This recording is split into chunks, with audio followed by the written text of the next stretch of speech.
are the visuals, live visuals coming in on your screen, ladies and gentlemen. Exclusive. First on Republic, US Secretary of State Marco Rubio lands in India, lands in Kolkata. All right. That's right. He's arrived, and we have some guests joining us right now. We will be shortly telling you who these guests are. Alok Bansal and is... also Sierra, if I'm not wrong. Yeah. She's joining us from the United States. Yes, Alok Bansal, who's the director of India Foundation. He is live with us. And we also have our, but for now, let's speak with Alok. Alok, this is an interesting day with all of the kind of foreign policy tensions that India and US have gone through over the prolonged last year. How do you think is this visit going to be looked at? See, this visit is extremely important because within the Trump administration, Rubio is one of those who is considered the most pro-India. In fact, right from the beginning, his views have been very, very pronouncedly pro-India, saying that India and US relationship is very, very significant. So if there is someone who is in US administration, and there are quite a few of them, who is extremely pro-India, this is Rubio.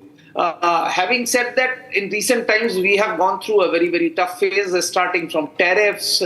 Then we have seen what has happened as far as Pakistan's growing dalliance with the United States has been its increasing role, which has all had led to certain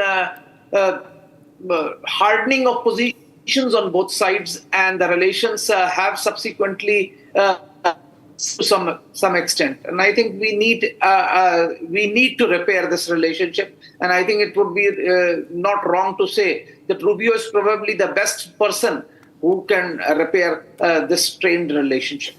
You know, Alok, it's interesting that this Quad, which was almost formed in 2007, then it revived in 2017. It's interesting to see that although it is an informal group, it is something that was, kind of its nature is informal strategic forum. It has no headquarters, it has no treaty, but it was formed between Australia, India, Japan, and of course the United States. But do you think, this informality has kind of not led to any advantage for any of the countries?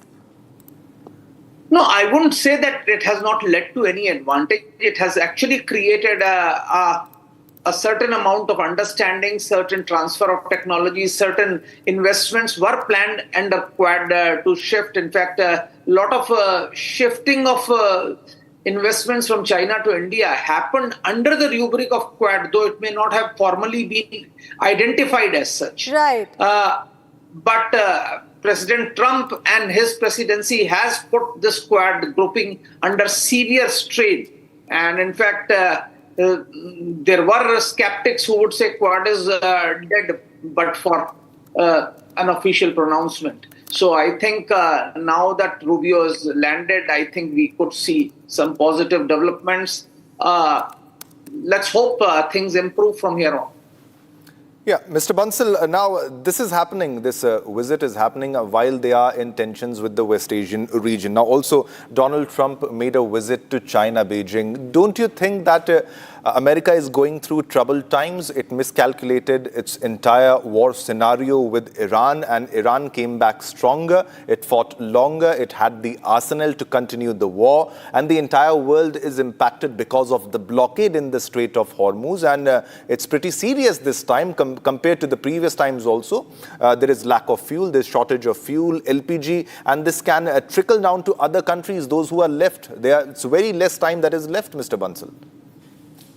See, as far as Donald Trump and his presidency is concerned, one always has question marks because he probably speaks first or acts first before thinking, because till now it's not very clear what was the real purpose of this attack on Iran. Because if regime change, which US has been propagating for a long time, was the purpose, then this is not the way to go about it. And anything else, as far as nuclear program is concerned, I sincerely believe that the deal, JCPOA, which Obama had struck with Iran, was good enough to curtail Iran's nuclear ambitions, if at all they had any. So that was the case. So one really doesn't know why this attack happened. And I think any analyst knew that when Iran is pushed to a corner, the biggest weapon that Iran had was closure of Strait of Hormuz or blockade of Persian Gulf. And that is what they have done. And I think it has impacted the global economy, and countries like India have been disproportionately affected. Right. Yeah. We also have Sierra Claire, who's the foreign policy expert from Los Angeles. Sierra, welcome to Republic. This is a very interesting day. Marco Rubio has finally decided, and he's come to India. He has arrived in Kolkata. What do you think that lies ahead of this Quad visit? Well, I think it's a very important visit. And I know that Secretary Rubio had said that, the U.S.-India relationship is one of the most important to be worked on as well. And so I think I'm hoping that we're going to see this trade deal finalized. And I'm also hoping that we'll see, more discussions about energy and increased defense cooperation. I think the energy piece is really interesting, in terms of looking at those routes and those actual trade routes that the oil shipments could take, and figuring out what is the best way to make that work. And additionally, as Secretary Rubio had said, Venezuela could play a part in that as well. Right. Sarah, but don't you think an informal group that was established in 2007, kind of revived in 2017 later, today, as we speak and as we stand today, do you think that, this will evolve into a diplomatic platform and into a more operational strategic grouping?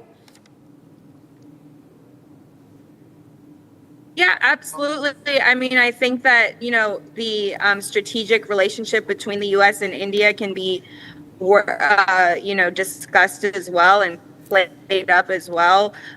In terms of defense, India is a country with an actual naval presence and a maritime presence, and that's very important. We're finding out from some of our NATO allies that they actually don't have as much of a maritime presence as they once did. And so I think there's definitely, discussions to be had around defense cooperation and deepening the... All right, this seems to be a technical issue. We'll get back to you with the video. Partners of Australia and Japan as well, and figuring out how everyone can work together. Okay. Alok, if you can put this into perspective, how Marco Rubio is one who was pretty confident of the relation with India, and he highlighted the very fact. And what does it mean for the Indian talent which is working abroad, especially the talent that goes abroad, especially to United States of America? Do you think there will be improvement in that sector also, in that section also, Alok? See, as far as Rubio is concerned, if you go back and read, he has always been a strong votary of good India-US relations. In fact, as I said, within the US administration, he has been one of the few voices which are very, very pro-India. But having said that, let's be very clear, as far as this administration is concerned, there is only one man who prevails, and his views and his opinions count. And how does he take decisions is also not very well known. So as far as Indian professionals' visit to the West is concerned, especially the US is concerned, H-1B visa is concerned, and other visas are concerned, L-1, etc., I'm not very sure whether Rubio's visit can have a significant change. It may probably, he may probably come up with some statements which may be nice, but at this point of time, we need to understand that the advent of AI has actually put thousands of IT professionals out of job. So there is already some pressure as far as US job market is concerned. And in that sort of a scenario, expecting that visa situation will improve, I think may be a little premature and too optimistic. That's what I feel.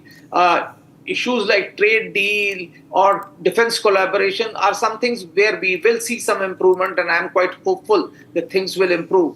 But I'm not very sanguine as far as the visa issue is concerned. All right. Sierra is also with us. Sierra, the main issue that is affecting each and everybody around the globe is now the energy issue. Now, America wants to portray itself that they can be the supplier when it comes to energy, while the Strait of Hormuz remains choked. Now, are we looking at US selling more of the Venezuelan oil? And while in this visit by Rubio to India, do you think any agreement on that can be reached? Because there's one day or the other, there is always a sanction by United States of America on Russian oil or Iranian oil. But what will you say on this, the energy crisis, for which directly or indirectly United States of America is responsible?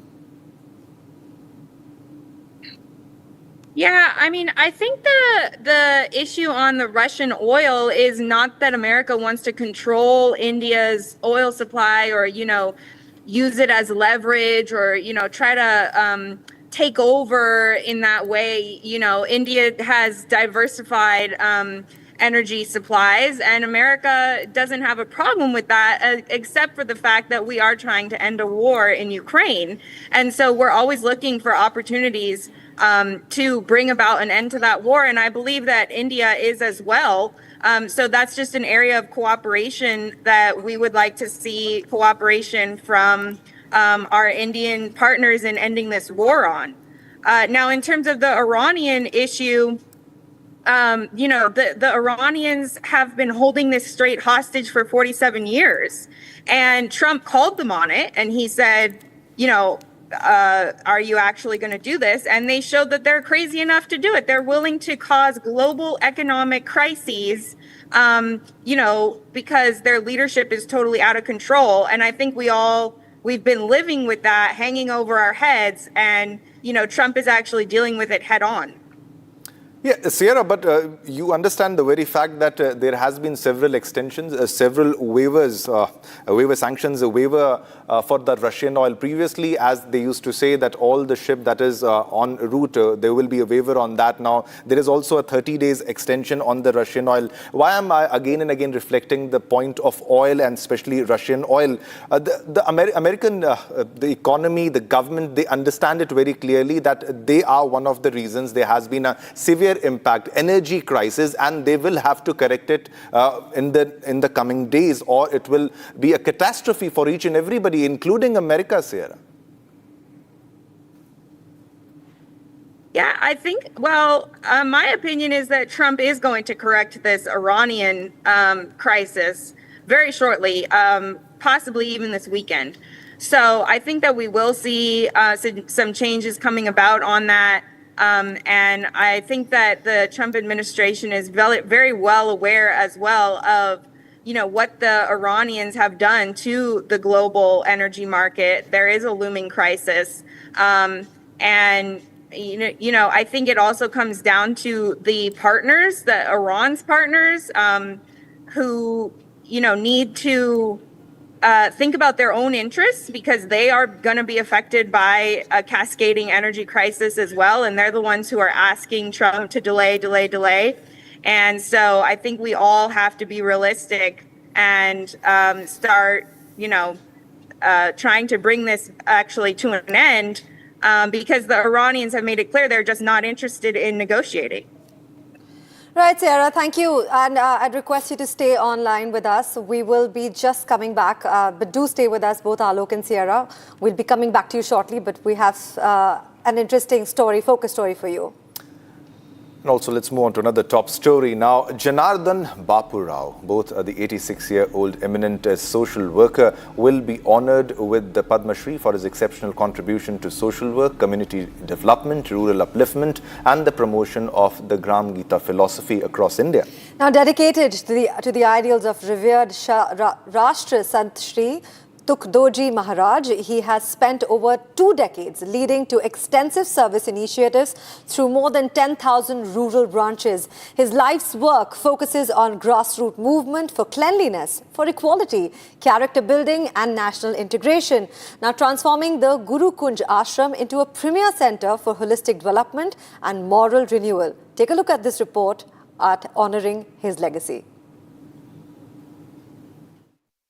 The lamp of selfless service, Shri Janardhan Bapu Rao Bothe, recipient of the Padma Shri 2026. Caring for humanity my chosen path. To be human, my focus. Welfare of all, my religion. Removing doubts, my policy. Making society with just one class, my duty. Everyone walking together, my aim. Removing discrimination, my pride. Uplifting the downtrodden, my heaven.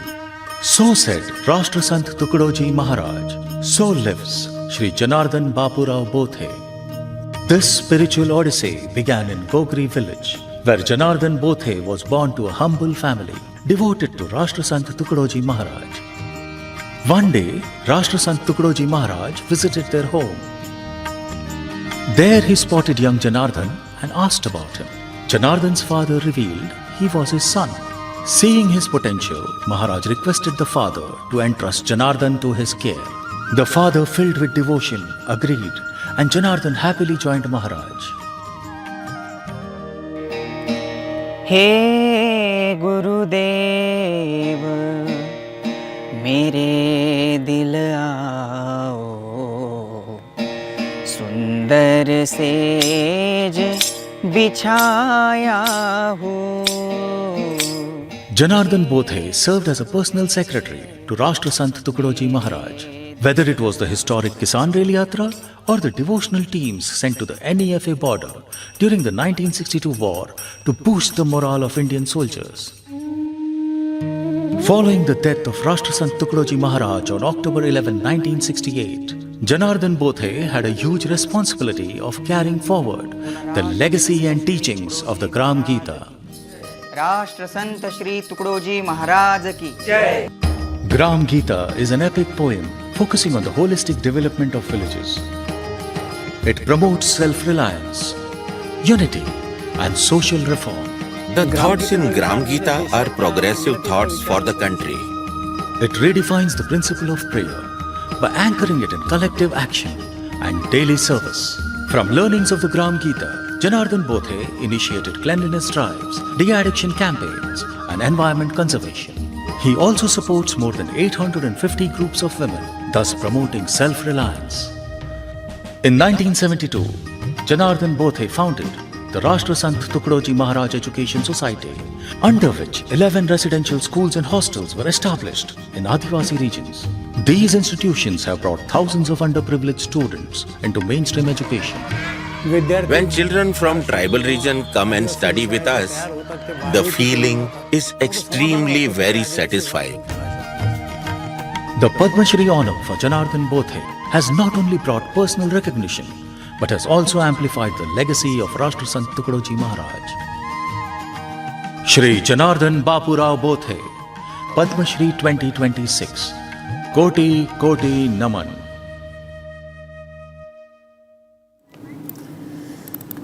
That was Janardhan Bapurao Bothe, but now it's time to slip into a short break. Don't go anywhere because it's an exciting day. Marco Rubio has come to India, coming up after a short break. Yes, Marco Rubio lands in Kolkata. Rubio to travel to New Delhi, meet Prime Minister later in the day. Coming up next, don't go anywhere.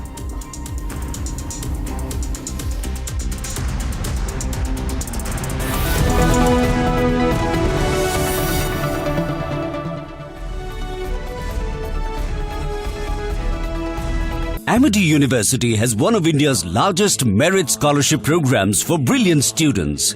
Over 9,000 students with 90% plus in their 12th boards are currently at Amity, benefiting from the culture of academic excellence and focus on research and innovation. To be with like-minded students who want to be successful, apply at amity.edu/scholarships. थोड़े में ज्यादा स्वाद यही तो है इसकी खास बात. वाओ मामा क्या स्वाद है. अरे मेरे राजा मसाला.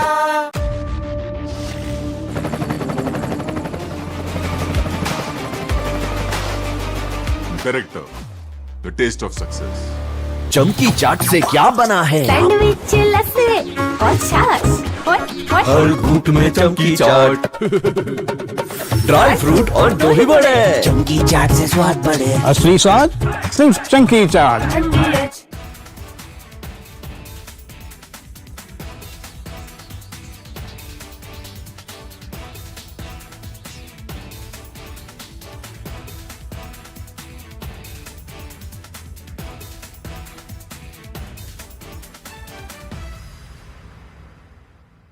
I want to start with some very disturbing pictures that have come in of a so-called right-wing leader. His name is Sushil Prajapati. He is accused of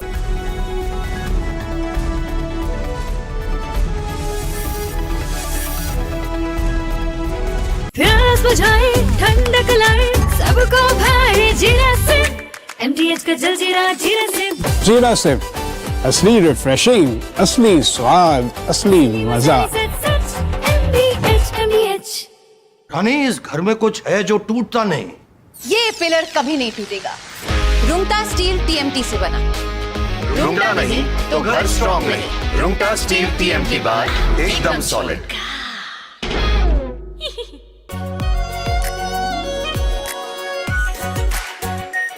Our pure Shahi Paneer Masala. Delicious, healthy, every day. In fact, very often I believe the only way to get justice in India is a media trial. So there's no reason for the media, if it's doing a good job of a media trial, to be on the back foot. In fact, the courts should stop making these overarching remarks about media trial and contemplate about one very basic thing. With the greatest of respect to the courts, when the other institutions fail, when people get let down by the system, when even the judiciary does not seem to be listening or raising a noise about issues, like in the case of Twisha Sharma, who does the public look to for justice, for raising their voice, for bringing something that's utterly false, illegal or wrong to public attention? It is only and only the media.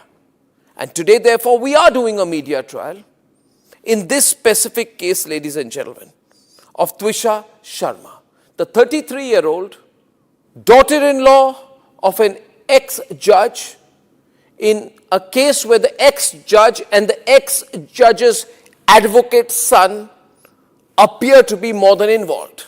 Ladies and gentlemen, 15 questions tonight. And if they think it's a media trial, so be it. So be it. Why did the ex-judge in the case of Twisha Sharma, neither she nor her son call a police or an ambulance? What took them 57 minutes to bring the body down? Where are the 3 men who are seen in the video dragging Twisha's body, destroying evidence? What was the police doing? Did they question?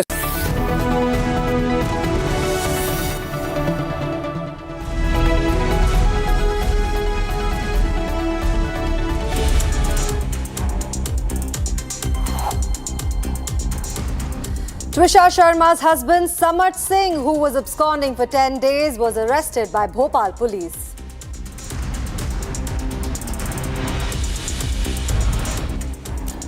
Accused Samat Singh suspended from practice as advocate by Bar Council of India.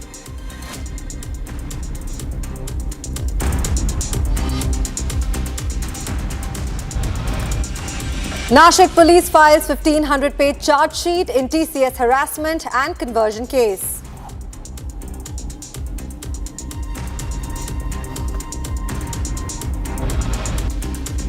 CBI arrests third mastermind, Manisha Havaldar, in connection with NEET exam paper leak. The accused was behind leaking physics paper.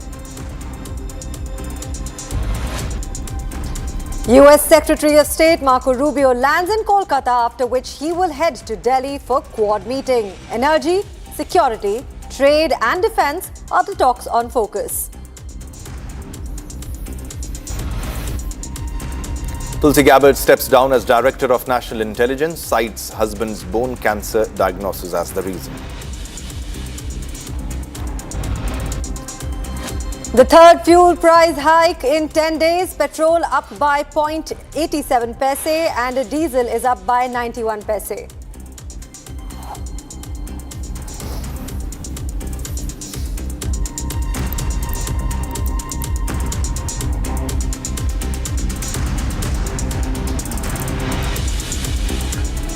All right, viewers, you're watching Republic TV. This is Shivam Dutt Mehta and I'm here with my colleague. Hi, very good morning. My name is Nayan.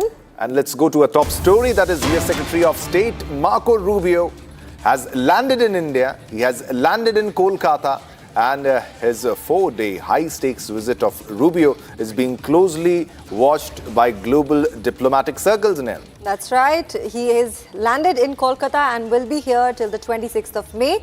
Now, during his visit, he will also be attending the Quad Foreign Minister meeting. And in these 4 days, he will be traveling from Kolkata to New Delhi, to Agra, and also then to Jaipur. All right, we are being joined by our guests to speak on this issue. For the latest here, we have with us Mr. Alok Bansal, the Director of India Foundation. Mr. Alok Bansal, thanks a lot. And also we have Sierra Clare, Foreign Policy Expert, live from Los Angeles.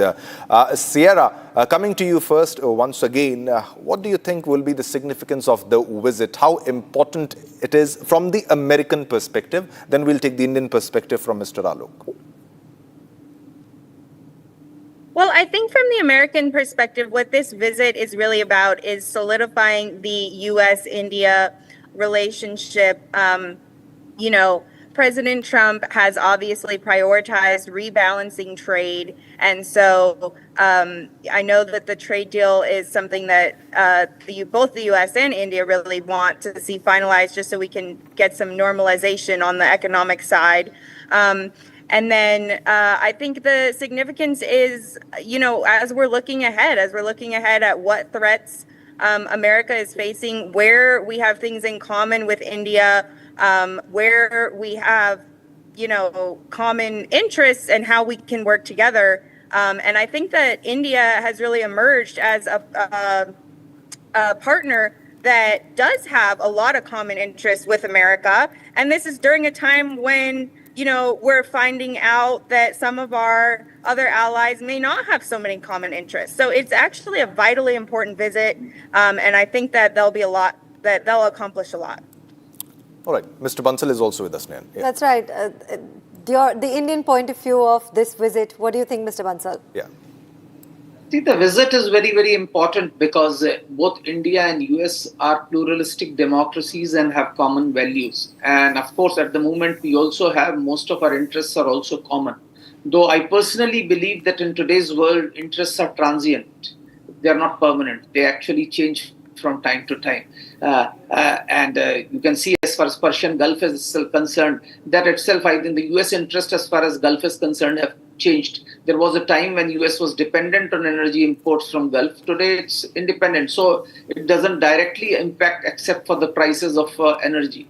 But having said that, both India and US need at this point of time, we need some clarity on the trade deal. We need some clarity on trade because US continues to be the largest export destination as far as India is concerned. And it's important. And I think as far as Indians' population is concerned, they need some clarity on ever-changing visa rules and news items that keep emanating from United States, which indicate that moving to US is going to become difficult by the day.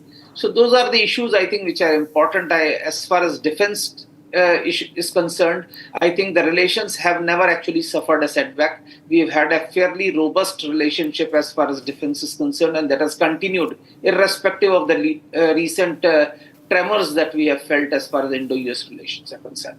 So I'm quite optimistic Rubio's visit will bolster this relationship and strengthen it further. Interesting, Mr. Alok. This is an interesting point of view that our relationship with Marco Rubio's visit is only going to bolster. But I'm going to speak about the relevance of Quad. Do you think that the relevance of Quad as a group, do you think it has gone down over the last few years? As far as I'm concerned, undoubtedly, there is no doubt. I think last 2 years have indicated and have actually the perception in New Delhi has been that the US has turned out to be an unreliable friend, as you would like to say. And I think that has probably led to India improving its relationship, trying to improve its relationship with China. And I think similar views prevail to some extent in both Australia and Japan as well. So I think Quad as a grouping would need further strengthening. How and when is a question that one needs to see. All right. Thanks a lot, Mr. Alok Bansal, for your time. Now, Sierra continues to be with us for a comment on what will be benefiting India and what will be benefiting America during this visit. Coming to you, Sierra, now, if you can put into perspective the question about Quad also, and the point that Mr. Alok Bansal highlighted here, he's clearly stating that the trust deficit that many countries are having with America. If you can put that into perspective, any counter to that argument by Mr. Bansal? Sierra? Well, I would say, I know there's a lot of contention right now around the H-1B visa issue. And so I would say on that, the U.S., first of all, this is not about a specific country. It's not about targeting India or any other country. It's about internal migration reforms that do need to take place for the benefit of the prosperity of America, which also in turn benefits others. And I think that what we want to see with India specifically is we want to see if we can work with India to make space for some of those jobs to actually be in India. And that could, help as we go through this transition of these migration reforms and work visa reforms. But we don't want to just leave people hanging. We actually do want to see those jobs, popping up in India wherever possible. So that would be the first thing I would say. And then the second thing on the rebalancing of trade, I think it's just President Trump has made it very clear that America has to reindustrialize. And, that's something we have to do for our national security, but it also benefits the national security of our partners. And so, this is just an issue that we have to work through. And I think it is being worked through. And, everyone will come out on the other side eventually. But Sierra, don't you think the changes that Donald Trump wanted to bring to America, they were quite drastic? And every other leader was also wary of the situation America is facing, the kind of challenges, whether it be economic challenges or other challenges. Don't you think the steps taken by Donald Trump were extreme? Well, I think President Trump's style is sometimes shocking. But I think when we look at what was going on, what was going on with President Biden was nothing was going on. And that wasn't good for anybody. And the second thing is what was going on in the international community? What was going on with these diplomatic norms? They had completely turned into a system that wasn't functioning and that was actually promoting chaos. And so I know President Trump's style is shocking. And of course, sometimes we all wish he could be a little more diplomatic, but it's also just a reaction to what was going on in this international system that had become, so diplomatic that it actually wasn't getting anything done. And so I think a lot of people appreciate President Trump is very direct because he wants to get something done. He doesn't want to sit there and talk forever. And that can actually be a positive thing. But of course, it's always important to be sensitive and to be diplomatic as well. All right. Sierra, stay with us. We also have, Nayan, the live visuals coming in. These are the live visuals from Kolkata. First on Republic exclusive visuals on your screen, ladies and gentlemen. Marco Rubio lands. That's right. And he's visiting, I think, the Mother Teresa Center. And that's where he is in Kolkata. He, with his entire convoy, can be seen at the Mother Teresa Center, where he's, I think, paying a homage to Mother Teresa. But on your television screen are live visuals where Marco Rubio has arrived in Kolkata and is now seen visiting the Mother Teresa Center. Yeah, live visuals, very important visit of Marco Rubio, and this is a 4-day visit, and he'll be heading to Delhi also and meet with Prime Minister Narendra Modi later today. Sierra continues to be with us. Sierra, please continue. You were saying something. In addition to that, the energy crisis, you can highlight that fact also, and the tariff war that continued for a very long time. Definitely, the way Donald Trump operates is quite different from other world leaders, and that's also a big challenge. Yeah, absolutely. I mean, the tariff situation has become very complicated because of the Supreme Court decision, which I think has really complicated the whole thing, and it's made it very difficult on our partners as well, because there's all kinds of exchanges of monies that now need to be figured out. And what the Supreme Court actually did with the tariff decision, which I'm sure this has been discussed before, but they gave President Trump some very extreme powers while kind of taking away his moderate powers. And so it's not really a great situation for the United States, for any leader, especially President Trump, but really for any leader, because they're left with the option to completely alienate an ally, by taking these very extreme economic measures, which are the purview of the president, according to the Supreme Court. But there's no more kind of moderate measures, which is what President Trump's approach was to try to take the moderate route. And I don't think he's going to take any extreme steps. So for now, it is where it is. I think the tariff situation is kind of over for now. Well, let's hope on that issue. Yeah. Sierra, do you think no more extreme steps, because extreme steps have already been taken and the calculations have been done and the results are very clear? It always doesn't work in favor of United States, but yeah, because there is a challenge in the economy, so Trump will continue some major steps, but not as strange or drastic or as big as it used to be earlier, Sierra. Yeah, I don't think we're going to see any more extreme steps from President Trump on the tariff issue right now. I think everything needs to be figured out in terms of where the money went and who it needs to go back to and all of that. And adding more tariffs on top of that right now would be would complicate things even further. Sierra, I also want to understand the massive influential Indian American diaspora that resides there, and approximately 350,000 Indian students annually come to the United States, to pursue their further education. I want to understand, how do you think this visit will also kind of impact, the students and the visa situation with this visit? Well, I don't know what's on Secretary Rubio's agenda. I know that the State Department under his leadership has been very aggressive with student visas, and cracking down on student visas. And again, I think that's a good thing. The American university system is the reason that people want to come to it is because it's the best. And when we have all of this lax policy on student visas, it actually undermines the reputation and the integrity of the American university system. So I think reforming that and ensuring that everything is working according to the law and according to, upholding the highest standards will be a good thing for those students who do come, because they will be getting the very best of that system.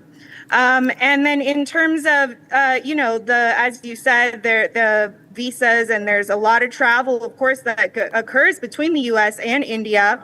And I think that, ultimately we want that to continue. We just want it to continue legally. And we want to make sure that, there aren't any overstays or anything like that. Which, again, is not always the fault of the people coming. It's actually the fault of the broken system that wasn't adhering to the laws that were already on the books. And so we're just trying to restore all of that. Right. All right, we're also getting the live visuals of Rubio at Teresa House. These are the live visuals. We'll stay on the visuals also for a while. It's quite important, quite historic. Now, during his first visit, he is visiting the Mother Teresa House, the Missions of Charity. And on your screen, ladies and gentlemen, he is visiting the Teresa House in Kolkata. Live visuals coming in from Kolkata. This is his first visit, and he is there to pay his respects at the cemetery of Mother Teresa. and visit the missionaries of charity during his high-profile 4-day official visit to India. So he has arrived in Netaji Subhash Chandra Bose International Airport in Kolkata, and shortly after that he left for the Mother Teresa house. On your screen, ladies and gentlemen. Now, and the house also serves, it also contains her tomb. It is a museum that is, preserving her simple living quarters. Now, this is where all the sisters continue their charitable work, and this is the first place that Marco Rubio decided to come and pay visit to. This is in Kolkata, on your television screen. This is the Mother Teresa house, and it serves as a global headquarters for missionaries of charity. Okay, all right. Sierra also continues to be with us. Sierra, we are showing the live visuals also because it's very historic and very important, and on a very personal note also. But what about the diplomacy and the power shift which we are seeing from the previous times and from the Trump era, whether it be NATO, whether it be BRICS, whether it be Quad? Your take on that too. Well, I think BRICS, I've heard multiple people analysts who basically said BRICS is not really anything right now. Not to say it couldn't be something at some point, but right now it's not really anything. And I don't think that the U.S. is very concerned about it. The main concern that Trump had raised in the beginning of his term was about the initiatives for de-dollarization. And that was actually something that Biden allowed to come to a point that was where it was almost going to happen. And I think Trump corrected it. And so now, it's just not that much of a concern. BRICS is doing what BRICS is doing. And the U.S. actually also has relations with countries like India who are in BRICS. And that's not impeding us from having a relationship with India. Right. Sierra, I want to take your attention to our neighbor China. And, Marco Rubio's visit to this quadrilateral security dialogue is also closely tied to the China strategy. And even if officials try avoiding to say it directly, it has, India, Japan and US and Australia are trying to reduce its dependence on China. Your take on that?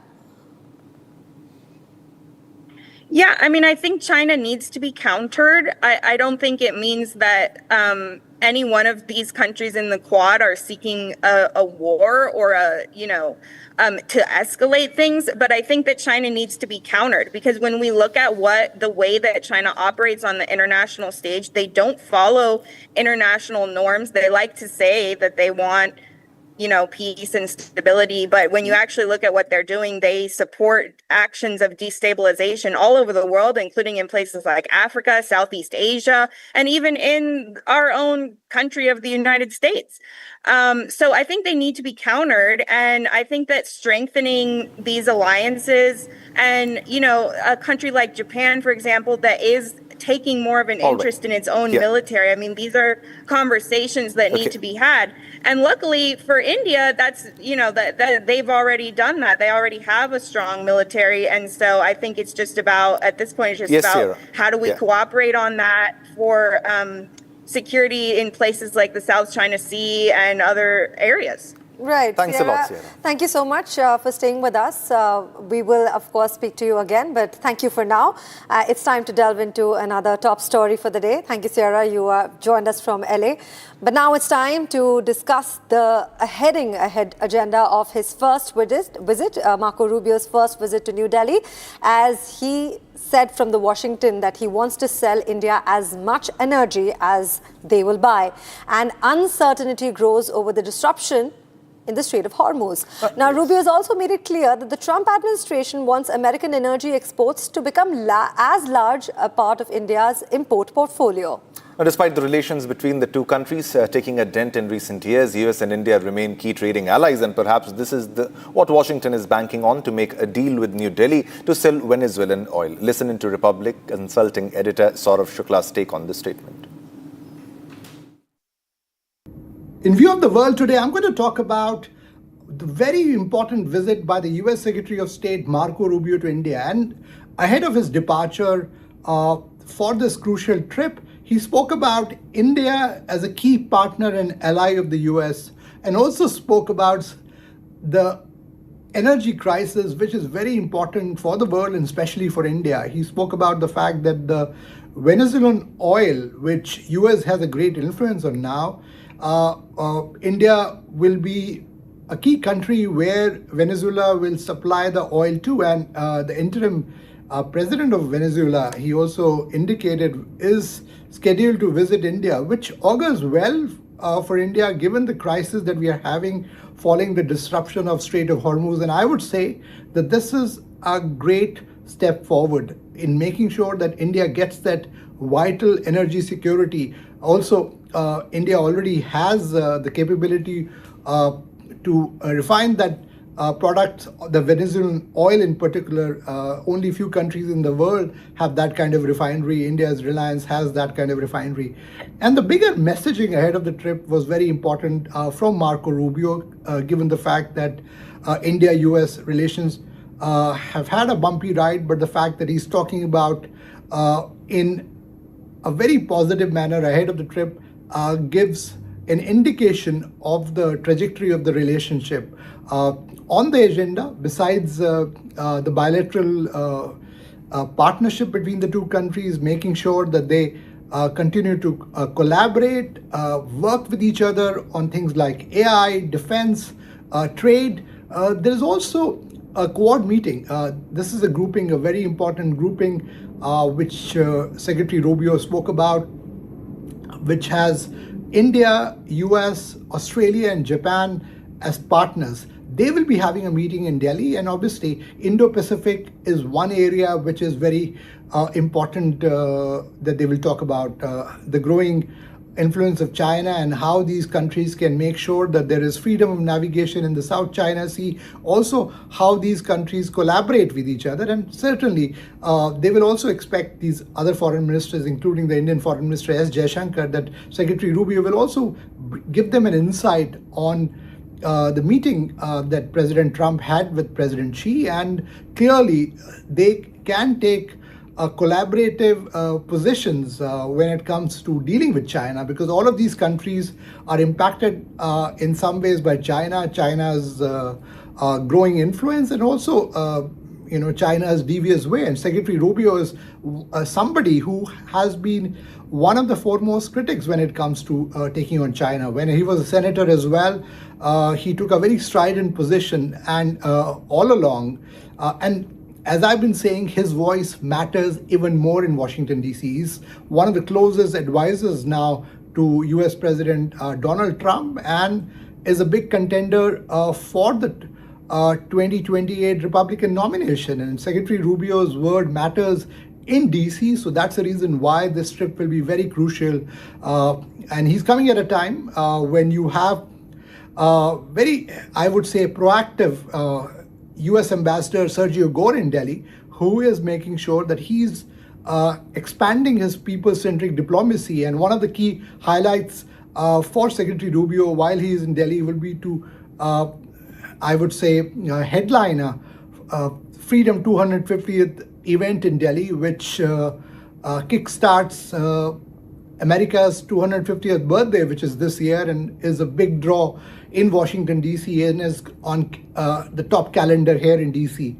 So I get a sense that this visit is not only about collaboration, it is also about co-building, building on the partnership that India and the US have. They have a multifaceted relationship. Any visit is important, but it comes at a very important geostrategic times when there is a Middle East crisis which is unfolding. The Strait of Hormuz is blocked. The negotiations with Iran are really on, I would say, ventilator sorts, as President Trump has also indicated. So there is a sense that the Indian interlocutors would also be hearing from Secretary Rubio, who has been, from behind the scenes, running the diplomatic nerve center here in DC when it comes to the US foreign policy, and he's been involved. He also wears a double hat of being the national security advisors. The significant thing is he's only the second person after the legendary Henry Kissinger to occupy the dual position of both the US Secretary of State and the national security advisor. So that in that realm, this visit matters. Remains to be seen. He is also a very multifaceted personality. He has been recently cited, and in fact, we asked him at a recent briefing when he was in the White House press briefing room that what's his name as a DJ. He was seen DJing at a family event, so he's an avid DJ as well, and I hope he has his India playlist right. And given the initial remarks coming from him, I'm sure he has some Bollywood songs and also songs of friendship when he lands in Delhi to cement this amazing partnership that US and India have, which will be consolidated and will get a fresh momentum with Secretary Rubio's visit to India. Coming up after a short break, third fuel price hike in 10 days. Petrol up by 87 paise, diesel up by 91 paise.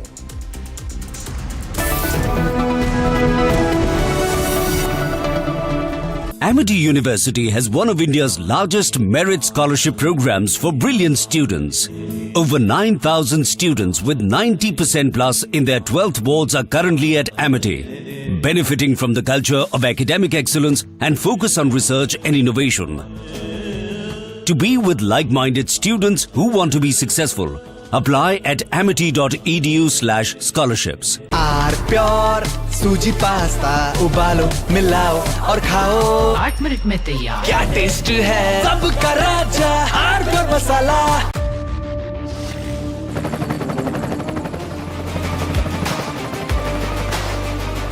Character, the taste of success. थोड़े में ज्यादा स्वाद यही तो है इसकी खास बात वाओ मामा क्या स्वाद है अरे मेरे राजा सबका राजा आर प्योर मसाला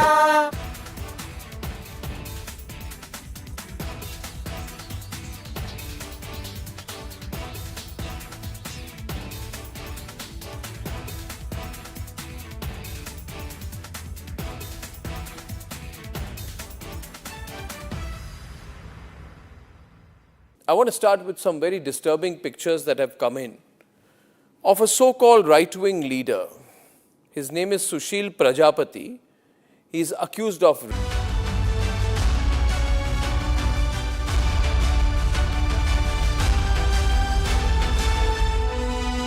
चमकी चाट से क्या बना है आलू चाट या फ्रूट चाट स्वाद बनाए चमकी चाट क्या बात है स्वादिष्ट पकोड़े और परेशान अरे चमकी चाट है इसकी जान असली स्वाद सिर्फ चंकी चाट कोशिश को कामयाबी को शोहरत बनते देखा है। हाँ, पिछले 60 सालों में मैंने देश को बनते देखा है।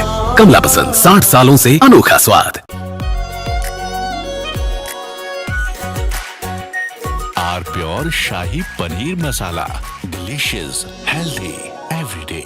In fact, very often I believe the only way to get justice in India is a media trial. So there's no reason for the media, if it's doing a good job of a media trial, to be on the back foot. In fact, the courts should stop making these overarching remarks about media trial and contemplate about one very basic thing. With the greatest of respect to the courts, when the other institutions fail, when people get let down by the system, when even the judiciary does not seem to be listening or raising a noise about issues, like in the case of Twisha Sharma. Who does the public look to for justice, for raising their voice, for bringing something that's utterly false, illegal or wrong to public attention? It is only and only the media.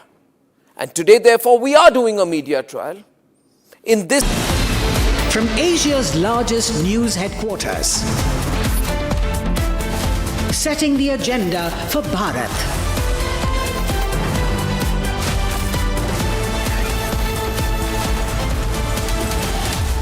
You're watching Republic.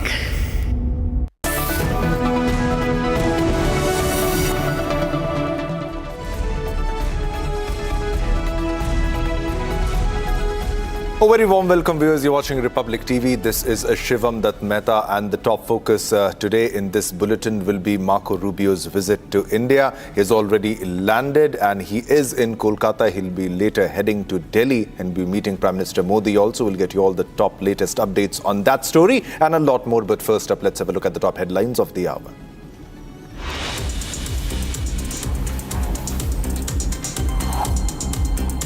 Trisha Sharma's husband Samarth Singh, who was absconding for 10 days, arrested by Bhopal police.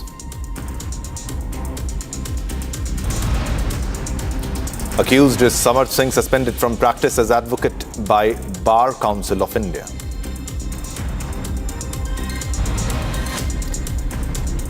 Nashik police files 1500 page charge sheet in TCS harassment and conversion case. CBI arrests third mastermind Manisha Hawaldar in connection with NEET exam paper leak. The accused was behind leaking physics paper. US Secretary of State Marco Rubio lands in Kolkata, after which he will head to Delhi for Quad meeting. Energy, security, trade and defense talks on focus.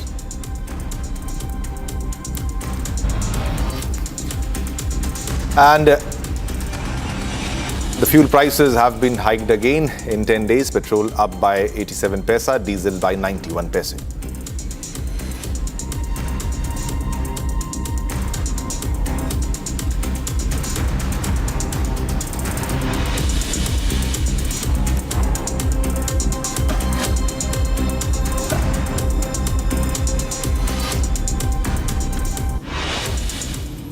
All right, viewers, let's begin this bulletin with the first big breaking news development. And this is US Secretary of State Marco Rubio has landed in India.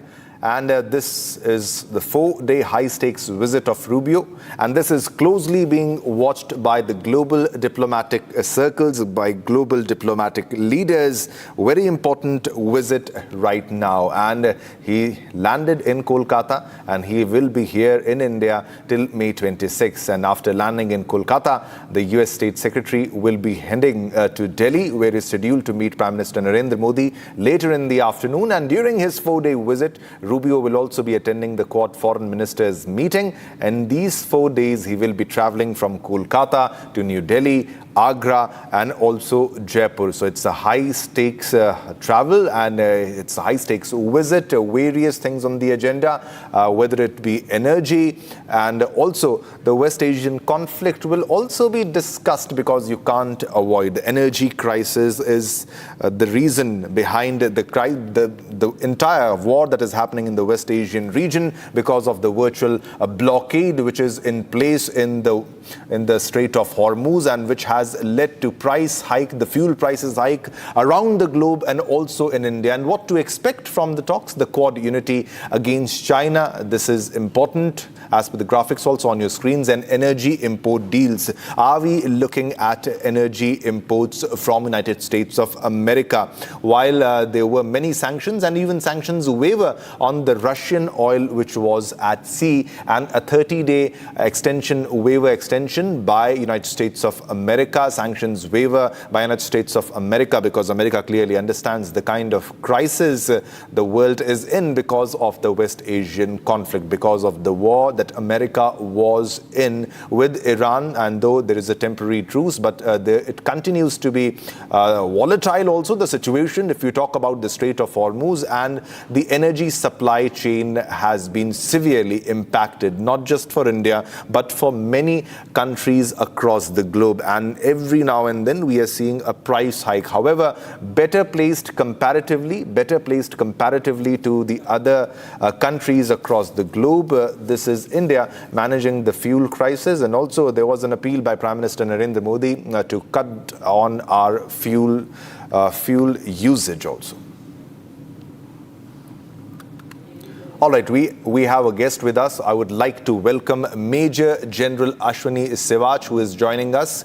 Major General Ashwini Sivach is a defense analyst and foreign affairs expert who is joining us for a comment on the importance and the relevance, the significance of this visit. Major General Sivach, thanks a lot for joining us. And what will be your take? And if you can put this into perspective, what is India going to gain by the visit of Marco Rubio? Over to you, Mr. Sivach. No denying the fact this visit is going to be very important for India and US both. First of all, Marco Rubio is going to attend the Quad meeting, which is very important because this is basically the aim of Quad meeting is free, open and inclusive Indo-Pacific. That is freedom of navigation, rule-based international order and maintaining territorial integrity and sovereignty of all nations, including minor island nation in Indo-Pacific. That's the Quad, which is very important. And the Quad state, leaders meeting is going to take place in India somewhere in the end of this year. Now, one is that issue, and the second issue is what Marco Rubio will be meeting the Prime Minister of India, and they are going to discuss on three main issues. One is defense cooperation and energy security, and third is the trade. Now, as far as energy security is concerned, it goes without saying, as on today, very correctly brought out by you, the state of Hormuz is by and large blocked. 20% of oil, almost about 35% LPG and LNG come from state of Hormuz. And India was purchasing maximum oil, especially from Russia, but there was economic sanction. Though temporarily this economic sanction has been waived off, but there is certainly a criticality as far as oil and gas is concerned, because our 60% of oil which used to come from state of Hormuz is being affected. And US is keen to sell its own oil and gas, LPG and LNG and oil, because as on today, Venezuela, which is the largest oil reserve in the world, that is 303 billion barrels, that is by and large now with US. And US is very keen that we must purchase the oil from US and Venezuela. But the only point which is there is that that is slightly costlier and the time up to take more. But certainly they are going to work on that issue. The second thing is the defense cooperation. Remember that as far as India, US trade is concerned, is about $130 billion. And there is a trade surplus as far as India is concerned of approximately $50 billion. And that's why the US is very keen that we must purchase some defense equipment, especially on pipeline and MQ-9 drones, which are air guardians. Then is P-8I Postian, that is basically surveillance aircraft, and is also G404 engine for Tejas Mark 1 Alpha, and now further G414 for Tejas Mark 2. Then will be Striker, that infantry combat vehicle. And also we are likely to go for C-17 Glowmaster, more aircraft. We already have that. Also M777 ultralight howitzer, that also battery can be increased. So therefore the defense cooperation plays a very important role between India and US, and at the same time the energy security will also be discussed. No denying the fact there is another issue which is very important, is the Quad, where this main thing, the focus was on the Indo-Pacific, but after what is happening in Russia, Ukraine, and also the war which is going in West Asia, the focus of US has shifted. And that is where, the point will come in Quad.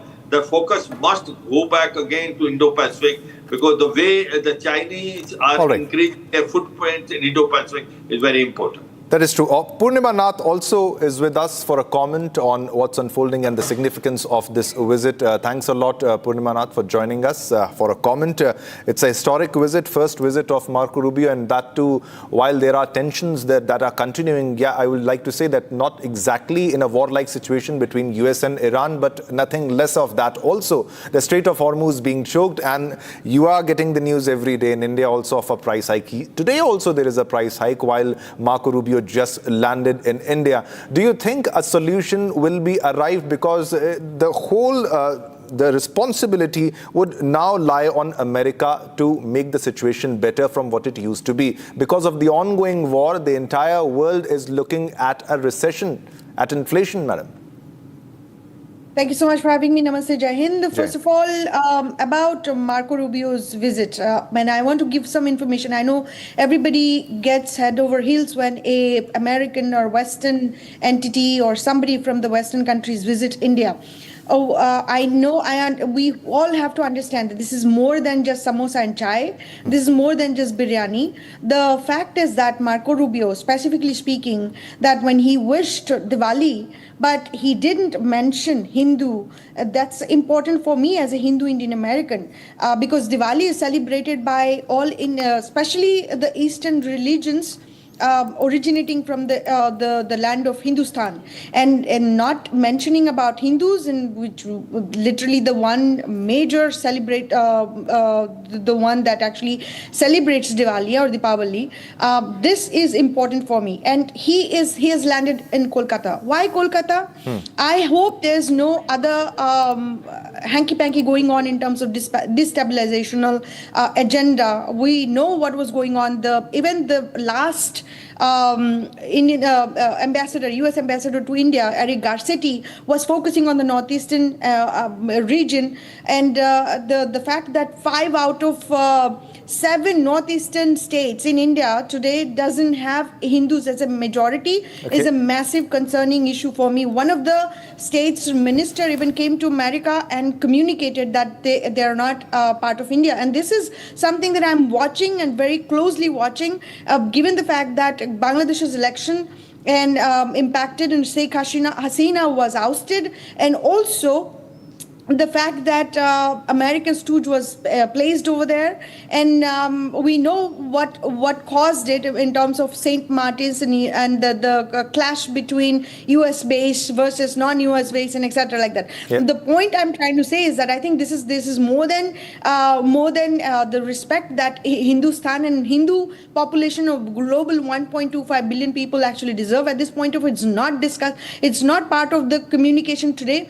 Hinduism is not part of the political discourse also. Even in America today, is that it has become white Christian nationalist supremacist agenda through President Trump's leadership at this point of time, and this is very concerning as a Hindu Indian American. Let's move on to his communication or agenda with the Quad.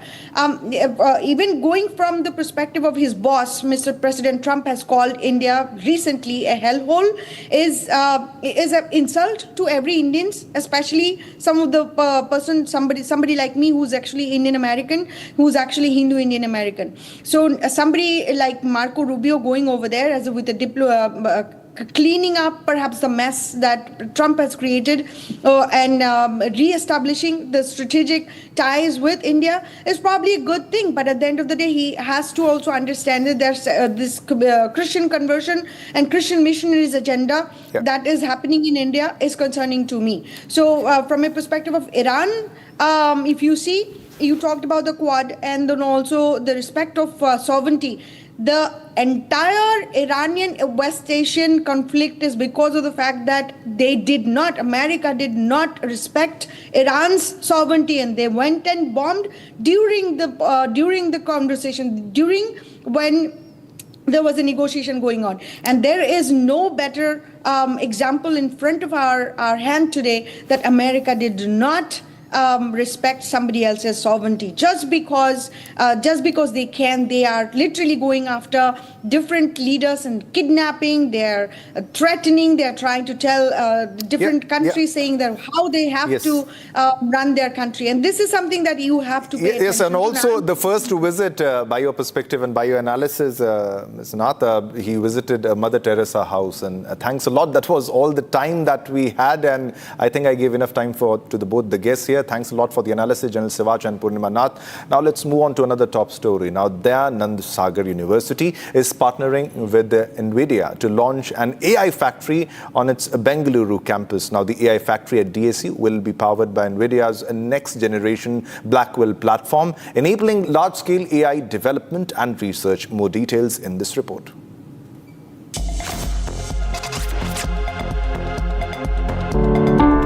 A historic memorandum of understanding has been signed between the Dayanand Sagar University in Bengaluru and NVIDIA. The MOU is to establish a first-of-its-kind AI factory within an academic campus in India. The facility will allow students, researchers, and industry partners to work on real-world AI systems, bridging the gap between academic learning and enterprise-scale AI deployment.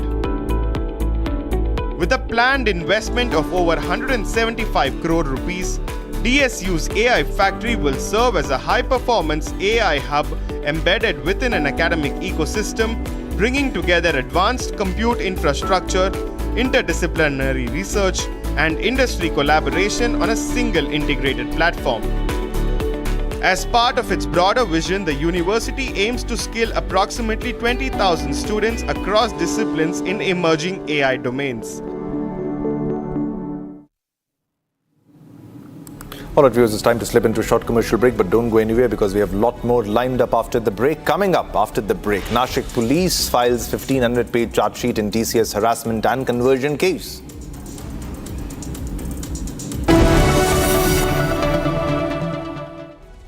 Amity University has one of India's largest merit scholarship programs for brilliant students. Over 9,000 students with 90% plus in their 12th boards are currently at Amity, benefiting from the culture of academic excellence and focus on research and innovation. To be with like-minded students who want to be successful, apply at amity.edu/scholarships. Pure suji pasta उबालो मिलाओ और खाओ 8 minute में तैयार क्या taste है सबका राजा आर प्योर मसाला केसरिया से मन जोगी हुआ रे दिल झूमे देखो मतवारा हुआ रे केसरिया से मन जोगी हर पल मनाओ केसरी त्योहार विमल बोलो जुबान केसरी चमकी चाट से क्या बना है सैंडविच लस्सी और छाछ हर घूंट में चमकी चाट अब बताओ स्वाद आया असली स्वाद सिर्फ चंकी चाट.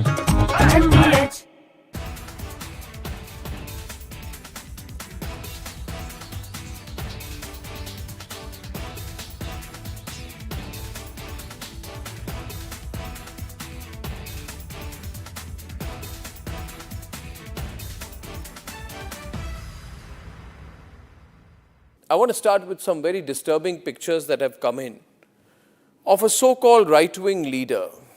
His name is Sushil Prajapati. He's accused of rape. After being in jail for 9 months, he gets bail, which means he's still an accused. He's an accused in a rape case. And the case goes back to 2025 when he took an LLB student to one place on the pretext of introducing her to a senior advocate. He drugged her drink and then he sexually assaulted her. He is still under trial for rape. He has not been released. But when he comes out, this rape accused, garlands are put on him as if he's some kind of a hero, as if he's achieved something great. Is a rapist to be celebrated, ladies and gentlemen? I ask you that question. And more than anyone else, I ask the right wing of this country. Very often I come on television and I say, yes, on several issues, I'm happy to be called a right-winger. But ladies and gentlemen, let me put it clearly. You cannot let a person like this man, this Sushil Prajapati, a leader of the Hindu Yuva Vahini, a local thug, a man accused of rape, you cannot celebrate his act of rape or celebrate the fact that the rapist is out on bail. If that is the message we want to send to our society, and if all the BJP leaders want to be quiet about it, I want to ask them, why are they quiet about this? Why are they quiet? In the silence of the BJP leaders, is there a tacit support to this person? Is there a feeling that anyone who wears or puts a, proclaims that he is from a so-called Hindu organization, that he will be allowed to get away with absolutely everything, including an act of rape? Is there a feeling that this man, do right-wingers feel, this man, this accused rapist is one of our own? So hence, regardless of what happens, one of our own should never be accused. It's like all those people, those radical Islamists who say that as long as the act of murder or crime of terrorism is carried out by a Muslim, it must be defended. This very thought, ladies and gentlemen, is completely unacceptable. And we need to make the point more strongly because it's not the first time this has happened. This happened in the case of Bilkis Bano. When in Gujarat, the rapists of Bilkis Bano came out, they were greeted with tikas and sweets. And it was happening openly. This was an act of defiance. A manner of saying, so what? It is a Hindu who carried out the act of rape and hence we will celebrate him, we will forgive the person. Ladies and gentlemen, we are nobody to forgive and the last thing we should do is celebrate rapists. This was a shameful moment then, this is a shameful moment now. Sengar was another shameful moment when some people said, oh, Sengar is from the BJP and hence he can be seen smiling after carrying out the act of rape and people would celebrate him and say, no, our leader can do no wrong. That was another shameful moment for the right wing. And ladies and gentlemen, Jayant Sinha, remember, son of Yashwant Sinha, stood there, ladies and gentlemen, and garlanded people accused of lynching. And he had come to my studio and I had told him, Jayant, I think you should be ashamed of what you've done. Because for all the good you will do in your political career, this moment will be the black spot on your career. And therefore, my point is to those who call themselves right-wingers. You cannot be right-wingers, say you're fighting for the right and be supporting lynchers and rapists at the same time. You cannot have this attitude that if you are pro-Hindu, then if someone who is a Hindu or from a Hindu organization commits the most ghastly crime, you will say it's all right because he claims membership of a Hindu organization. Why doesn't the Hindu Yuva Vahini sack and throw out Sushil Prajapati? Why can't they take a stand on issues such as this? Food for thought. Food for thought, ladies and gentlemen, not just for the people.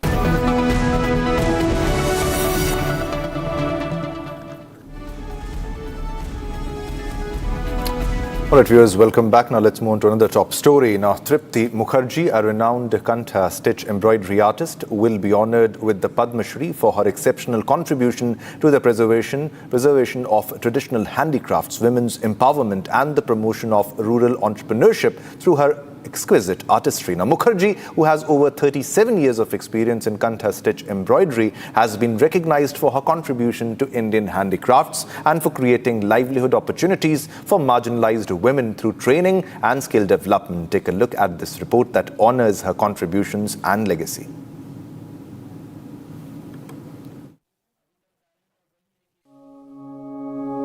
From Birbhum, showing the way to success through embroidery, Srimati Tripti Mukherjee, Padma Shri 2026. In Bengal, in the little town of Shiuri, Birbhum district, in a humble family was born little Tripti Mukherjee. She began learning the Kantha stitch from her mother at the tender age of 6. When I was 10, I would ask the other girls whether they would also learn, and thus I started teaching them. This passion to pass on her skill to others would have far-reaching impact. Marriage opened up new avenues. Her husband sent samples of her beautifully embroidered saris and dupattas to a store in Mumbai, and the rest is history. Tripti set up her first workstation with 20 to 25 women from the town. She bought reams of fabric and trained them. Very soon, they began to produce 1,000 to 1,500 saris and dupattas, which all sold out. As work increased, so did her effort. She trained 250 to 300 women from the villages nearby and brought them up to speed. Suddenly, I developed a serious problem with my neck. I became bedridden. I couldn't even lift my neck to get up. After a few days of neck ailment, she almost lost her vision due to the strain on her eyes. But with her indomitable spirit, she overcame her difficulties and continued her work. Today, her efforts have touched the lives of more than 18,000 women and girls, giving them a steady livelihood and, above all, made them self-reliant. She started to visit Adivasi villages, trained the women there too. Apart from my family, I have never made any distinction among those whom I have taught. If I have been able to help them in any way or contribute to society through them, I feel proud and I love them from my heart.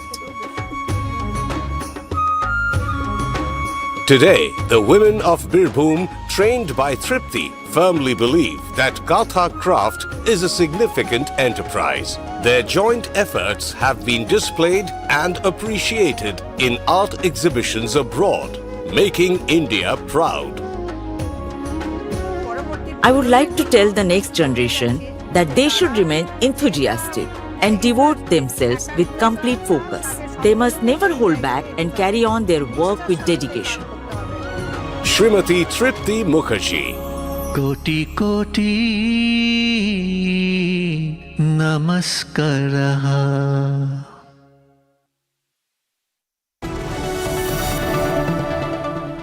थोड़े में ज्यादा स्वाद यही तो है इसकी खास बात. वाओ मामा क्या स्वाद है. अरे मेरे राजा. सबका राजा आटे और मसाला. रानी इस घर में कुछ है जो टूटता नहीं.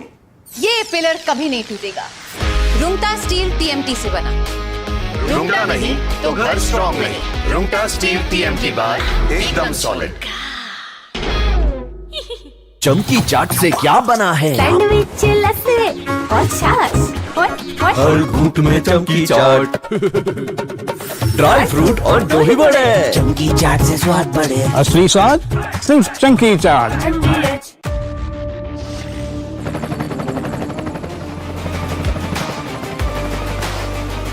Character, the taste of success.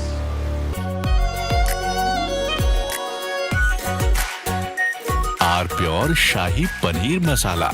Delicious, healthy, every day. In fact, very often I believe the only way to get justice in India is a media trial. So there's no reason for the media, if it's doing a good job of a media trial, to be on the back foot. In fact, the courts should stop making these overarching remarks about media trial and contemplate about one very basic thing. With the greatest of respect to the courts, when the other institutions fail, when people get let down by the system, when even the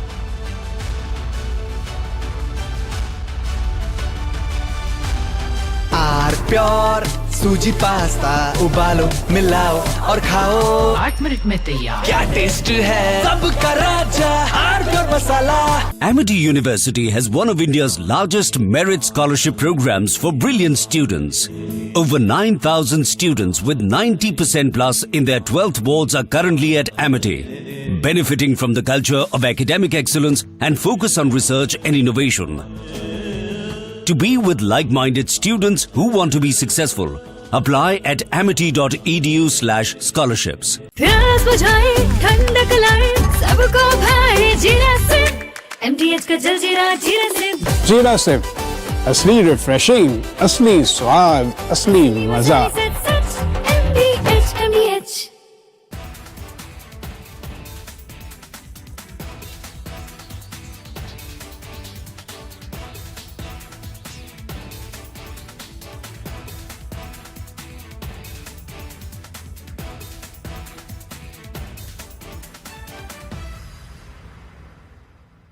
I want to start with some very disturbing pictures that have come in of a so-called right-wing leader. His name is Sushil Prajapati.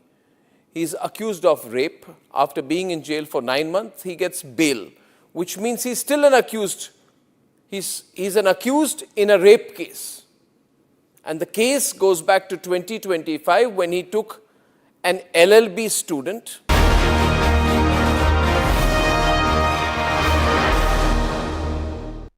His publication, he's consistently contributed to that intellectual conversation as the editor of one of India's oldest and most influential nationalist publications. He has written extensively on history, politics, culture, and India's evolving national identity. Known for his sharp commentary and ideological clarity, he remains an important voice in contemporary public discourse.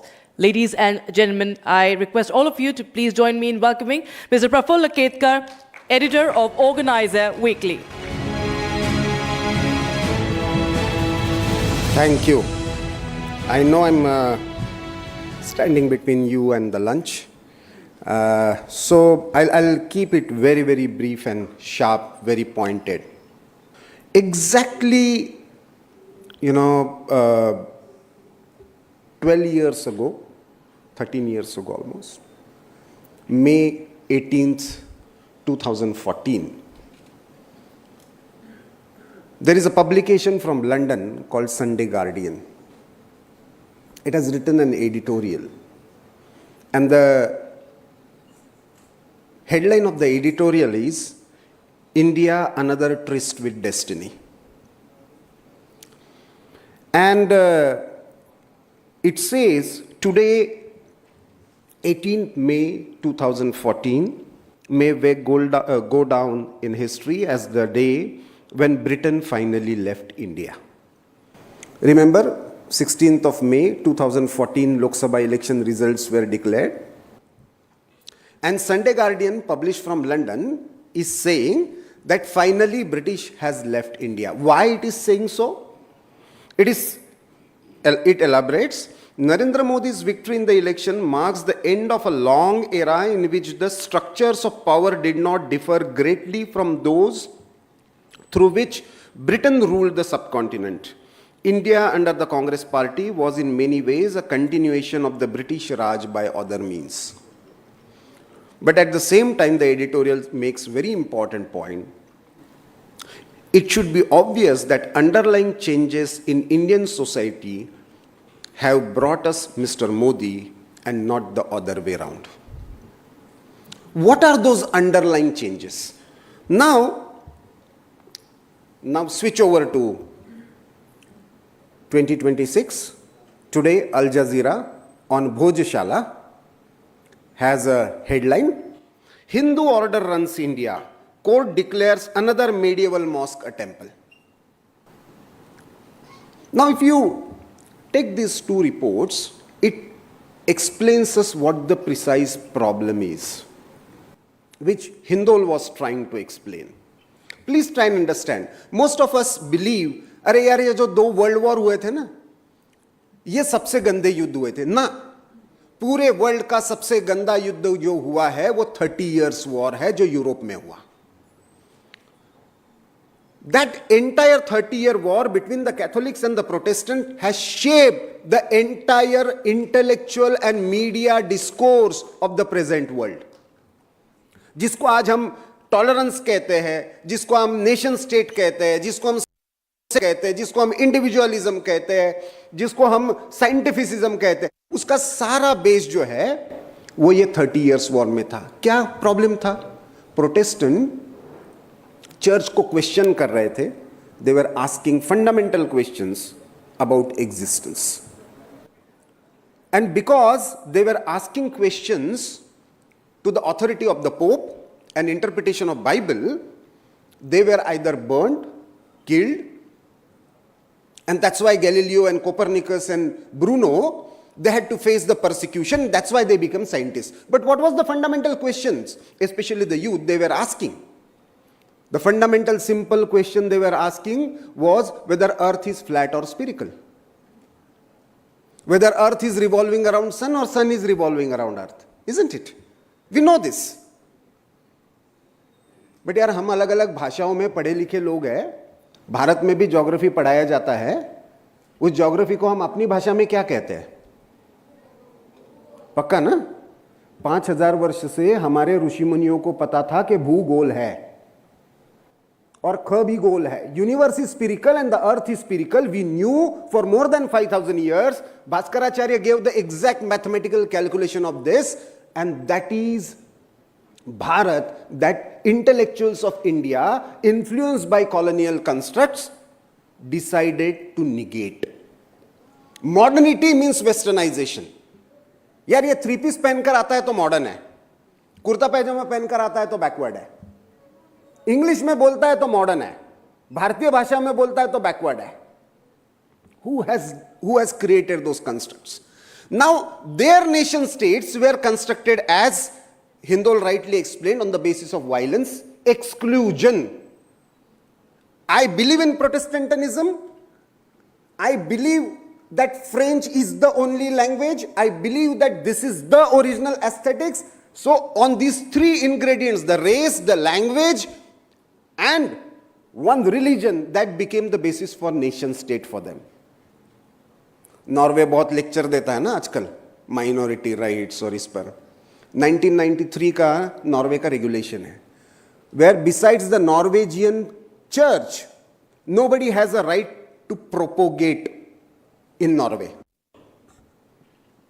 बाहर से funding आप नहीं ले सकते, हमको lecture देंगे. Why?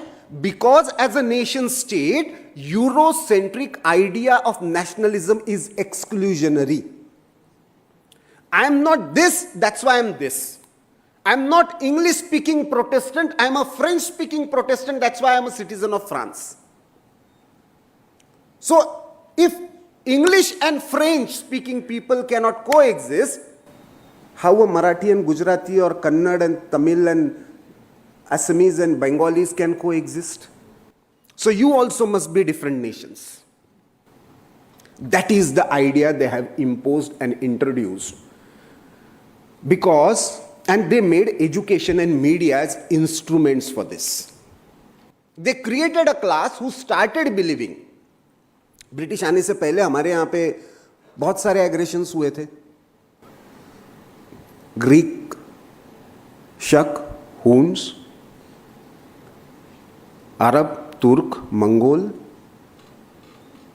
उसके बाद पोर्तुगीज, फ्रेंच, डेंस, एंड सबसे लास्ट में ब्रिटिश आए. Nobody could destroy us intellectually. हम ब्रिटिशों से पहले के किसी भी एग्रेसर को हमने हमसे कल्चरली सुपीरियर नहीं माना. The problem with British colonization was our intelligentsia, our elite class started believing that they are the real law abiders. That is the rule of law. They are the intellectuals. They are really here to civilize us. And that became problematic. Now the real challenge for us is, and the media unfortunately, I'll just give 2-3 examples and then I'll stop. Our entire freedom struggle, as Hindol said, was not just about Swaraj. Swaraj was the last phase of it. But original fight was for Swadharma. Our fundamental idea of Bharat was rested on the principle of spiritual democracy. Everybody should have a right to choose his or her own God. The fight with Babur was not about just temple and mosque. The question is, why do you have to break a temple to build a mosque? Because the idea of iconoclasm essentially do not allow kafirs to exist. Any symbol of murti, what they call as the Butparasti, to coexist. That is the problem. Pakistan is struggling with that idea. But you see, Indian Muslims have Qawwali because they were singing, the devotional songs earlier. They forcefully converted, they starting singing Qawwali. The Dargah concept is not there in original Islam. Only in India you find Dargah. Music is haram, but most of the greatest musicians in India who perform even Saraswati Vandana and Ganesh Vandana are Muslims. That is possible because idea of Bharat is not created by the British. So all these dimensions of Swa should be reflected in media discourse, and today this month is a historic month, and that's why I congratulate Republic for having it. Many of you may not be knowing, in 1826, on 2nd of May, there was the first Indian publication started, first in Hindi and then in Bengali, called Udanta Martanda. You may not be even knowing the name.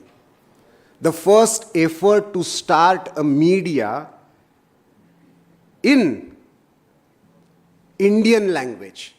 It was a revolt against the British imposition of media discourse. And if we really want to celebrate the nationalist collective, then we need to understand that in 1947, we have attained Swaraj. Swadharma, Swadeshi and Swabhasha is still the incomplete project. Hope we will be able to take that forward with this kind of collective efforts. Thank you. Thank you very much.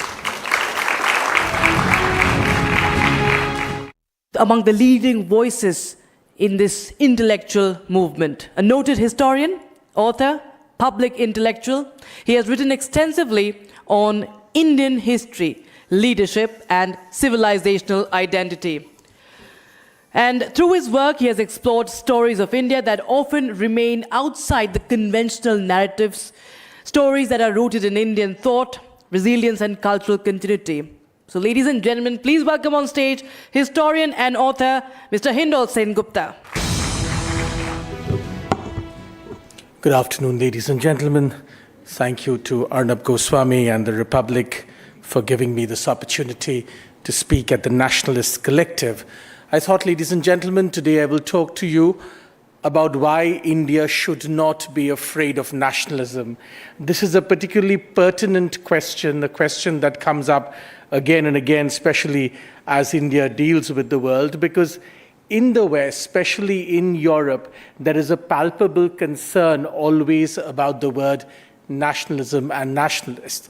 And because of their own history, the West is unable to comprehend that their experience could be different from the experience of other parts of the world. And therefore, today I want to make the case clearly, historically, and without apology for why India is not afraid, cannot be afraid, should not be afraid, and will never be afraid or apologetic about its nationalism.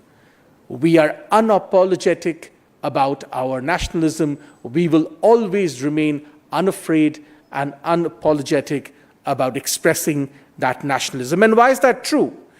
Because without nationalism, ladies and gentlemen, without nationalism, there would be no free India. You and I would not be sitting here. But before we go into that, let's examine why the West fears nationalism. To understand why India is different, we must first understand why the West is so afraid.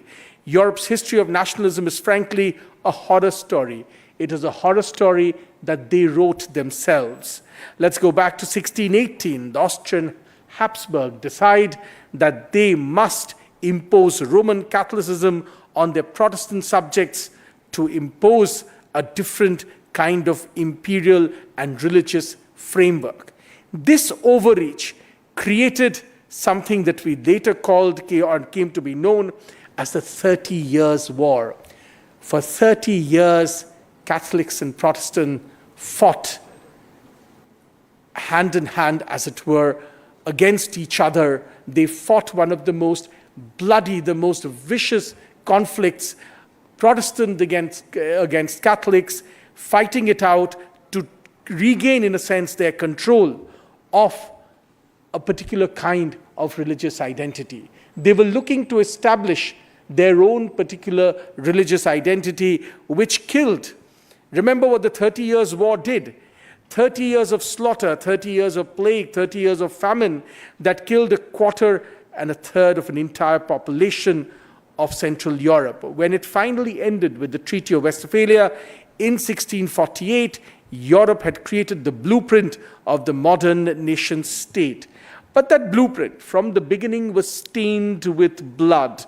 Fast forward 2 centuries later, and you find the French Revolution, which began with the magnificent cry of liberty, equality, and fraternity, and ended with the guillotine.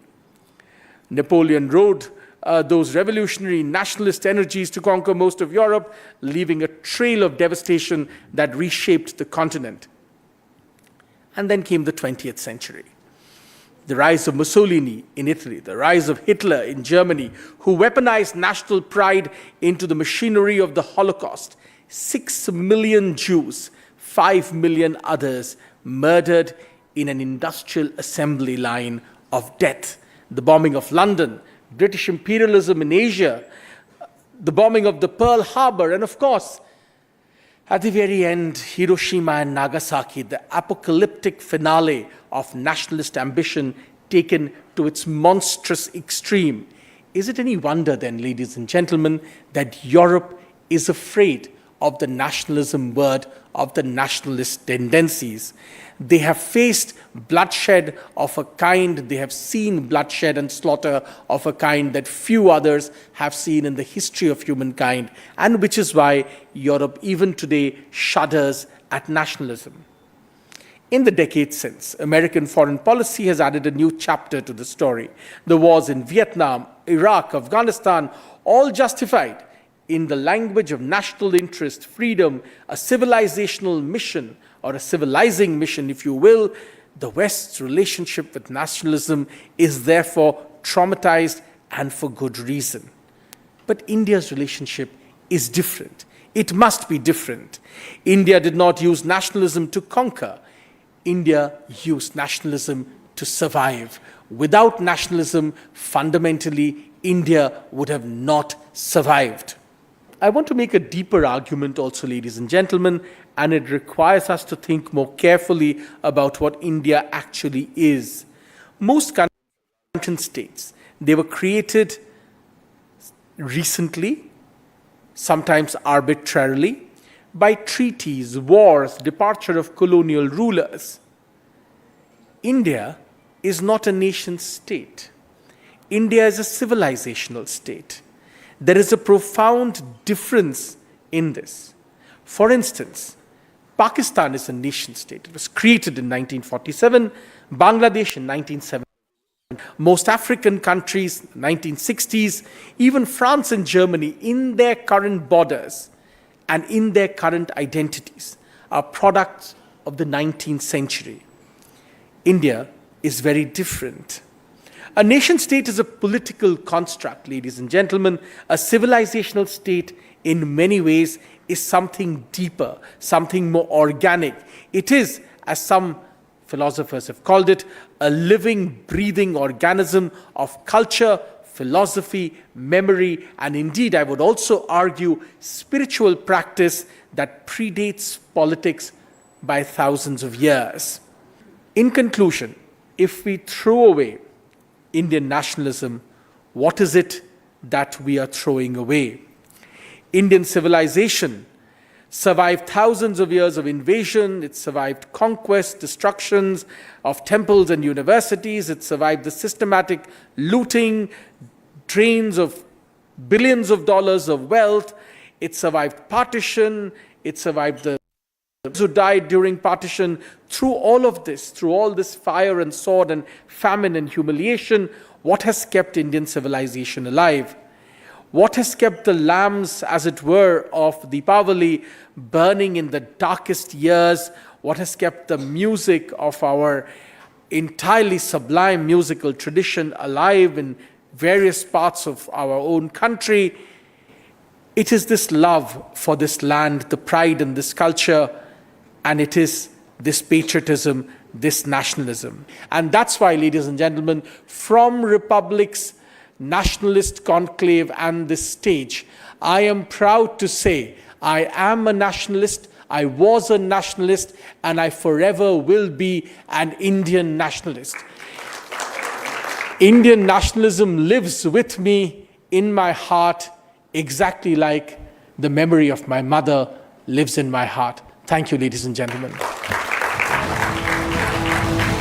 This is the theme of Hindi, Virasat, Rashtrabhav, Bharat ki Sanskritik Pehchan by Dr. Ravindra Shukla. Language is not merely a medium of communication, it is a memory, it is identity, it is civilization. And our final keynote speaker today has dedicated his entire life to education, to literature, and most importantly, the promotion of the Hindi language and Indian cultural values, because language is not just a medium of speech, but of course it also reflects the culture and unites us all and speaks of values as well.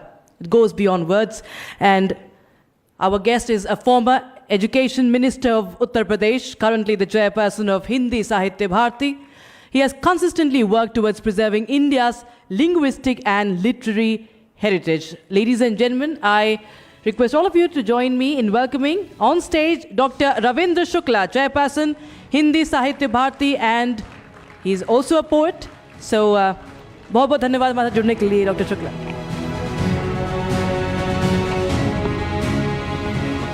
कितने लोगों को मालूम है कि भारत जब वास्तव में भारत था ईसा पूर्व, उस समय भारत की जीडीपी कितनी थी? कौन बता सकता है यहाँ? बच्चों में से कोई बताए जीडीपी कितनी थी? कहीं पढ़ा है आपने? शशि थरूर जी की अभी पुस्तक आई है, उसको जरा पढ़ लीजिएगा। उन्होंने कहा उस समय भारत की जीडीपी सकल विश्व की जीडीपी का 25% थी। एक अंग्रेज लेखक है, उसने भारत की जीडीपी 35 से 40% बताई है, लेकिन जो भारत के स्रोत हैं वो भारत की जीडीपी 60% तक मानते हैं। बहुत जिम्मेदार लोगों ने अभी कुछ लोग अपने वक्तव्य में ये बात कही है। कल्पना करिए कि जब भारत की जीडीपी सकल विश्व में उतनी थी, तब हम कौन थे?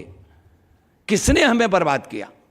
किसने हमें स्व से दूर किया, जिसकी चर्चा अभी थोड़ी देर पहले हुई है? हम स्व को भूल गए। हमारे कवि ने कहा, जिसको न निज गौरव तथा निज देश का अभिमान है, वो नर नहीं नरपशु निरा है और मृतक समान है। कहीं ना कहीं तो कमी आई है। इस देश के अंदर वंदे मातरम के लिए विरोध हुआ। इस देश के अंदर भारतीय, जब मैंने वहाँ कल्प योजना लागू की तो उसका इतना विरोध हुआ। मैं भगवाकरण कर रहा हूँ। केवल मानवीय जीवन मूल्य की चर्चा अगर आप कर दें तो भगवाकरण हो जाता है, सांप्रदायिक हो जाता है। मैं जब शिक्षा मंत्री बना तो मैंने लोगों को बुलाया, अपने जो आईएएस अधिकारी थे उनसे मैंने पूछा कि जो पाठ मैंने पढ़े थे, मेरे आयु के जो लोग यहाँ बैठे हैं, उस समय सब क्लासों में पढ़ाया जाता था और अक्सर बच्चों के जो पाठ्यक्रम था उसमें चेतक को पढ़ाया जाता था, राणा प्रताप को पढ़ाया जाता था, शिवाजी को पढ़ाया जाता था, राम की गुरु भक्ति पढ़ाई जाती थी, राम की अब आप सबने पढ़ी होगी जो हमारी आयु के लोग हैं। लेकिन ऐसे कोई पाठ ये अब पाठ्यक्रम में नहीं है। भूषण के छंद, मैंने कहा ऐसा क्यों नहीं है? तो कहले इससे सांप्रदायिक भावनाएं आहत होती हैं। मैं कुछ बातें और कहना चाहता हूं। हम कौन थे, इस पर विचार करो। सारी दुनिया में, जैसे हमने जीडीपी के बारे में बताया, वैसे सारी दुनिया में हमारे लोग गए। आज भी ऐसा कोई देश नहीं होगा जिस देश में हमारे पूर्वजों के चिन्ह ना हो। अनेक मंदिर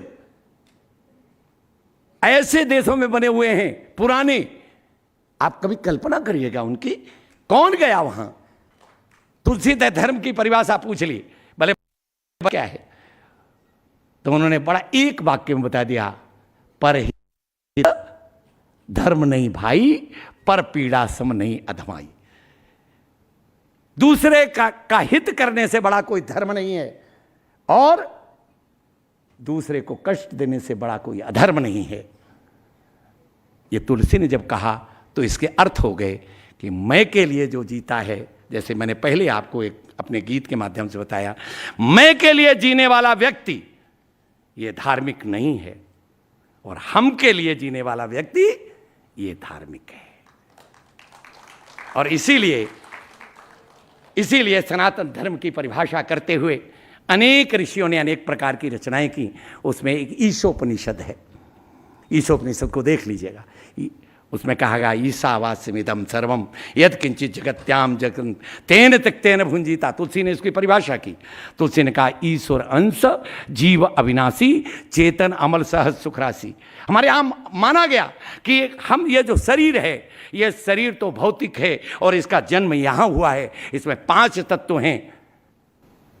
ये 5 तत्व इससे मिलकर शरीर बना, लेकिन जैसे ही आत्मा इसमें से हटती है वैसे इसी में मिल जाता है और उसके लिए भी व्यवस्था की गई है। आज भी मंदिरों में हम कहते हैं, धर्म की अधर्म का, प्राणियों में विश्व का। बोलो, कहीं बोला जाता है? ये कहीं बोला जाता है? किसी उपासना पद्धति में बोला जाता है? दुनिया के किसी देश में बोला जाता है? हम सारे विश्व की कल्पना करते हैं, सबके कल्याण की कल्पना करते हैं, मानवता की कल्पना करते हैं। और इसीलिए ये संबंध हमारा, हम कह पाए वसुधैव कुटुंबकम। विश्व हमारा बाजार नहीं है, विश्व हमारा परिवार है। ये भारत का भाव, ये चिंतन है, यही हमारी पहचान है। इसको जिंदा रखने के लिए आप सब एक बार आपको जागना होगा। सो गए तो बहुत कुछ खो चुके हो, बहुत कुछ समाप्त हो जाओगे। मैं अंत में केवल अपनी एक कविता देकर के अपनी वाणी को विराम दूंगा। बहुत अच्छा लगेगा, आप सबको आह्वान करता हूं। एक तो ये कि एक दीपक तुझको जलना होगा, अंधियारों को दलना होगा। माना झंझावात बहुत हैं, तुझे बुझाने के उपक्रम हैं, पर संकल्पित जो हो जाए उसे मिटाए किसमें दम है। तुझको बुझा न पाए कोई, दीप अखंडित बनना होगा। दीपक तुझको जलना होगा, अंधियारों को दलना होगा। सूर्य अस्त जब हो जाता, स्वयं अंधेरों में रहकर भी, दिया तले अंधेरा कहते हो ना, स्वयं हमने नहीं खाया होगा लेकिन पड़ोसी को खिला दिया। स्वयं अंधेरे में रहकर भी जग को बांटा है उजियारा। घर घर पूजे हुए शीशे, शिव ने पिया हलाल सारा। नेह तुझे यदि मिले मिले ना, फिर भी तिल तिल गलना होगा। दीपक तुझको जलना होगा, अंधियारों को दलना होगा। सूर्य अस्त जब हो जाता है तू ही दिग्दर्शक बनता है। घर आंगन में, पथ उपवन में जल करते मेरे दम बदलता है। जला निराशा की चादर को दृढ़ताओं में पलना होगा। दीपक तुझको जलना होगा, अंधियारों को दलना होगा। और आंधी वर्षा, ध्यान से सुनिए, बच्चों के लिए खास कर कह रहा हूं। आंधी वर्षा भूचालों में अडिग हिमालय खड़ा हुआ है, इसीलिए तो दुनिया भर में हिमगिरी सबसे बड़ा हुआ है। तू प्रकाश के कुल की आशा, तो प्रकाश के कुल की आशा, हिमगिरी जैसा ढलना होगा। दीपक तुझको जलना होगा। और अंतिम इसका बंद दे रहा हूं, तेरी ज्योति शिखा में संचित, जवानों को ही समर्पित कर रहा हूं। हम तो अब चली चला की बेला है, जितना कर पाएंगे करेंगे, लेकिन तेरी ज्योति शिखा में संचित अगणित दीप प्रज्वलित क्षमता, अद्भुत शक्ति समाहित तुझ में, ज्वालामुखी करे क्या समता। अग जग ज्योतित हो सकता है, ज्योति ज्योति को मिलना होगा। दीपक तुझको जलना होगा, अंधियारों को दलना होगा। बहुत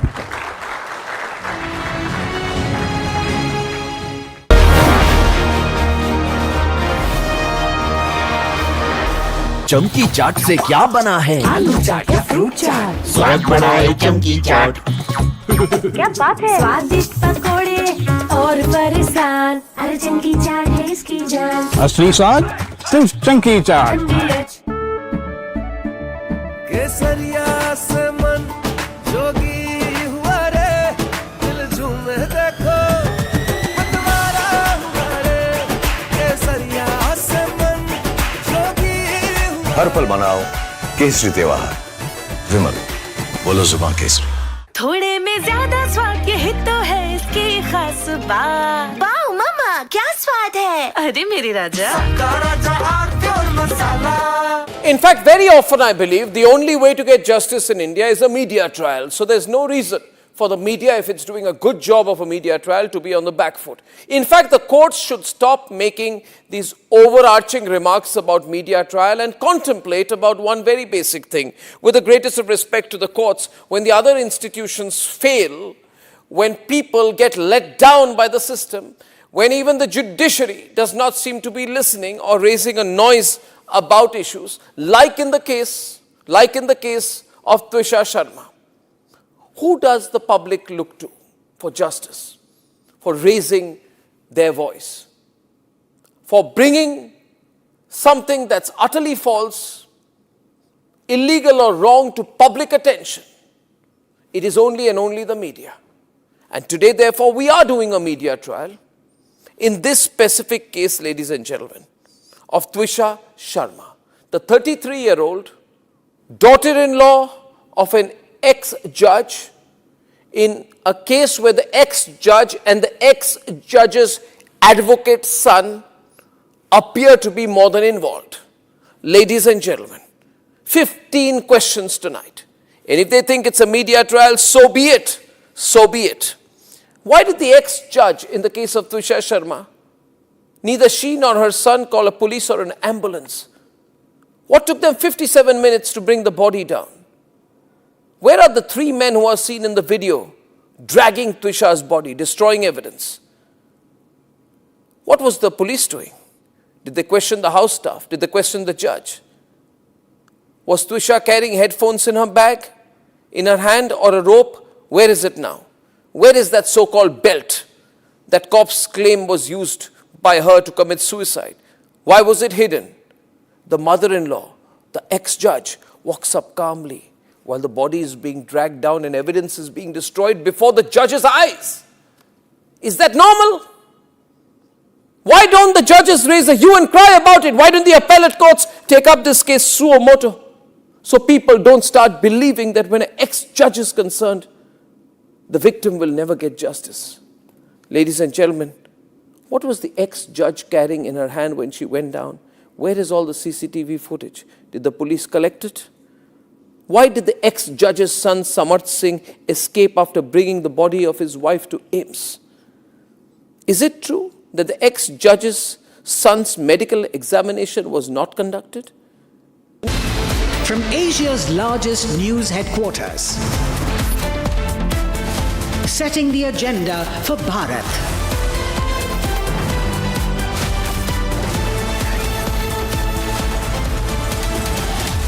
You're watching Republic.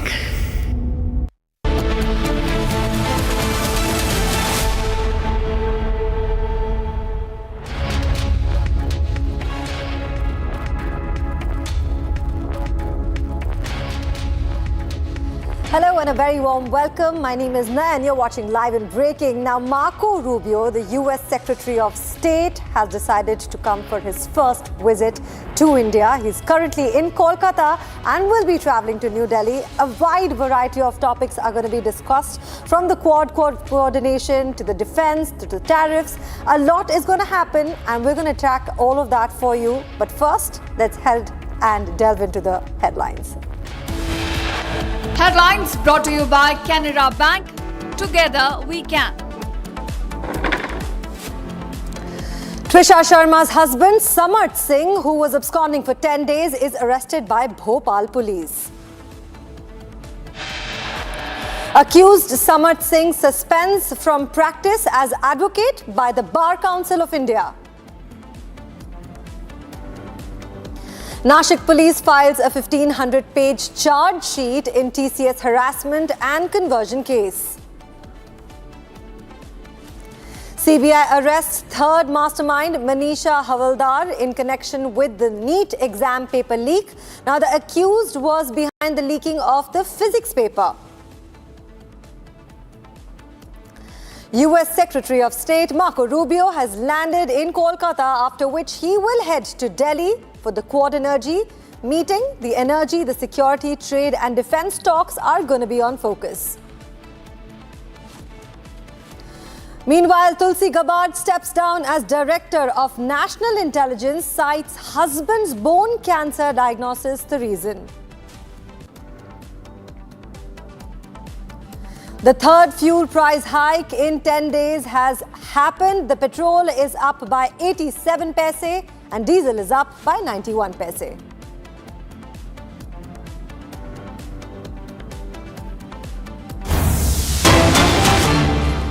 Now, there is a breaking news that Ivanka Trump's assassination plot has finally been unraveled. There is an assassination that was planned for Ivanka, and this is linked by the IRGC operatives and the accused of the plotting assassination of Ivanka Trump. Now, Ivanka, as you know, is the first daughter of US President Donald Trump and was allegedly targeted in an assassination plot by an Iraqi operated trained by the Iran's Islamic Revolutionary Guard Corps.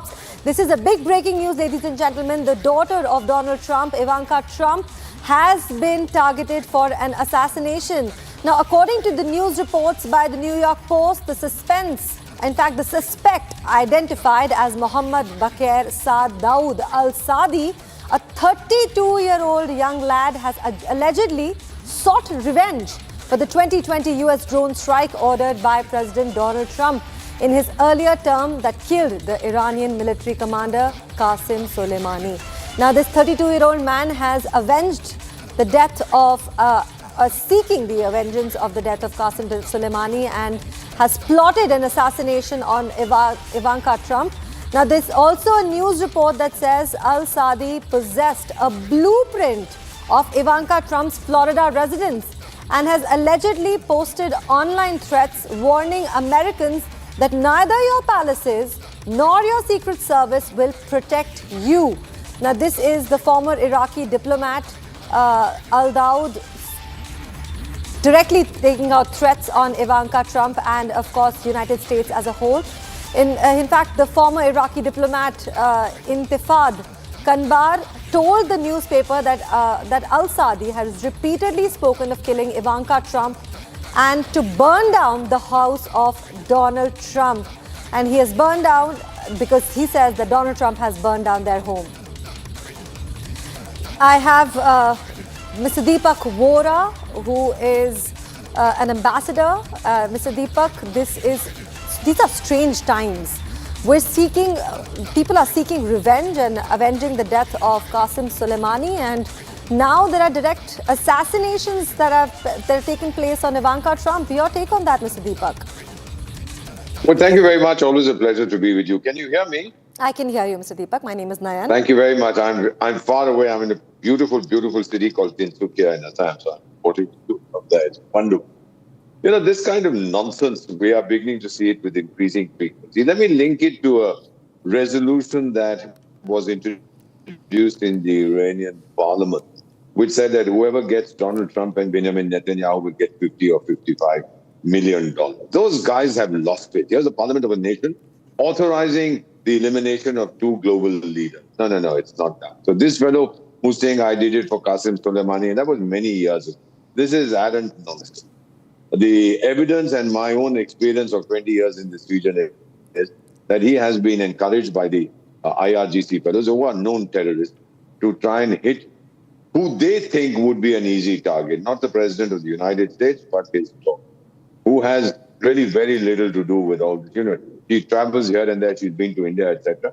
But as far as US policy is concerned, she doesn't get involved with Jared Kushner, who is the special advisor and so on, special representative of the president. I think this is absolutely despicable.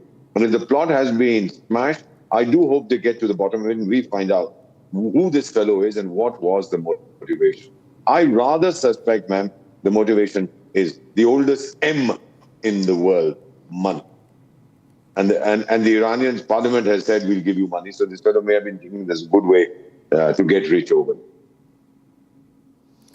Mr. Deepak, it's very, very surprising that he actually he posted a picture of the map that showed Ivanka's home, and we will get to all of that. Mr. Deepak, please stay with us. But right now we have also Tulsi Gabbard, who has stepped down as the Director of National Intelligence, and she cited that her husband's bone cancer diagnosis is the reason. Now, Tulsi Gabbard has played a crucial role in the intelligence of the United States, and she has stepped down because of this unfortunate reason of her husband getting bone cancer. Now, she's expressed, she's been a part of the Trump's intelligence team. She's in fact been the chief. And, you know, her husband Abraham's diagnosis with this rare form of bone cancer is actually the reason for her to step down. Mr. Deepak, she's played such a crucial part, and this extreme rare form of bone cancer that Gabbard's husband has, kind of caught is the reason. And she also posted a resignation letter. Why don't you tell us some of her key achievements? And do you think she's kind of made an impact and contribution to the U.S. intelligence as a chief? There's no question about it. She's of Indian origin. First, let me just put it that we feel very sorry for what has happened, the husband being diagnosed with this rare form of bone cancer. You know, ma'am, whatever one might say, I might be an ambassador, etc., but at heart, I'm Sanatani. I'm a Hindu. And what I see is that this woman, her sanskar, she's doing what I would expect her. Husband is in trouble. She found that the job that she's holding at was putting a lot of pressure. So she sacrificed her career for her family. This is the essence of her.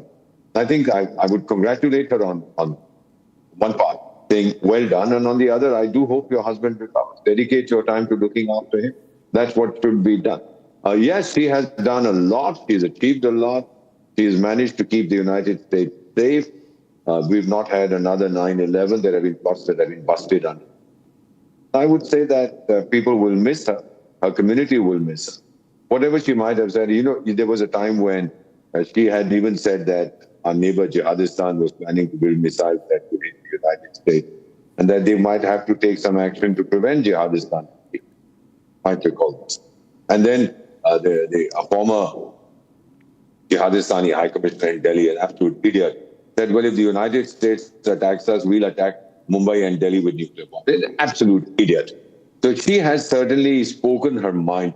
She will be remembered as someone ferociously dedicated to the United States, which is as it should be, committed to eliminating terror, and committed to sharing whatever she could with countries that are friends of the United States. I think these are the three requirements of any director of national intelligence. We have it in our own country. We have a national security advisor, totally dedicated to securing India, internally and externally. She was of the same mold. So, Ms. Gabad, good luck to your husband. I hope whatever the next few years are painless. And to you, I say, you've done it. Absolutely, Mr. Deepak. I completely, agree with you. Just as a 43-year-old, the kind of, extensions that she's made in the U.S., Chief of Security and Intelligence, she was perceived as being of an Indian origin, but because, with the kind of efforts that she, made to reduce the size of the agency. She cut costs by more than $700 million annually. She's made some massive kind of progress up there. But Mr. Deepak, please stay with us. It's time to also get into another breaking news. We also have U.S. Secretary of State Marco Rubio, who has landed in India this time. And this is going to be a 4-day high-stake visit for Rubio, which is closely going to be watched by the global diplomatic circles. Now, this 4-day visit is going to be centered around a lot of interesting strategic diplomatic circles and conversations. But he has landed in Kolkata and will stay till the 26th of May. Now, during this visit, he will be attending not just the Quad Foreign Ministers meeting, he will also be traveling from Kolkata to New Delhi, Agra and Jaipur.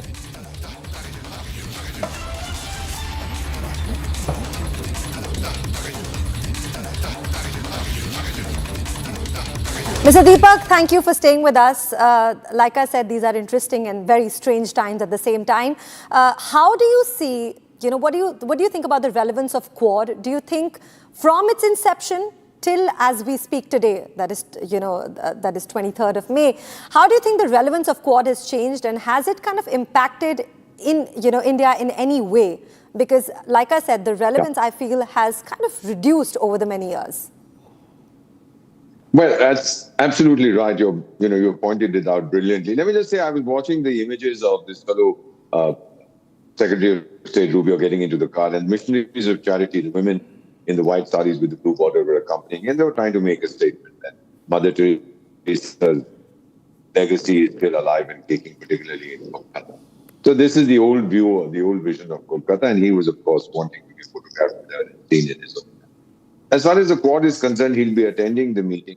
Quad, as I see it, has acquired a very tough exoskeleton. The interior is essentially defense-related. You can deny it all you want. The idea was that China's rise and China's assertiveness, China's aggressiveness, China's abrasiveness, this is what had provoked the creation of Quad of countries that don't want this, that want to keep the ocean free. There's Australia, there's Japan, there's India, and the United States. Essentially, countries that are in our region, and then the United States that is in everybody's. So it began as something which was, they didn't talk about it, but it had a certain security dimension to it. And they talked about other things about, sharing vaccines and technology and doing this, that, and the other, and the developmental agenda. That is the priority. But my own feeling is that Quad is here to stay, even though that Chinese foreign minister, the chap, who's again become the foreign minister, Wang Yi, whatever. This chap went off somewhere and said, oh, this is an idea that will dissipate like foam on the sea. It hasn't dissipated. And now he's crying about it. He's very worried. So my own feeling, ma'am, is that Quad is here to stay. The impact on India is we manage our security on our own. But there are other areas in which we then there was talk about 1 billion vaccines being made, and India was one of the countries identified. Then we're talking about cooperation in high-tech areas. We're talking about supply chain resilience. We're talking about a number of things. And if you read between the lines, everywhere the idea is that China should be kept under control. Otherwise, those fellows will do all kinds. So his visit here and the meeting of the foreign ministers will certainly be useful. But anybody saying it's a game changer and it'll change everything in the world, no. It's more of the same, but it's a reaffirmation of our commitment to an important. Right. Mr. Deepak, this was an informal group that has, it's not really been something that was, had a treaty or had a, had a headquarter. I also want to understand from the point of view of energy crisis. That's something that the world is facing at this hour. Do you think Marco Rubio's visit is also going to be, in a very, maybe in a plain Jane way, he's kind of trying to sell the Venezuelan oil to India. Do you also look at that from that lens? Oh, absolutely. Absolutely. The world's largest known oil reserves, almost 17-18% are with Venezuela. Even though US sanctions had disrupted the Venezuelan oil industry totally and their production fell, now it's back. Of course he wants us to buy Venezuela. Of course he wants us to buy America. There's no question about it. Will we do it? Let me put it to you very bluntly. We can talk about strategy, we can talk about morality, we can talk about whatever we want. Reality is I'll buy it from wherever I can. I'll buy it from the moon if I can get it at a price. And I think Mr. Rubio to understand this, will not be bullied, will not be bulldozed. That era in our lives is over in India's development. Now we will make a choice based on our self-interest, our national interest. I think that Venezuelan oil certainly will come to India. All this talking, it keeps coming, we'll not buy Russian oil. Oh, India has promised it to do this, India has promised it to do that. We make no sense. We'll buy, why should I not buy Russian oil if they're giving it to me at this time? Let me just add for the benefit of many of your viewers who probably are aware of this already. China will continue to buy Iranian oil despite all the sanctions. It was being given, according to what my friends told me, at a 70% discount. That's why the Chinese were gobbling up whatever they could, every drop of Iranian oil. It was being sold to them very cheaply. Now, of course, the situation has changed after the Israel-America-Iran conflict. So my feeling that, ma'am, buying oil from Venezuela, from wherever. The Venezuelan president, by the way, the acting president, what's her name? Delcy Rodriguez, I've met her. She's coming to India in the next 3 or 4 days. I don't know if she's going to be here while Marco Rubio is here, but she will be coming. And then again, this is one of the issues that will be discussed. And why not? I have no issues with Venezuela. They've never hurt me in any way. I've never hurt them in any way. Hugo Chavez had come here also at once upon a time. Great buddy of India, etc. So many things that we are seeing happen. And I think this energy certainly will be one of the major areas. But if we are pressured that you can only buy from me and nobody else, oh no, then we'll tell him to have a nice sambar dosa and we are not going to be bullied. Right. That's my understanding after 53 years in. Right. Thank you, Mr. Deepak. These were insightful thoughts from your side. Thank you so much for joining us. We have another big breaking news that's coming in, but on your television screen right now is Marco Rubio, who has arrived in Calcutta and has visited the Mother Teresa house, which is where her tomb is, which shows her simple living. And right now, the convoy is going to be leaving, and shortly, say about 1 p.m., Marco Rubio will land in New Delhi. But now it's time to slip into another story where we're going to tell you that Samarth Singh has now been presented in the Bhopal court today, and the AIIMS medical team is going to fly to Bhopal for the second autopsy.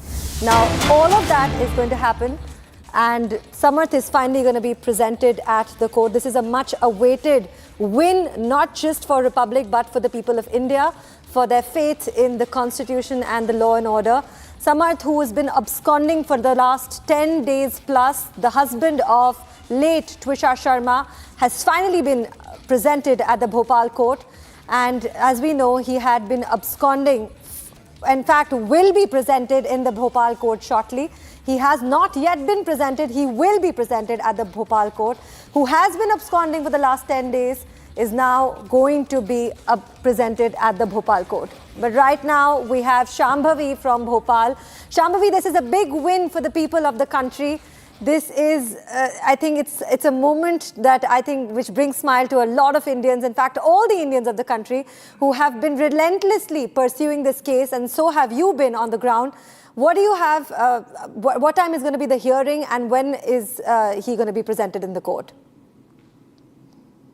Well, yes, definitely a huge win for the family and for the entire Republic Network, who's been relentlessly covering this entire matter, has been putting pressure on the government, on the agencies to make sure that some action is being taken. Yesterday, we saw 2 victories where the postmortem 2 was approved by the High Court, Jabalpur High Court, as well as a notice was issued in the matter of cancellation of anticipatory bail of Girbala Singh. Now, today, as we know, just 2 or 3 days ago, the district court in Bhopal has asked Samad Singh to appear before them on 23rd of May. Well, today is 23rd of May, and just yesterday, Bhopal police took custody of Samad Singh from Jabalpur High Court, and he was brought late night here in Bhopal, and today he will be presented before the district court, where the police is expected to ask for remand for police custody for custodial interrogation, and the hearing will happen sometime around 11. That is what is expected. Of course, there can be changes in timing given the order of the cases, but 11 is what is expected. We'll also see Samad Singh there. Samad Singh has been asked to surrender, to withdraw his application of anticipatory bail that he filed before the High Court of Jabalpur, and was asked to appear and to surrender before either the investigating officer or the trial court in the matter. Right, Shambi, interestingly, the Bar Council has also suspended Samad Singh from legal practices. That's also a big win if you look at it. Definitely. We've been trying to get this done. We've been trying to get our message across to make sure that somebody, I am from the same fraternity, from the legal fraternity as well, so somebody from the legal fraternity to have done something like this, or to have even alleged for something like this. His wife was barely there for 6 months and she is dead now. Whether it's suicide, whether it's murder, that's still a matter of interrogation, but to be alleged of the same for something so severe as dowry, harassment, abuse, mental cruelty, this was definitely an action which was needed. Thank you for giving those interesting updates. 11 o'clock is, I think, all heads and eyes are on. But for now, it's time to tell you about N. Swaminathan, an eminent artist and head of the Thevara Padasalai, in fact, the Dharumapuram Adhinam, which was, he's been honored as a Padam Shri for his exceptional contribution in the Tamil Pan Isai tradition, Thirumurai hymns. Now, the preservation of the ancient musical discourses, he's been celebrated as a supreme artist and an A-grade all-India radio performer with an artistic journey spanning over 55 years. He has been dedicated his entire life to carrying Tamil devotional music to the global audiences across continents and has been releasing over 100+ albums. Now, he's been deeply committed to oral traditions, training generation after generation students of fine art in the Thirumurai Isai at the grassroots level. Now take a look at this report that honors this musical legacy.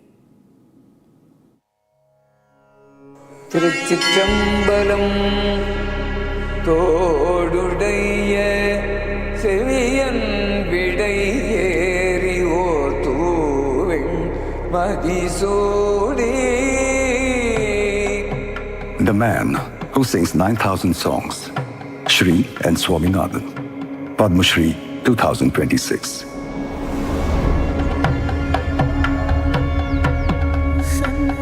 "80 kilometers from Chennai, in Tiruthanni, there is the sacred Murugan temple where, for 26 years, devotees are treated to melodious devotional songs by Shri Swaminathan, making their hearts filled with spiritual devotion. But how did this journey begin? Born into a farming family, the life-changing moment came when he was 14. My father took me from our small village to nearby town Thirukarukavur. There a concert of Madurai Somu was being held. After the concert, my father took me to get his blessings and he asked me to sing. Meditate, O mind, meditate daily upon Lord Murugan. If done, your evil deeds and sinful karma will be removed. He said, I have good voice and diction, and suggested my father to put me in a music school. then I started learning Tirumurai. Tirumurai is a Tamil compilation of devotional songs dedicated to Lord Shiva, composed between the 6th and 11th centuries. Among them, Thevaram songs are the most prominent. Young Swaminathan was sent to Thevaram Pathasala in Tirukadavur and Dharmapuram Adinam for 8 years, and he learnt the Thevaram hymns with complete devotion and rigorous practice. This earned him the title of Oduvar, Sacred Temple Chanter. The tradition of Oduvar singing goes back to the times of Rajaraja Chola, he who built the famous Brihadeshwara temple. The Cholas encouraged the preservation of hymns as inscriptions in Saiva temples. The Oduvars are a special group. The Tirumurai, specifically the Thevaram hymns, are set to Tamil musical forms known as Pan, equivalent to specific sets of Carnatic music ragas. Oduvar Swaminathan, along with a group of devoted Adinams, Tamil Saiva monasteries, and other Oduvars, is working towards continuing this tradition, training groups of students in Dharmapuram and Chidambaram. For their global Tamil audience, they have brought out the hymns in more than 100 collections in digital format. As a blessing to our Thavam, we got Tirumurai. It has poetry, music, grammar, artistic literature with the blessing of Thiru Jnana Sambandha. It is our duty to preserve this.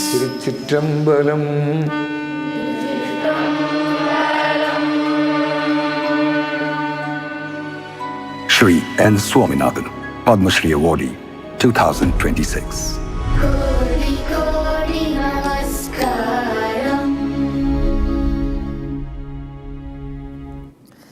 That was N. Swaminathan, and definitely a Padma Shri Award winner. But don't go anywhere. We're trying to slip into a short break. Once you come back, we have the Nashik police that has filed a 1,500-page charge sheet in the TCS harassment and conversion case. More on that after a short break.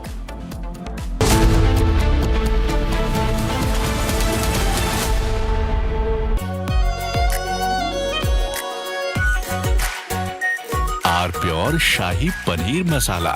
Delicious, healthy, every day. Amity University has one of India's largest merit scholarship programs for brilliant students. Over 9,000 students with 90% plus in their 12th boards are currently at Amity, benefiting from the culture of academic excellence and focus on research and innovation. To be with like-minded students who want to be successful, apply at amity.edu/scholarships. चमकी चाट से क्या बना है? Sandwich लस्सी और छाछ। हर घूंट में चमकी चाट। अब बताओ स्वाद आया? आया। असली स्वाद सिर्फ चमकी चाट।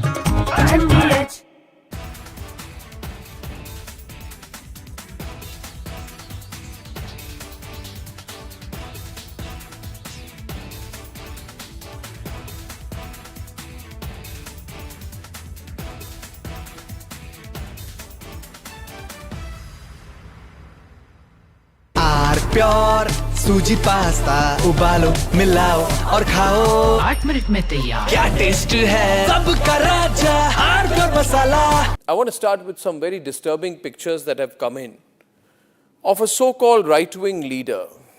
His name is Sushil Prajapati. He is accused of rape. After being in jail for 9 months, he gets bail, which means he's still an accused. He's an accused in a rape case. And the case goes back to 2025 when he took an LLB student to one place on the pretext of introducing her to a senior advocate. He drugged her drink and then he sexually assaulted her. He is still under trial for rape. He has not been released. But when he comes out, this rape accused, garlands are put on him as if he's some kind of a hero. As if he's achieved something great. Is a rapist to be the right wing of this country? Very often I come on television and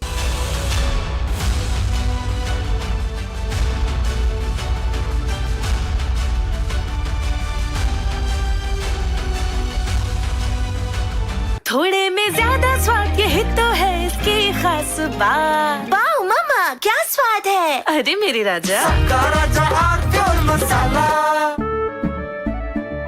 केसरिया से मन जोगी हुआ रे, दिल झूमे देखो मतवारा हुआ रे। केसरिया से मन जोगी हुआ। हर पल मनाओ केसरी त्योहार। विमल, बोलो जुबान केसरी। प्यास बुझाए, ठंडक लाए, सबको भाए जीरा से। MTH का जलजीरा जीरा से। जीरा से असली रिफ्रेशिंग, असली स्वाद, असली मजा।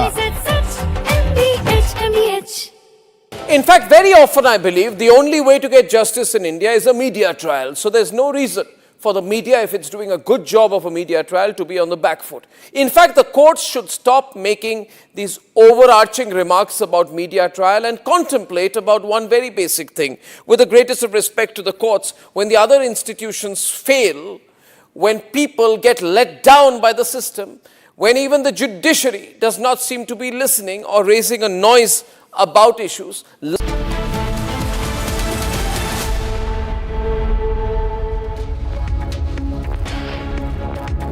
Viewers, you're watching Republic TV. This is Shivam Dutt Mehta, and the top focus in this bulletin will be the Trisha death case. We'll get you all the latest updates on that because that is a Republic campaign and there has been a big impact on that. The second post-mortem has also been ordered, and also our top focus will be Marco Rubio's visit to India. We'll get you the latest updates on that too. But first up, let's have a look at the top headlines of the hour.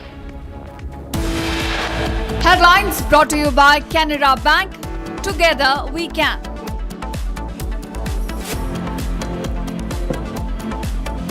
Trisha Sharma's husband Samarth Singh, who was absconding for 10 days, arrested by Bhopal police. Accused Samarth Singh suspended from practice as advocate by Bar Council of India. Nashik police files 1500-page charge sheet in TCS harassment and conversion case.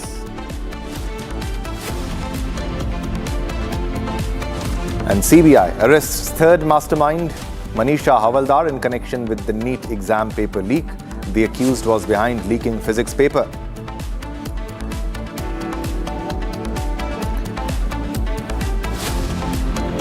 And US Secretary of State Marco Rubio lands in Kolkata, after which he will be heading to Delhi for court meeting. Energy, security, trade and defense stocks in focus. Tulsi Gabbard steps down as Director of National Intelligence, cites husband's bone cancer diagnosis as the reason. And third fuel price hike in 10 days, petrol up by 87 paise, diesel by 91 paise.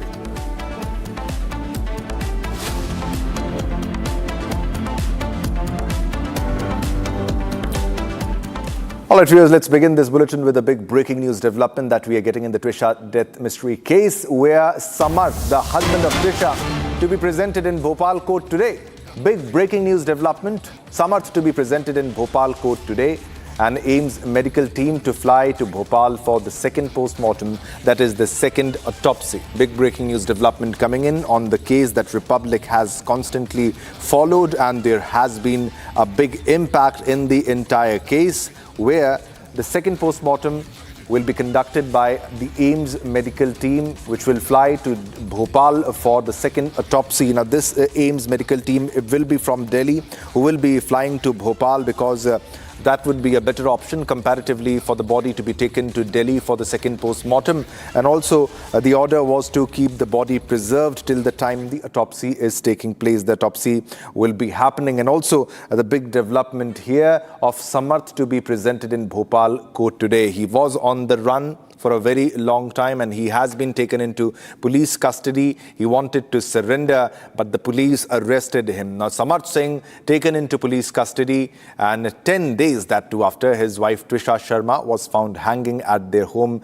in Madhya Pradesh under mysterious circumstances. And this is the impact. This is the Republic impact, because we constantly have followed the story, and we confronted the mother-in-law also who was questioning us that, are you investigating investigating, and we told her that yes, we are doing our duty, we are doing a job, and this is the result. Now, Samarth has been absconding since his wife's mysterious death on May 12 and emerged before the public on Friday as he reached the Jabalpur court to surrender himself. He should have reached to the Bhopal court and surrender to the Bhopal police, but he was arrested by the Bhopal police, and Samarth has been taken into custody by the police and taken to Bhopal to be handed over to Bhopal police.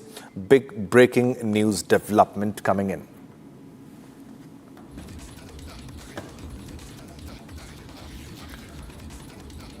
All right, viewers, now the tragic death case of 33-year-old Trisha Sharma sent shockwaves across the nation. While powerful influences initially threatened to dilute the investigation, the relentless, uncompromising journalism of Republic Media Network has brought the traction this case needed. Now, Trisha's husband Samarth, who had been absconding for 10 days, has now come out and surrendered and arrested. He is in custody of the police. He is being transferred to Bhopal now. This is a big win for Trisha's family, and now Trisha is closer to getting justice. Take a listen to what the family has to say. I would request you also have Trisha's father, Navnidhi Sharma ji, sitting with you. If this question could directly be put to him by the lawyers, and you know what they are saying. In fact, if he can hear us, Navnidhi Sharma ji, this is a very, very important point here. Raman Malik, at least give some respect to Mr. Navnidhi Sharma, the father of Trisha. He's on the debate. If you don't mind, please don't heckle him. If you don't mind, don't heckle him. 1 week back you heckled him, not today, please. Yes. We can actually move, if we can Raman actually... ji, ये जो process बता रहे हैं, We ये can't किसके see him under on में the आता है? screen. We can see him now. Yes. ये process लोकायुक्त के अंडर में आता है. ये process आता है जुडिशरी के अंतर्गत. ये process आता है उन एम्स में बैठे हुए डॉक्टरों के अंतर्गत. अगर वही आपके रक्षक हैं, जो वही बच्चक हैं, तो फिर किस प्रोसेस की आप बात कर रहे हैं? मेरा विनम्र निवेदन है, आपका कोई सगा अगर फंस जाता तो शायद आप अर्नब को, इस रिपब्लिक को बोलते CJM, chief justice of media, क्योंकि यही बचाते हैं इस खतरनाक प्रोसेस से. ये तो हर क्राइम करने के बाद आपको प्रोसेस से मारते हैं. मेरी बेटी को मारा, फिर इस प्रोसेस ने मुझे रोज मारा. मेरा विनम्र निवेदन है, आप मेरे साथ आके खड़े होके देखिए ये कितना कष्टकारी प्रोसेस है. ये दिल चीर देने वाला प्रोसेस है. प्लीज मैडम जो बोल रही थी पैनल पे, प्रोसेस, मैं इस प्रोसेस, आप मेरे साथ आइए और समझिए इस प्रोसेस को. आइए प्लीज. आपने कभी सड़क पे नहीं आए, आप कभी धूप में नहीं लेटे होंगे, कड़कती धूप में. मैं लेटा हूं, मैं हार्ट का मरीज, लेटा हुआ हूं धूप में. मेरे मरने के चांसेस है, मेरे को हार्ट स्ट्रोक आया है. प्लीज आइए, please join me. I will make you understand what process is. Please come Raman sir, please come madam, please come with me and learn this process for the whole of your life. Learn this process. Please don't heckle him. What about that? She was tarnishing the image. She destroyed all the evidence. मैं तो हाथ जोड़ के विनती कर रहा हूँ कि जिन अफसरों ने काम नहीं करा, आप उनको भी अक्यूज बनाइए. अफसरों की बात ही नहीं है, यहाँ गिरिबाला सिंह की बात है. किसके पास जाऊँ बताओ रमन साहब, किसके पास जाऊँ? मैं कहाँ नहीं गया हूँ. अपील में तो डालो. मैं किसके, आपके पास आऊँ? मैं आपको बताऊँ? मैं भी आप मुझे प्रोसेस दिलाइए. मुझे अभी एक प्रोसेस चाहिए, प्लीज दिलाइए प्रोसेस. अफसरों का नाम I need a panel. डालो जिन्होंने काम नहीं करा. मुझे प्रोसेस बताइए सर. गुजारिश कर रहा हूं. ये प्रोसेस आज हाई कोर्ट में दिखा है. आज हाई कोर्ट से सुप्रीम डिस्ट्रिक्ट कोर्ट में एक प्रोसेस दिखा है. आपने देखा ना, मेरे सम्माननीय वकील को मारा गया 35 इयर्स की एज में, 35 इयर्स की प्रैक्टिस में. इस प्रोसेस मार रहा है आपका. एक कमरे में प्रोटेक्टेड करा जा रहा है किसको? एक आप सोचिए, ये प्रोसेस है. आइए ना साथ में हमारे, प्लीज आइए, देखिए कैसा प्रोसेस है. फिर आप बताएंगे कि प्रोसेस को कौन तोड़ता है. ये CJM तोड़ते हैं, ये CJM, शर्मा जी, ये चीफ जस्टिस ऑफ मीडिया है, यही तोड़ते हैं इसको. कि जिन लोगों ने अपना काम नहीं करा, शर्मा जी, रमन जी, आप जिस मैं इन्वेस्टिगेशन की बात कर रहे हैं वो इन्वेस्टिगेशन होता है। एंड मैं आपको एक बात बताना चाहती हूँ, इसीलिए लड़ रहे हैं कि इन्वेस्टिगेशन करो, इन्वेस्टिगेशन करो, इन्वेस्टिगेशन करो, और आप बोल रहे हैं कि इन्वेस्टिगेशन में सब निकलेगा। What is this? Where is the? आप उन लोगों को क्यों नहीं बोलते जो इन्वेस्टिगेशन नहीं करते?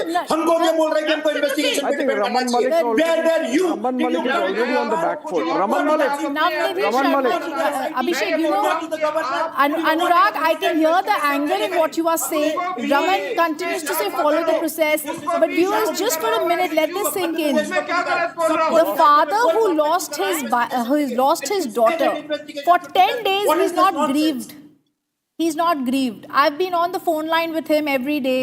मुझे नहीं लगता इनको समय मिला है, ना इनके फौजी बेटों को समय मिला है to really come to terms with the reality. वो सिर्फ हर पिलर पोस्ट पे भाग रहे हैं। और जो इन्होंने शब्द कहा, chief justice of media, please understand, I also have been seeing such cases. You've also seen such cases. I clearly tell you what Navnidhi Sharma told me. If Arnab had not picked up this case 7 days ago, there was no media following it. This case could not have reached where it has today. We were the only channel who stuck it out and said, arrest Giribala. Today, the Solicitor General comes in the Madhya Pradesh High Court and says, arrest Giribala. So please understand, एक चीज होती है process, और जो नवनिधि शर्मा जी अपनी दर्दनाक बातें बता रहे हैं, उनकी वाइफ नहीं आ रही, अगर आप नोटिस करेंगे, हाँ उनके बच्चे आ रहे हैं, लेकिन वो तड़प रहे हैं, एक तड़प में वो बात निकल रही है उनकी। All right, viewers, we are getting a big breaking news development, and this is about the border issue with West Bengal and Bangladesh. Now, Bangladeshi locals disrupted the border fencing in Bengal. Now, there was a tense standoff at the Bangladesh border as fencing begins. Now, Bangladeshi locals initially tried to stop the process. Later, the BGB arrived and attempted to prevent the BSF and the government survey officials from carrying out the land acquisition. However, the work continued despite the objections. Now, amid the tense situation, provocative exchanges took place between both the sides at the border. Now, by the evening, the atmosphere had become warlike, and BSF personnel were seen lying in the position at the border with guns aimed and ready. So this was a very tense situation. Now this after a government change and the allowing of the land acquisition for the border fencing. Now this has seriously affected the Bangladeshi locals who want the border to be open because of the trespassing and the illegal migration that takes place. Now Bangladeshi locals were seen. This is the exclusive Republic story on your screens, ladies and gentlemen. First on Republic exclusive story, where Bangladeshi locals initially tried to stop the process, and later the Bangladesh border guards arrived and attempted to prevent the BSF, that is the Border Security Force, and the government survey officials from carrying out the land acquisition. However, the work continued despite the objections, and this was the tense situation, and provocative exchanges also took place between both the sides at the border. And by the evening time, the atmosphere had become almost warlike. The BSF personnel were seen ready in position at the border with the guns aimed and ready. This was a tense standoff situation at the border, at the India-Bangladesh border, where after the government has approved the fencing, the land acquisition, which was earlier delayed and denied by the previous government of Mamata Banerjee, and now in the rule of, under the rule of Shovendu Adhikari, under the rule of BJP, this has been allowed and the fencing is going to begin. The land acquisition has been allowed by the government, and this is the reaction. This is what we are talking about. Bangladeshi locals, they came there near the border and they tried to disrupt the border fencing in Bengal, and there was a tense standoff at the Bangladesh border as the fencing began. And the Bangladeshi locals, initially they were trying to stop the process. Later, the BGB arrived and they attempted to prevent the BSF and the government survey officials from carrying out the land acquisition, but undeterred, we did our duty. However, the work continued despite the objections amid the tense situation. Now, this is what happens when the government changes and you are on the right track, and there's a fencing, the work of fencing which has begun, and the Bangladeshis are severely impacted because of this. All right, so that was an exclusive story, a Republic exclusive story, a story from the Bangladesh border. Now let's move on to another big breaking news development. Now this is about the TCS harassment and conversion files 1500-page charge sheet in the TCS harassment and conversion case. Big breaking news development. On your screen, ladies and gentlemen, the charge sheet has been filed in this case, and the Nashik police have filed a very big, that is a 1500-page charge sheet in this entire case. Big breaking news development on your screen, ladies and gentlemen. A 1500-page charge sheet has been filed by the Nashik police in this case, in the conversion case, in the sexual harassment case. This is the first charge sheet. The police have named the accused also in this entire case. In the charge sheet, Danish Ejaz Sheikh, Tausif Bilal Atar, Nida Ejaz Khan, Matin Majid Patel, and based on the investigations into the FIR, that was to the Diloli Camp Police Station. Big breaking news development coming in.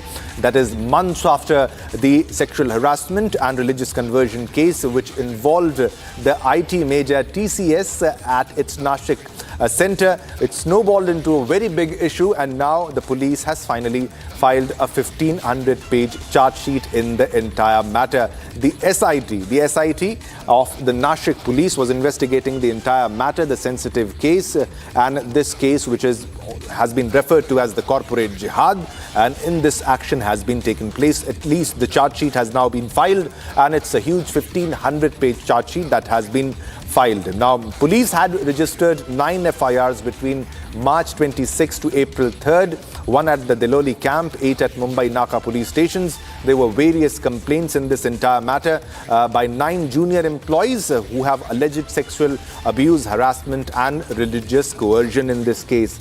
So far, 8 arrests have been taken place. All right, for more details on this story, we have Revati with us. Revati, you have been tracking the story from day one, and now the charge sheet has been filed. The first charge sheet, 1500 pages. Over to you for more details. Right, as you rightly mentioned, that the charge sheet in the Nashik TCS case has been filed by the Nashik SIT. Actually, this is the primary charge sheet which is being filed, and now the process of the final charge sheet is also under process. The main things which are included in the charge sheets includes that there are many evidences which are confiscated by the police. Also, it is mentioned that various important evidences like their mobile phones, WhatsApp chats and others are confiscated by the police in this particular matter. Also, the most important thing is that around 17 witnesses have recorded their statements in this particular matter. Also, as I mentioned earlier, this is a primary charge sheet which is filed by the Nashik SIT. Also, considering the seriousness of this matter, SIT was formed by the Nashik police and it was headed by the Commissioner of Nashik Police, Sandeep Karnik. Also, the most important thing here to be noted is that there are various sections which are slashed in this particular matter for the exploitation and harassment of women. Also, the most important thing here to be noted is that the bail application of all the accused is denied by the court. So now it will be important to see that what more details are there in the final charge sheet of this particular matter. Over to you. All right, Revati, thanks a lot for the details in the story. So it's a very big development where 1500-page charge sheet has been filed by the police in this entire investigation. Now let's move on to another top story. US Secretary of State Marco Rubio on Thursday stated that Washington is actively engaged in discussions with India to significantly broaden energy cooperation, confirming that the strategic partnership will be a focal point during his visit. He is already in India. He has landed in Kolkata, will be heading to New Delhi. Now, the high-profile itinerary will see Rubio traveling across major Indian cities, which includes Kolkata, Agra, Jaipur and New Delhi. That is from today, May 23rd to 26th. The Secretary of State underlined Washington's keenness to strengthen India's energy security portfolio through diverse international channels, acknowledging New Delhi's proactive management of global energy pressures resulting from the closure of the Strait of Hormuz. Listen in to what Foreign Affairs expert Rabinder Sachdeva has to say on Rubio's crucial visit. Marco Rubio's visit to India is coming at a time when I think in the last 1 year, America-India relations have been at their most contentious. In the last 20 to 30 years, 20 years at least, there has never been a year as difficult in America-India relations as this last year was. The tariff wars, or the tariffs on India, sanctions for the Russian oil, and then Operation Sindoor and its associated optics and statements by President Trump. So the last year has been a very challenging year for US-India relations, without doubt. Marco Rubio is now coming at a time when both nations want to move past and make this year a better year, a more harmonious year in our relations. There are several topics which are pending for discussion when Rubio will be here. The issue is that the priorities are different for both at this point of time, somewhat. America wants trade access in India's items, of course. America wants India to demonstrate how it can help it counter a rising China or a challenging China. That's what America wants, and some other things. What India wants is predictable and least trade tariffs. That's what we want. Secondly, we want America to reduce its tilt towards Pakistan, which over the last 1 year, it's evident America has tilted. So we want, no tariffs or least tariffs. We want American policy towards Pakistan to change. Those are our core interests. America wants India to open its markets. America wants India to purchase more of defense and agriculture, opening of agriculture markets in India. So there is a difference in the priorities between the two sides, which I hope will be taken up and common ground will be found on several of these. So therefore, this visit of Rubio is extremely important for a basic common minimum program going ahead for US-India relations. An FTA with America is, I think, still not near. Right now, we are talking a bilateral trade agreement, right? But yes, in this last 1 year, India has signed FTAs with some other countries or groups, especially the European Union, for example, right?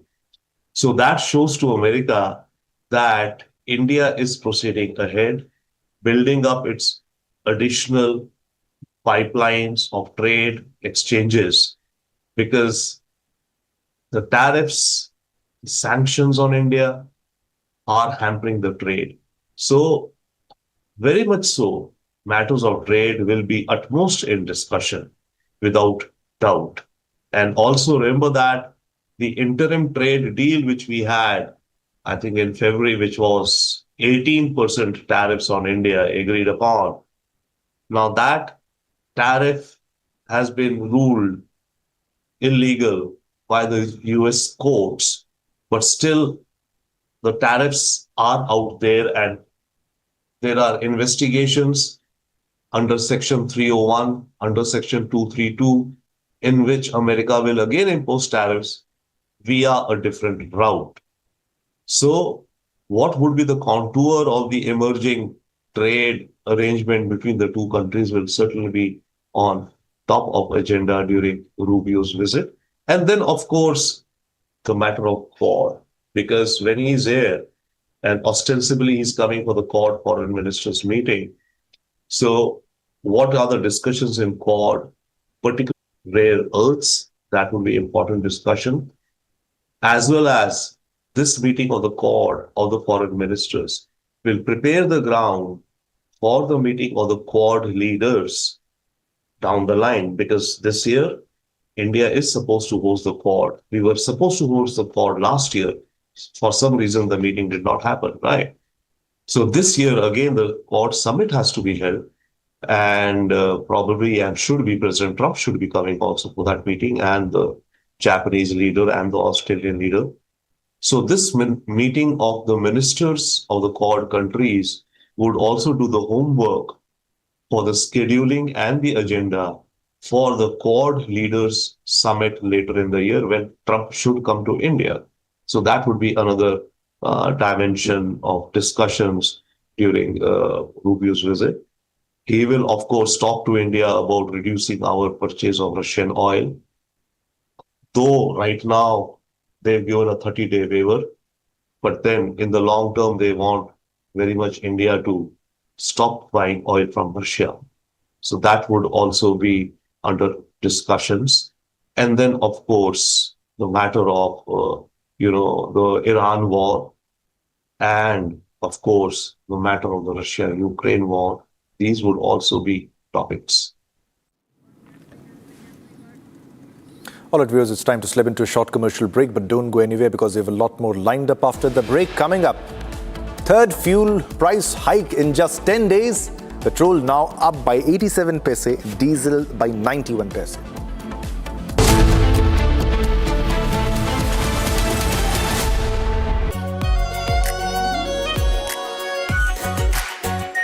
Are pure shahi paneer masala, delicious, healthy every day.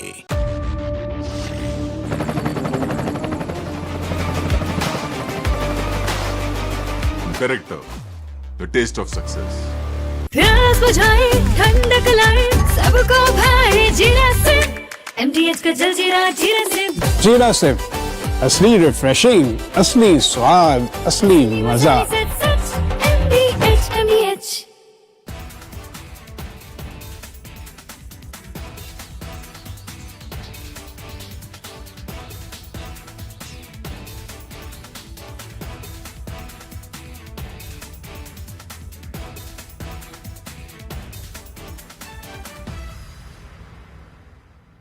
I want to start with some very disturbing pictures that have come in of a so-called right-wing leader.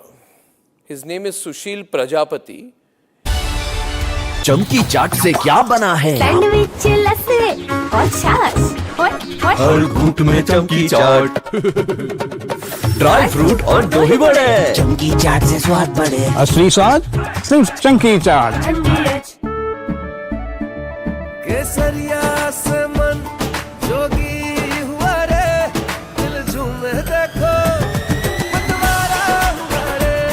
केसरिया से मन जोगी हुआ. हर पल मनाओ केसरी त्योहार.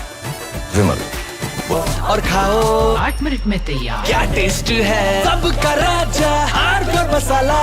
In fact, very often I believe the only way to get justice in India is a media trial. So there's no reason for the media, if it's doing a good job of a media trial, to be on the back foot. In fact, the courts should stop making these overarching remarks about media trial and contemplate about one very basic thing. With the greatest of respect to the courts, when the other institutions fail, when people get let down by the system, when even the judiciary does not seem to be listening or raising a noise about issues, like in the case of Twisha Sharma.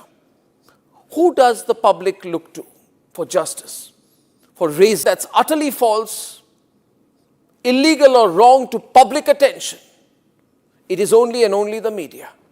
And today, therefore, we are doing a media trial in this specific case, ladies and gentlemen, of Twisha Sharma, the 33-year-old daughter-in-law of an ex-judge, in a case where the ex-judge and the ex-judge's advocate son appear to be more than involved. Ladies and gentlemen, 15 questions tonight. And if they think it's a media trial, so be it. So be it. Why did the ex-judge in the case of Twisha Sharma, neither she nor her son call a police or an ambulance? What took them 57 minutes to bring the body down? Where are the 3 men who are seen in the video dragging Twisha's body, destroying evidence? What was the police doing? Did they question the house staff? Did they question the judge? Was Twisha carrying headphones in her bag, in her hand, or a rope? Where is it now? Where is that so-called belt that cops claim was used by her to commit suicide? Why was it hidden? The mother-in-law, the ex-judge, walks up calmly while the body is being dragged down and evidence is being destroyed before the judge's eyes. Is that normal? Why don't the judges raise a hue and cry about it? Why don't the appellate courts take up this case suo motu? So people don't start believing that when an ex-judge is concerned, the victim will never get justice. Ladies and gentlemen, what was the ex-judge carrying in her hand when she went down? Where is all the CCTV footage? From Asia's largest news headquarters, setting the agenda for Bharat.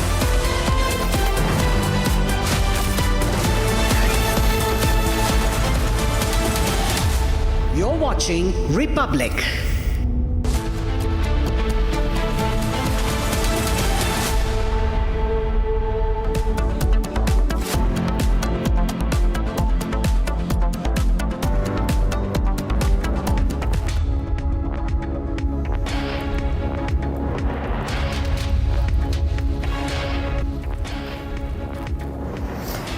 Viewers, a very good morning. We are live and we are breaking up. Shivangi Shukla getting you the latest coming in, and Tushar's father has thanked Republic and thanked our editor-in-chief Arnab Goswami, because remember, Republic's investigation and continuous coverage, our campaign to bring Tushar justice has set the ball rolling. Samarth Singh, the husband, has been arrested and many developments are coming in. We'll get to this and much more coming right up. But the headlines first. Let's get started.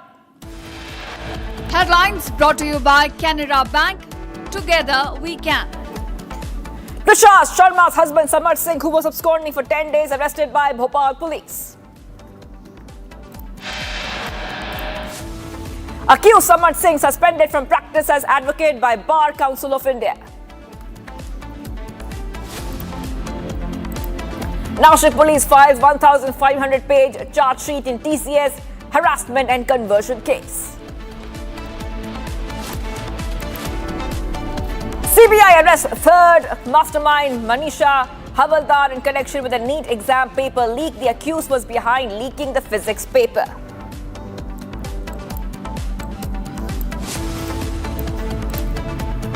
US Secretary of State Marco Rubio lands in Kolkata, after which he will head to Delhi for Quad meeting. Energy, security, trade and defense talks on focus.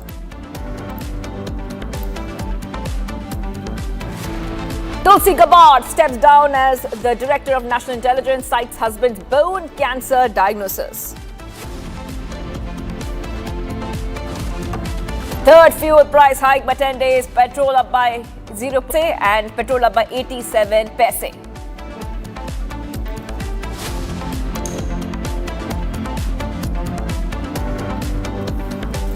Hello viewers, let's tell you the big breaking news, what we have been tracking the entire day today. The fuel prices have been hiked again, third time this time in a short period.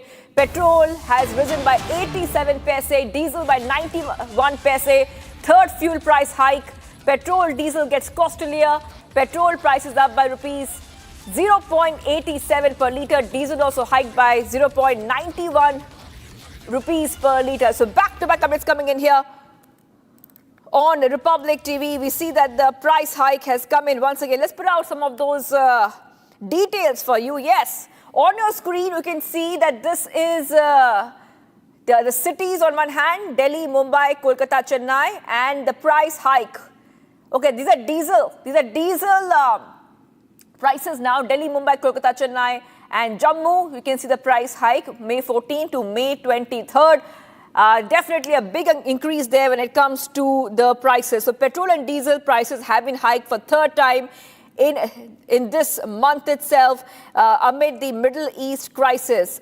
State-run fuel retailers have raised petrol and diesel prices by less than 1 rupee per litre, marking the third hike this month as the government seeks to offset losses stemming from elevated crude oil prices amid the Iran conflict.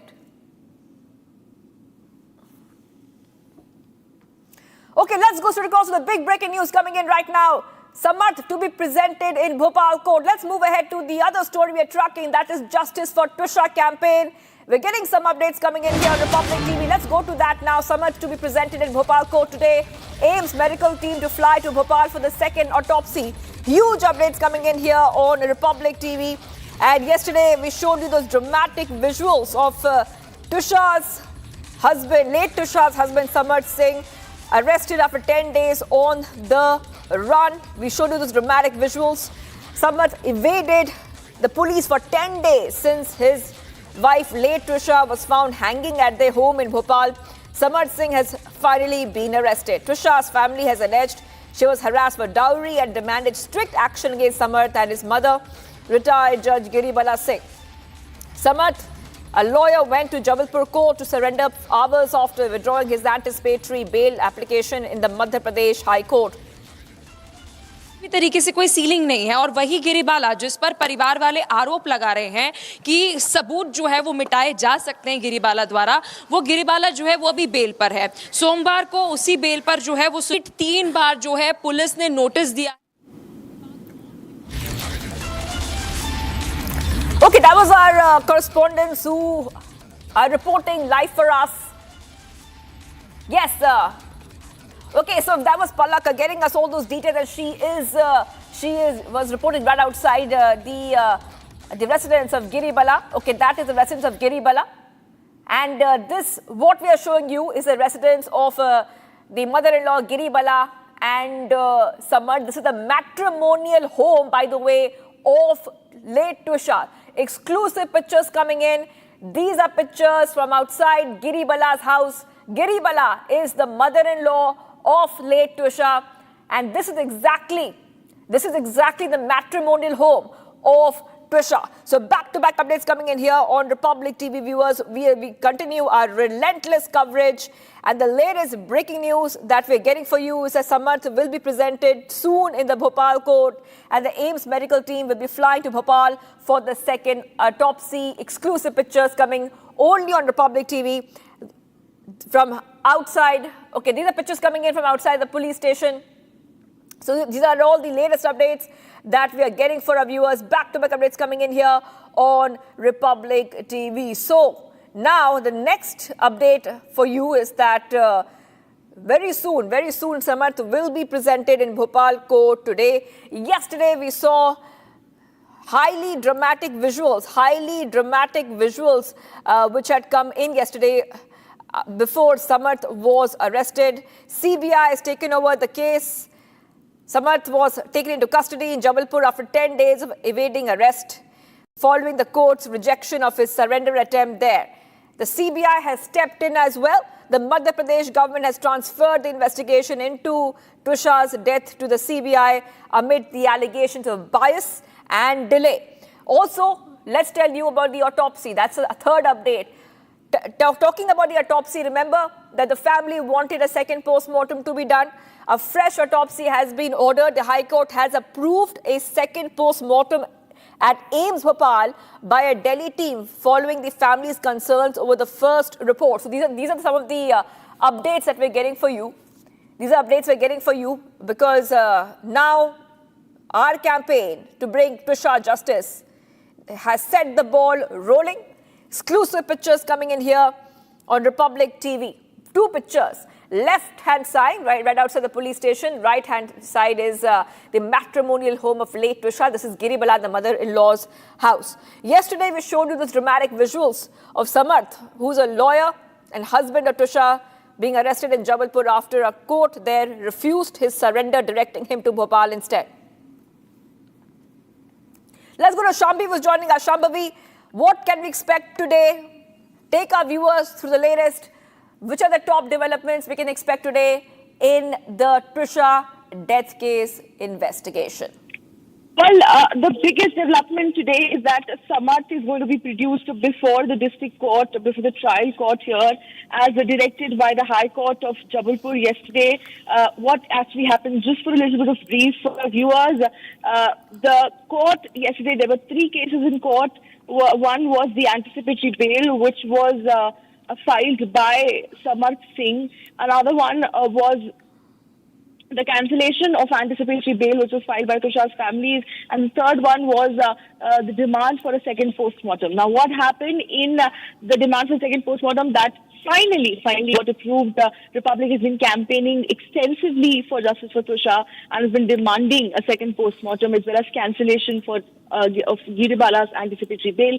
We got a win in first one where the second postmortem was approved. Second one was the anticipatory bail, cancellation of anticipatory bail of Girbala, where a notice was issued to Girbala. The case is set to be heard on Monday. The third case was the anticipatory bail application of Samarth. Now, the court asked Samarth to withdraw his application, to withdraw his anticipatory bail application and surrender before the trial court of Bhopal or the investigating officer in the case. And Samarth appeared before the court, tried to surrender before the court yesterday, but the DJ clearly refused, that they don't have the jurisdiction for the same, after which the Bhopal police took custody of Samarth and brought Samarth to Bhopal very late in the night, early in the morning.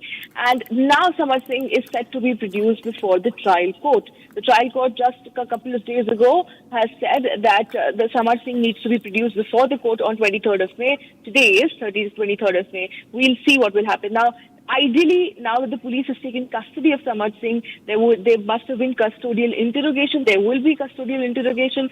And now that they'll be produced, police is going to ask for remand. Police is going to ask for police custody. Hold on for a second there. Yes. Hold on for a second there. We're getting some more breaking news. Shambhavi, breaking news coming in. Samarth's medical examination will be conducted at the JP Hospital in Bhopal, after which the team will produce him before the court. Big updates coming in here on Republic TV. Yes, Shambhavi, coming across to you. Now we know the medical examination will be conducted in Bhopal of Samarth, and then he will be produced before the court. Well, yes, that's the standard procedure. Once the police takes custody of the accused in the matter, and then the custodial interrogation continues before producing them in the court. They first need to take the accused for a medical test. Usually, that is how it works, and that is the standard of procedure.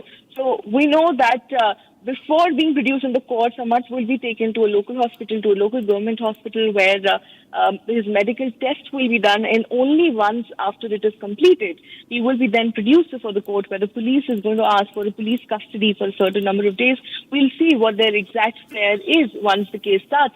And after they've asked for police custody, he will be taken into custody, either judicial custody or police custody. We'll see what exactly happens in court. If the court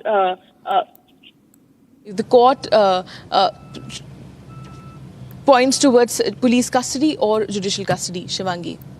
Right. Okay. We're sticking on with all these updates coming in.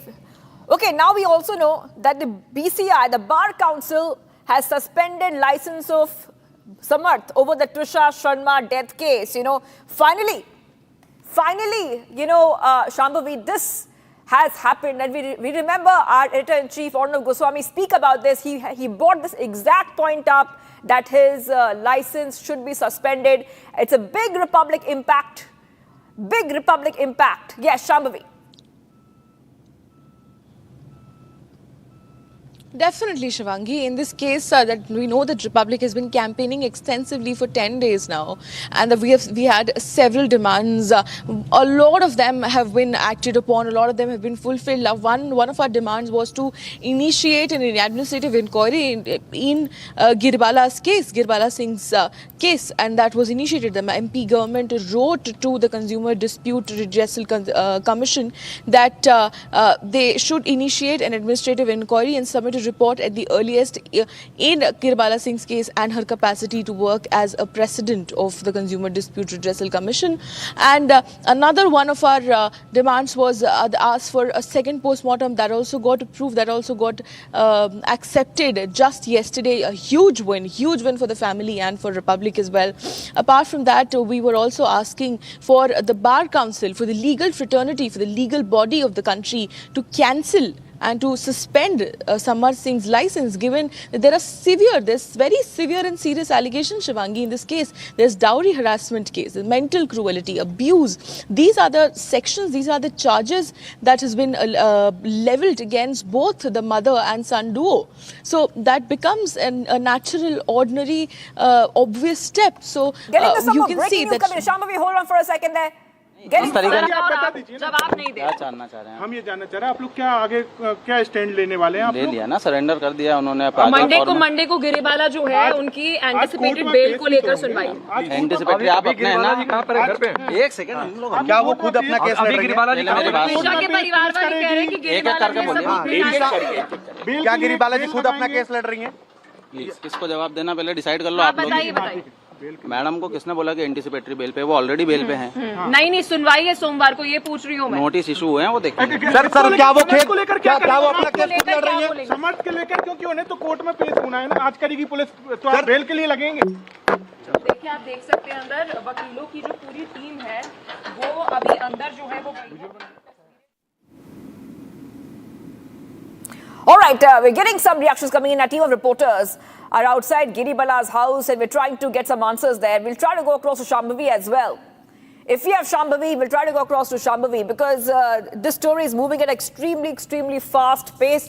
Tushar Sharma's father has stated that the first step towards justice has been taken in the case of Tushar. This comes as many important developments are taking place simultaneously in the case, starting with the order of a CBI probe, the instruction for a second post-mortem, and the withdrawal of the bail plea of accused Samarth Singh. So many things are happening in this case.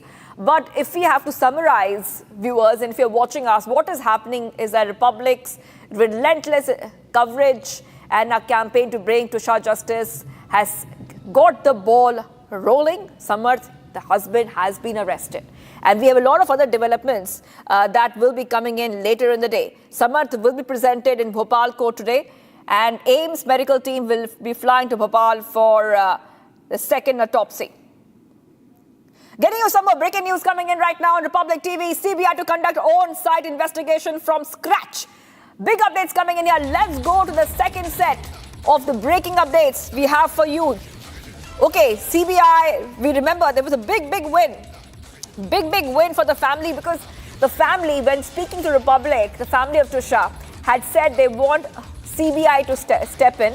And after Republic's relentless coverage, we also pushed from our end to bring justice for Tushar. You also helped us by signing the petition. The CBI will be conducting on-site investigation from scratch.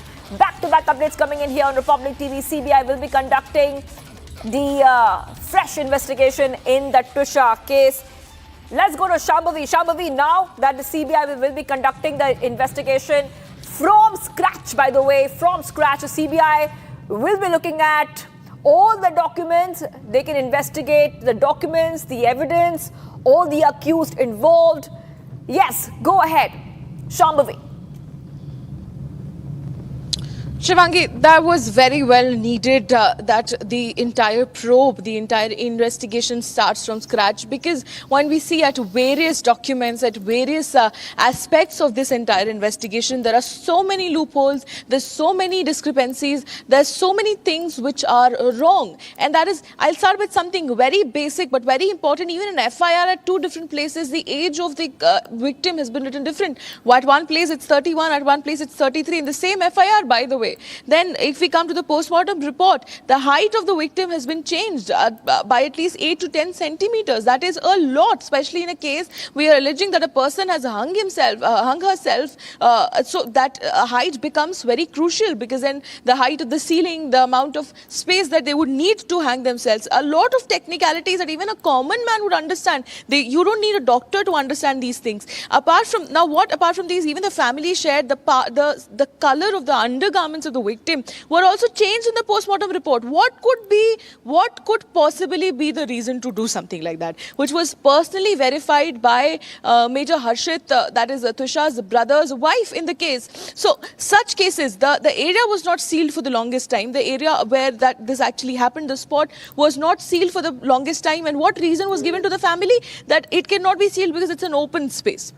Does that open space does not have a staircase or a door?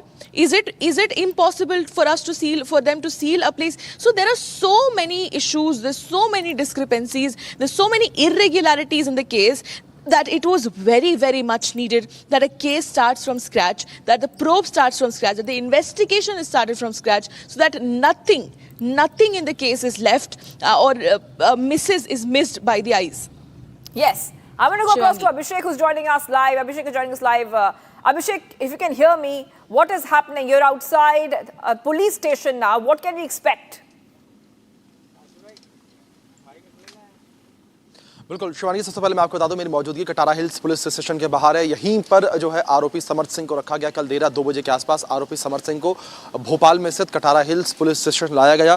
Jabalpur से उसके कपड़े change करवा के रात 2 बजे तक police की team उसे यहीं लेकर पहुंची है और सुरक्षा व्यवस्था यहाँ पर काफ़ी ज़्यादा जो है बढ़ा दी गई है। और जो जानकारियाँ फिलहाल मिल पा रही हैं वो ये है कि 1 से 2 घंटे के बीच में पुलिस की टीम जो है वो आरोपी समर्थ सिंह को लेकर यहाँ से निकलेगी और इसके बाद सीधे आरोपी को भोपाल में स्थित JP हॉस्पिटल ले जाया जाएगा। एक बार तस्वीरें दिखाऊंगा मैं अपने सहयोगी से कहूँगा तस्वीरें दिखा दे कि गाड़ियाँ जो है वो आना शुरू हो चुकी हैं। ये वो गाड़ियां इसी गाड़ी में जो है समर्थ सिंह को लेकर जाया जाएगा। तस्वीरों में आप देखिए किस तरीके से यहाँ पर पुलिस की जो गाड़ियां हैं वो अब आना शुरू हो चुकी हैं। थाना प्रभारी की गाड़ी है जो कि अब कटारा हिल्स थाने पहुंच चुकी है और अब तैयारियां जो हैं वो शिवानी आप समझिए कि अब बिल्कुल अपने अंतिम चरणों पे हैं कि आरोपी समर्थ सिंह को लेकर यहाँ से पुलिस की टीम जो है वो निकलेगी और करीब 1 से 2 घंटे का समय जिस तरीके से मैंने पहले जिक्र किया और उसके बाद जो है आरोपी समर्थ सिंह को जो है JP हॉस्पिटल भोपाल ले जाया जाएगा जहाँ सबसे पहले उसका मेडिकल चेकअप होगा। मेडिकल होने के बाद जो है पुलिस की टीम आरोपी समर्थ सिंह को लेकर कोर्ट पहुंचेगी, भोपाल कोर्ट पहुंचेगी। भोपाल कोर्ट में आरोपी को पेश किया जाएगा और वहां से पुलिस की टीम जो है आरोपी समर्थ सिंह के रिमांड जो है उसकी मांग करेगी।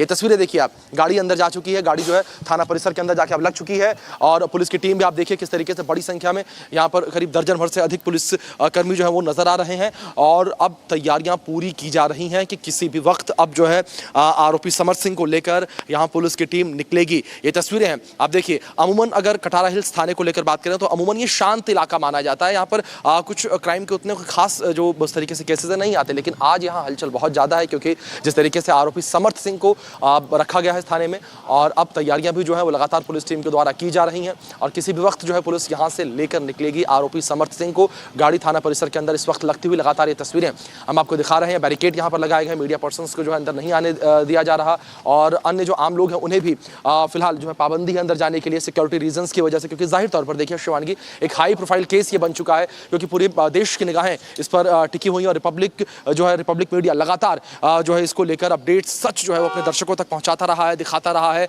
और इसी कड़ी में अब आप देखिए समर्थ जो है उसने सरेंडर किया है पुलिस के सामने और अब जो है सरेंडर करने के बाद कटारा हिल्स थाने से पुलिस की टीम आरोपी समर्थ को लेकर निकलेगी JP हॉस्पिटल यहाँ से जाया जाएगा। जो अपडेट्स फिलहाल मिल पाई हैं उसके अनुसार JP हॉस्पिटल में मेडिकल चेकअप के बाद भोपाल में कोर्ट में उसे पेश किया जाएगा और कोर्ट में पेशी के बाद पुलिस की टीम जो है वो रिमांड मांगेगी। जी Shivangi. That's right. Okay. The Samarth's medical examination will be done at JB Hospital in Bhopal, after which the team will produce him before the court. तो कोर्ट में कब प्रोड्यूस होंगे? When will Samarth be produced before the court? Yes, Abhishek. जी शिवानगी, देखिए फिलहाल इसको लेकर कोई तय समय जो है निकल कर सामने नहीं आया क्योंकि अभी भी पुलिस की टीम ये बता नहीं रही है कि समर्थ को लेकर कब निकलेंगे यहाँ से। उसके हिसाब से ये चीज़ें जो है तय हो पाएंगी क्योंकि अगर 11 से 12 बजे के बीच में पुलिस की टीम लेकर यहाँ से निकलती है तो आप ये समझिए JP हॉस्पिटल की दूरी यहाँ से करीब आधे घंटे के आसपास की है और फिर इसके बाद मेडिकल चेकअप जो है वो भी प्रायोरिटी बेसिस पर यहाँ पर उस समर्थ का होगा तो उसमें भी करीब 1 घंटे के आसपास का समय लगेगा और फिर वहाँ से कोर्ट जाना। तो आप ये समझिए कि लंच के बाद आफ्टर लंच जो है कोर्ट में समर्थ को पेश किया जाएगा। लेकिन फिलहाल पुलिस की टीम से भी हमने ऑफ द कैमरा बात करने की कोशिश की कि अगर वो कुछ बता पाए हमें कि किस तरीके से यहाँ पर समर्थ सिंह को लेकर जाया जाएगा, लेकिन जाहिर तौर पर हाई प्रोफाइल केस होने की वजह से पुलिस की टीम भी इस विषय में कुछ भी कहने से बचती नजर आ रही है और कुछ भी वो इस पर टिप्पणी जो है वो नहीं कर रहे हैं। लेकिन हाँ, यहाँ पर पुलिस की हलचल जो अभी कुछ देर पहले अगर बात करें इसका सिलसिला लगातार जारी है और दूसरी ओर जो गाड़ियाँ जो हैं जिसमें समर्थ को लेकर जाया जाएगा वो गाड़ियाँ भी अभी कुछ देर पहले यहाँ थाने पहुंची हैं। तो ऐसे में तैयारियां जो पुलिस टीम के द्वारा पूरी यहाँ पर इस वक्त की जा रही है अपनी तरफ से। लेकिन हाँ, फिलहाल तय समय नहीं बताया गया क्लियरली कि कितने बजे तक जो है पेश किया जाएगा, लेकिन अपडेट्स जो मिल पाई हैं तो उसके हिसाब से यही है कि आफ्टर लंच जो है उसे कोर्ट में पेश किया जाएगा। जी। All right, well, thank you, Abhishek, for getting us all those details. Abhishek reporting live for us outside the police station. Samarth will be produced in court today. Republic will be on top of every update. Tusha Sharma's husband, Samarth Singh, who was absconding for 10 whole days, was arrested by the Bhopal police to be produced in court later in the day. Stay tuned with Republic. We'll get you every second as we continue our campaign to bring Tusha justice.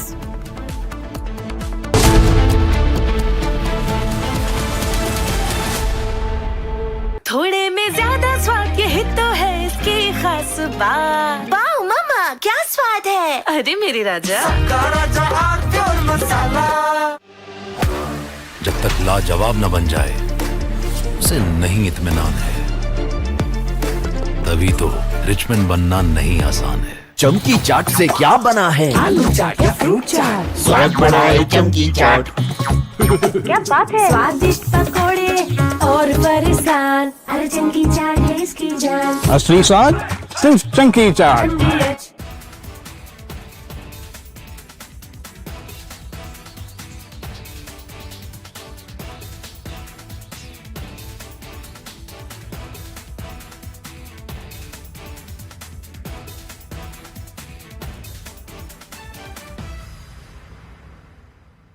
I want to start with some very disturbing pictures that have come in of a so-called right-wing leader. His name is Sushil Prajapati. He is accused of rape. After being in jail for 9 months, he gets bail, which means he's still an accused. He's an accused in a rape case. And the case goes back to 2025 when he took an LLB student to one place on the pretext of introducing her to a senior advocate. He drugged her drink and then he sexually assaulted her. He is still under trial for rape. He has not been released. But when he comes out, this rape accused, garlands are put on him as if he's some kind of a hero, as if he's achieved something great. Is a rapist to be celebrated, ladies and gentlemen? I ask you that question. And more than anyone else, I ask the right wing of this country. Very often I come on television and I say, yes, on several issues, I'm happy to be called a right-winger. But ladies and gentlemen, let me put it clearly. You cannot let a person like this man, this Sushil Prajapati, a leader of the Hindu Yuva Vahini, a local thug, a man accused of rape, you cannot celebrate his act of rape or celebrate the fact that the rapist is out on bail. If that is the message we want to send to our society, and if all the BJP leaders want to be quiet about it, I want to ask them, why are they quiet about this? Why are they quiet? In the silence of the BJP leaders, is there a tacit support to this person? Is there a feeling that anyone who wears or puts a, proclaims that he is from a so-called Hindu organization, that he will be allowed to get away with absolutely everything, including an act of rape? Is there a feeling that this man, do right-wingers feel, this man, this accused rapist is one of our own? So hence, regardless of what happens, one of our own should never be accused. It's like all those people, those radical Islamists who say that as long as the act of murder or crime of terrorism is carried out by a Muslim, it must be defended. This very thought, ladies and gentlemen, is completely unacceptable.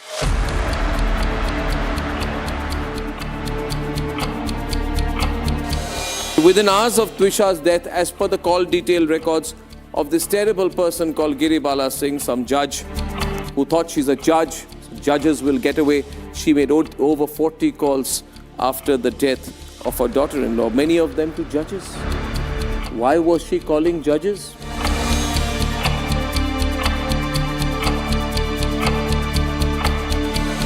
She made 48 calls. 9 calls to a district judge in one day, 3 calls to Samarth. She also called her absconding son 3 times.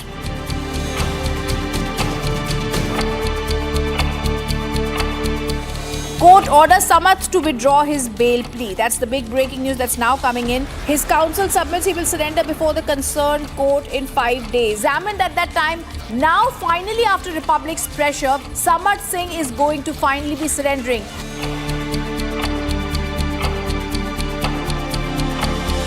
And the court has now got the biggest law officer in the country, Tushar Mehta, to take on this case and say, we oppose Giribala Singh's bail. अब तक जो PM report जिस भी forensic ने देखी थी, expert ने, सब ने उसको रिजेक्ट किया था. सो वी बिलीव कि अच्छे एक्सपर्ट्स हमको मिलेंगे एंड हमको चांस मिलेगा सच्चाई जानने का. आज उनको समझ में आ गया कि अब आगे चल नहीं पाएगा ऐसा काम. तो पहले उन्होंने अप्लाई किया और फिर डर के मारे फिर सरेंडर करना पड़ रहा है.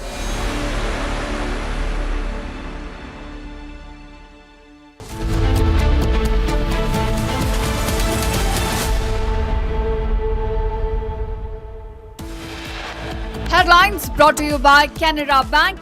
Together we can. Viewers, top headlines. Tushar Sharma's husband Samar Singh, who was absconding for 10 days, arrested by the Bhopal police. Accused Samar Singh suspended from practice as advocate by the Bar Council of India. Nashik police files 1,500-page charge sheet in the TCS harassment and conversion case. CBI arrests third mastermind Manisha Havaldar in connection with the NEET exam paper leak. The accused was behind leaking the physics paper. US Secretary of State Marco Rubio lands in Kolkata, after which he will head to Delhi for Quad meeting. Energy security and trade and defense talks on focus.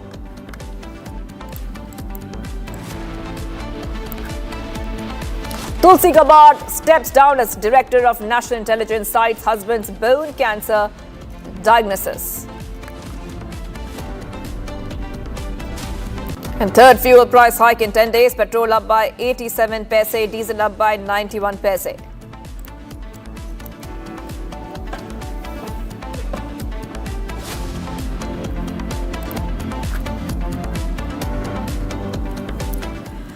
Viewers, we are live and breaking this Saturday morning. I'm Shivangi Shukla, getting you the latest. Let's do the big update for you. Republic questioned Giribala. That is right, Giribala, the mother-in-law of Tushar's lawyers, as they arrived at her home a few minutes earlier. So we had cut across those pictures where our team of reporters is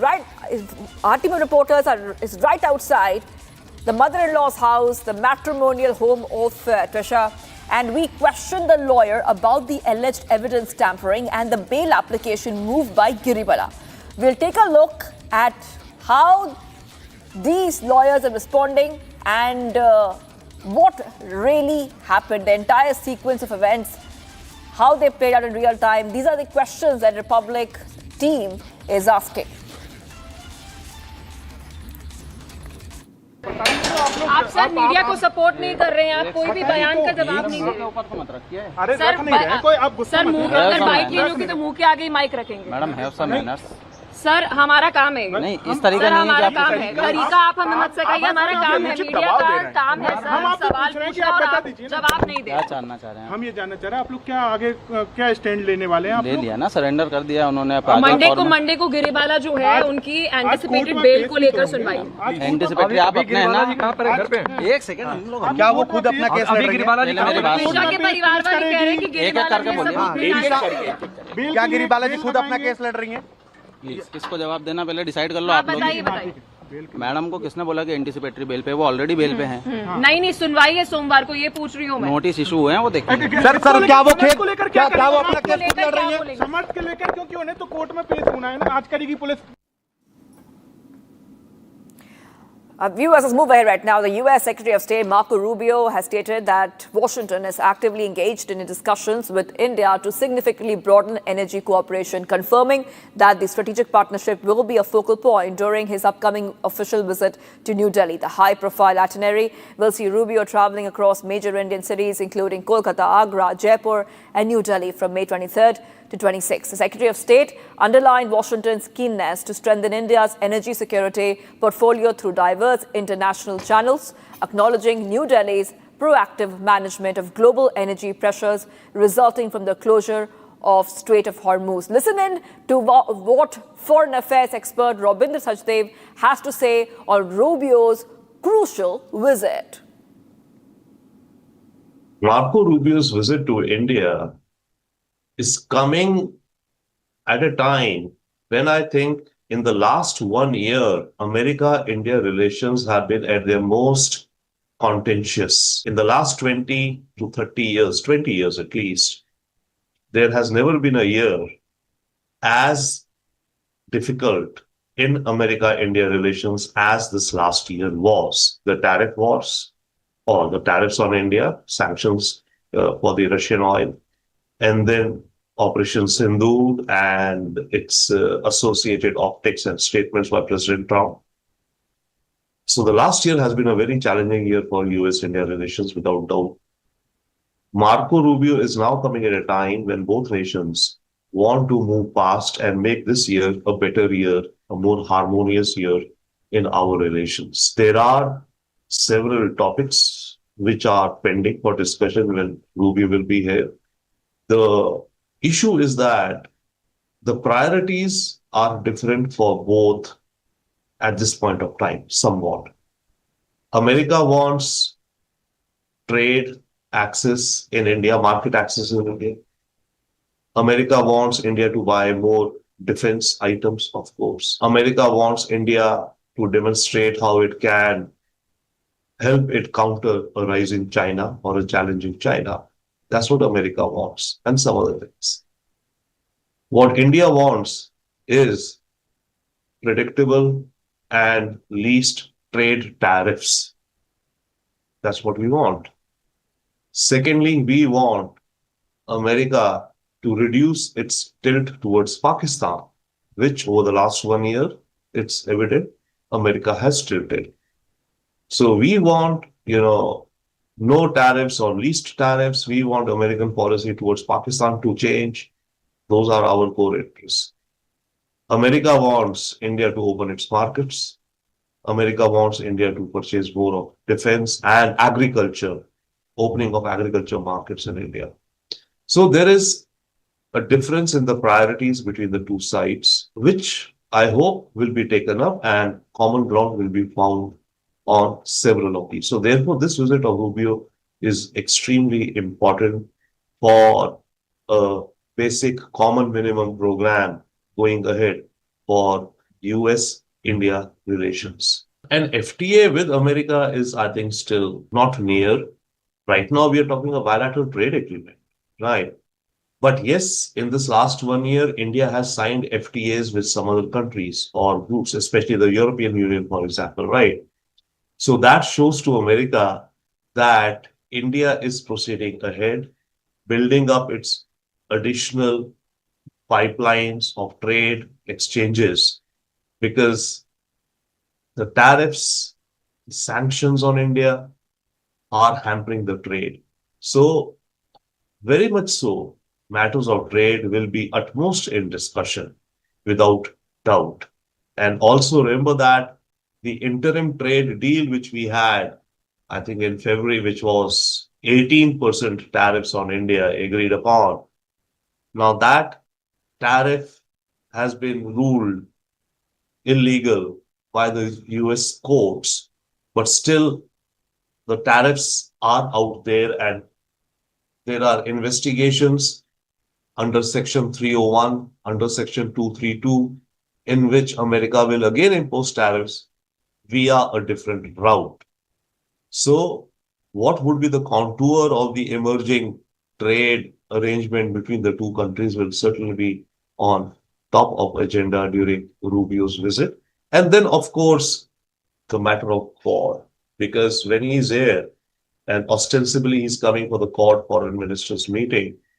So what are the discussions in Quad, particularly with respect to supply chains for critical minerals and rare earths? That would be important discussion, as well as this meeting of the Quad of the foreign ministers will prepare the ground for the meeting of the Quad leaders down the line, because this year India is supposed to host the Quad. We were supposed to host the Quad last year. For some reason, the meeting did not happen, right? So this year, again, the Quad summit has to be held, and probably and should be President Trump should be coming also for that meeting, and the Japanese leader and the Australian leader. So this meeting of the ministers of the Quad countries would also do the homework for the scheduling and the agenda for the Quad leaders summit later in the year when Trump should come to India. So that would be another dimension of discussions during Rubio's visit. He will, of course, talk to India about reducing our purchase of Russian oil. though right now they've given a 30-day waiver, but then in the long term, they want very much India to stop buying oil from Russia. So that would also be under discussions. And then, of course, the matter of, the Iran war and, of course, the matter of the Russia-Ukraine war. These would also be topics. All right, viewers, getting you big updates coming in. Republic has accessed the second autopsy order copy in the Trisha Sharma case. Second autopsy ordered by Jabalpur High Court. Order states Professor Dinesh Rao from AIIMS Jammu will be heading the team that will be doing the second autopsy. So big updates coming in here on Republic TV. And huge updates. We will try to, of course, go ahead to our colleague in a short while from now to understand why this is important. Because the family had asked for a second autopsy. And we also know the videography of the post-mortem shall also be done for transparency. Huge updates coming in here on Republic TV. I want to go straight across to my colleague who's joining us right now, Shivam. Shivam, coming across to you. We have the entire order there, so please read out for us what that order copy says. It says very clearly the report must be submitted in a sealed envelope to the investigating agency. Videography of the post-mortem is also ordered for transparency. We have the entire copy order. What are the main points here? This is huge coming in. Yeah, Shivangi, we have the order copy, and I would request my cameraman to zoom into the order copy so that we can clearly establish that this is first on Republic exclusive, because we are the one who have been tracking this story from day one. And repeatedly, the father of the deceased, that is Mr. Navnidhi Sharma, had been demanding that a second autopsy should be done because there was lack of trust. There was a clear trust deficit in this entire case, and they were demanding from day one that first, there should be a CBI probe, and second, there should be a second autopsy that should happen in this case. Now, Shivangi, you very well understand the entire matter, where the main belt that was used in the crime was not submitted by the investigative officer initially when the probe began, when the first post-mortem took place, and also the body was decomposing, and the family was continuously demanding that a second post-mortem should happen. And just yesterday, this was ordered, which was a big Republic impact and a big victory for the family, also a step towards becoming victorious in the entire matter. Now, I would like to read the order copy, and it clearly states that Shri Navnidhi Sharma, the father of the deceased, is present in person before this court, and the writ petition has been filed by him.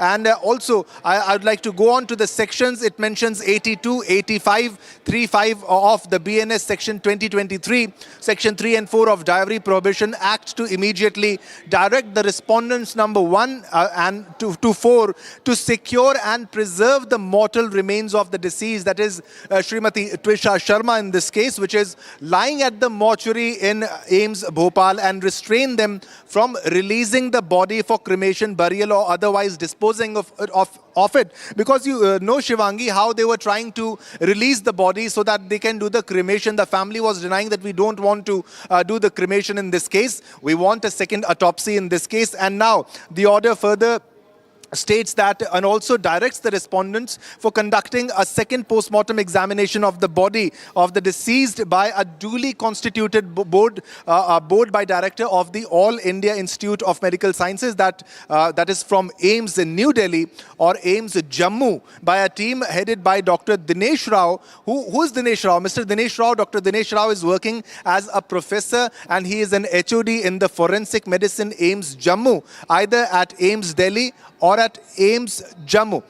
All right, we are getting live visuals outside from the house of Giribala, Shivangi. Right, getting you live pictures coming in. These are pictures coming in right from outside Giribala, the mother-in-law's residence. And this, by the way, and I want to highlight, this is the matrimonial home of Trisha, of late Trisha. It looks like, and we'll try to go across to our reporters as well, it looks like there's some movement there. There's some movement there, and couple of people are moving. There could be lawyers who are moving, because we just saw a short while back that lawyers had entered the residence of Giribala.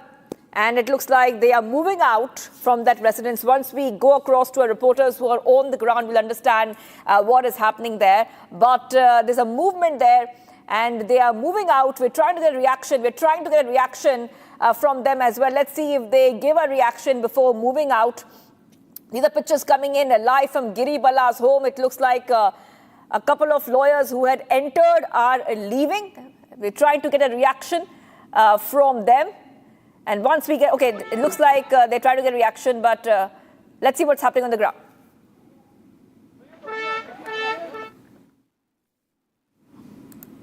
All right. So that movement has just happened. The vehicle, which is usually parked inside Giribala's home, has now just left the residence of Giribala. A short while back, a couple of lawyers had entered Giribala's residence.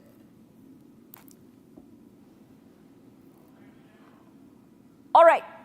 So it looks like there's a movement there. A couple of family members have just left towards the court from what we understand so far. So back-to-back updates coming in here on Republic TV, live pictures. We'll continue getting our viewers all these updates. Siddharth Singh, Samarth's brother, is moving out of the residence, just moving outside the residence, perhaps with the lawyers who had just entered a short while back.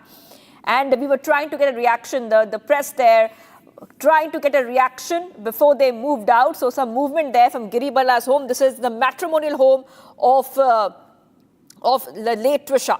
Samarth Singh, remember, was taken into custody in Jabalpur after 10 days of evading arrest, following a court's rejection of his surrender attempt there. The CBI has stepped in. The Madhya Pradesh government has transferred the investigation into Trisha Sharma's death to the CBI, and a fresh autopsy has been ordered. We showed you that order copy of the autopsy.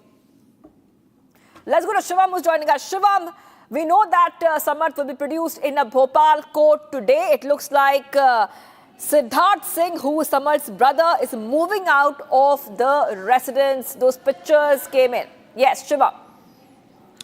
Yeah, there are developments happening live as we speak right now, and the visuals are on the screen. Latest, this is from the Giribala home that you can see outside Giribala home, and these are the live visuals coming in from that location. Live visuals because as we say, this is Samarth Singh's brother who just left on the screen as we showed you the latest visuals in this case. And there were many lawyers who were entering the home, and when we tried to confront, there was no response. There was no clear response over the bail, over the entire legal proceedings which were happening right now. And they were trying to duck the question, dodge the questions, and because they clearly understand, everybody clearly understands, because this is a huge Republic impact in this case. We were questioning from day one. We were posing the right questions from day one, and they were dodging the question right from Giribala to the lawyers who were present, and now very shortly he will be presented.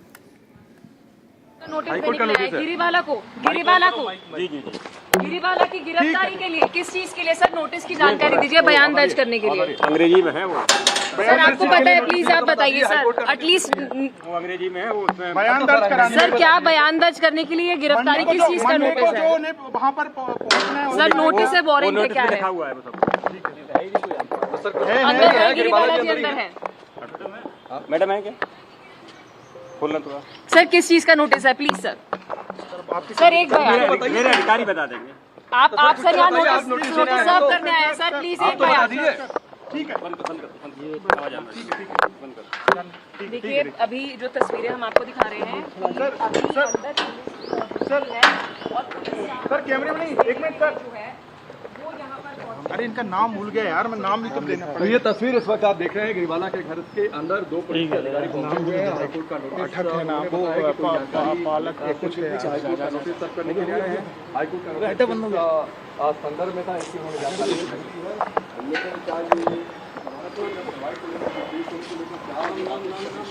उसका नाम रह गया यार।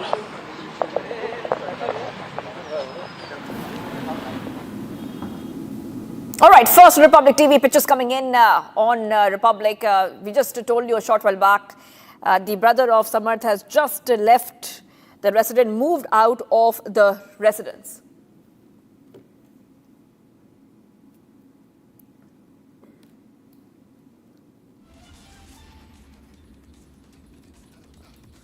right, let's go ahead to my colleague who will be joining us, Pranav, joining us live from the Geo Convention Center, where we see it's a huge festival of technology. We see the brightest minds when it comes to policy, technology, and a lot more present there. The biggest speakers, the biggest thought leaders. Pranav, what is happening today? Pranav joining us live from Mumbai. Well, yes, absolutely. It's a supercharged atmosphere here. Yesterday was, in fact, a day filled with conversations talking about technology, AI, and futuristic missions. In fact, Devendra Fadnavis, Maharashtra Chief Minister, spoke to Republic Editor-in-Chief Arnab Goswami yesterday, where he spoke about the plans to develop smart cities, about the trillion-dollar investment destination, Maharashtra becoming the big hub for technology investment and AI. We also had MOS Jitendra Singh, who spoke to us about what are India's plans in terms of space technology and space station and space development. So a lot of conversations, a lot of meaningful conversations took place yesterday. And today as well, it's going to be a supercharged day. In fact, we have Republic Editor-in-Chief Arnab Goswami, who will be delivering a keynote address at 11 a.m.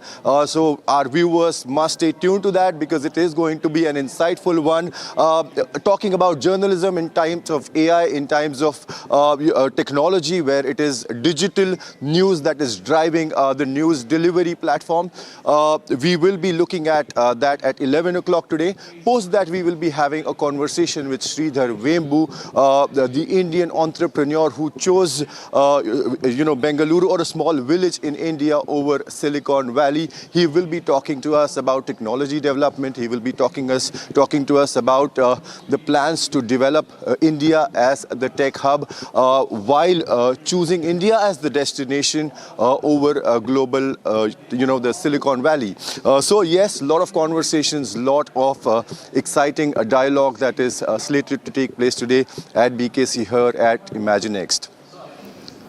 Well, thank you, Pranav, for getting us all those details. It's a big event. Pranav is taking us through what to expect today. The biggest leaders and the brightest minds will be speaking at that festival of technology. Thank you for getting us all those details, Pranav. And taking a short break. Do not go anywhere. We'll be right back. We'll continue to be live and breaking this Saturday.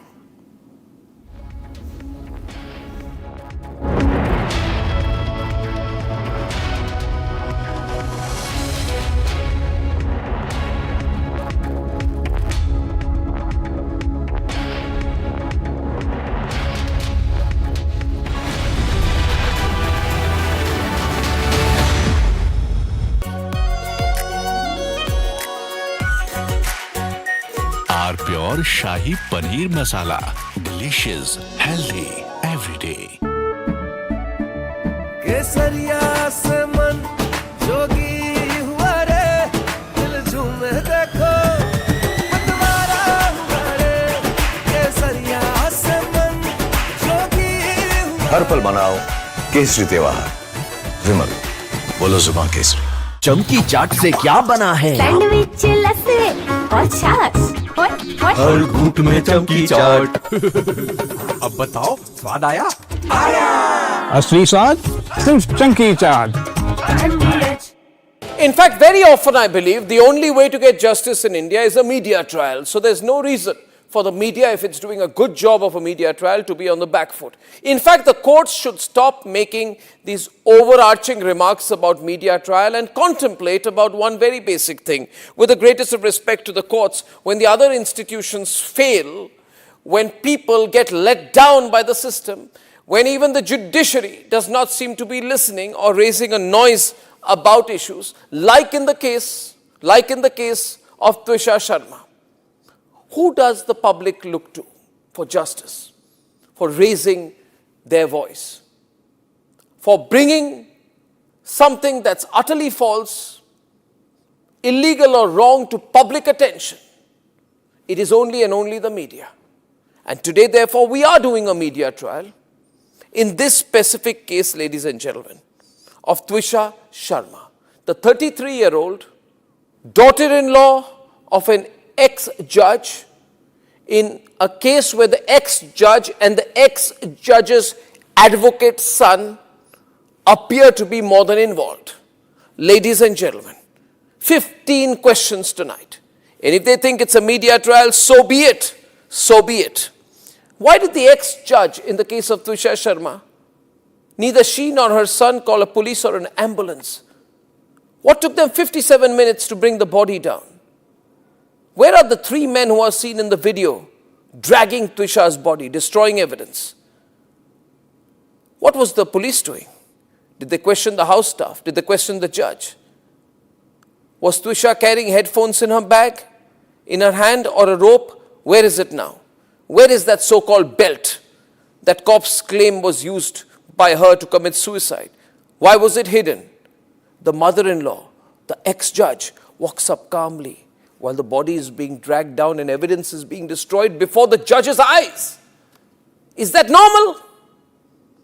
Why don't the judges raise a hue and cry about it? Why don't the appellate courts take up this case suo motu? So people don't start believing that when an ex-judge is concerned, the victim will never get justice. Ladies and gentlemen, what was the ex-judge carrying in her hand when she went down? Where is all the CCTV footage? Did the police collect it? Why did the ex-judges...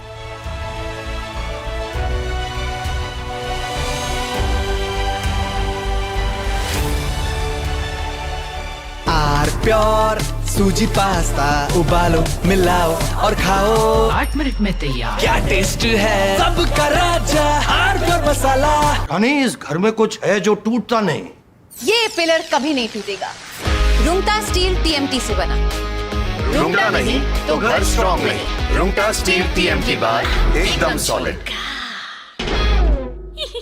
थोड़े में ज्यादा स्वाद यही तो है इसकी खास बात वाओ मामा क्या स्वाद है अरे मेरे राजा सबका राजा आर प्योर मसाला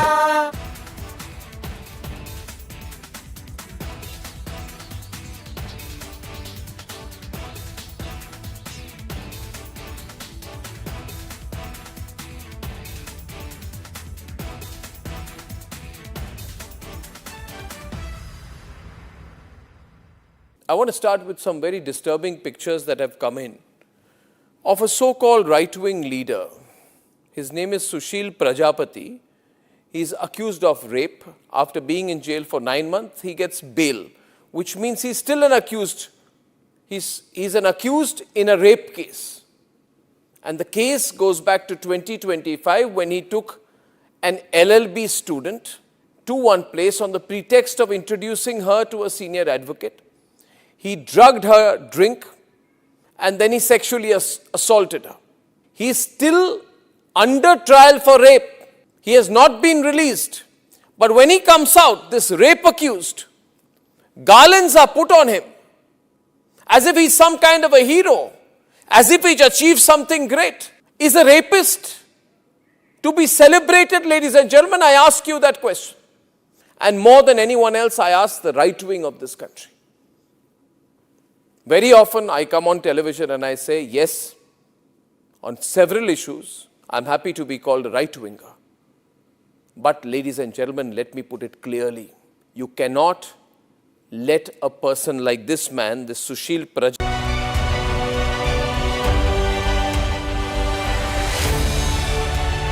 प्यास बुझाए ठंडक लाए सबको भाए जीरा से एमटीएच का जलजीरा जीरा से जीरा से असली रिफ्रेशिंग असली स्वाद असली मजा MTH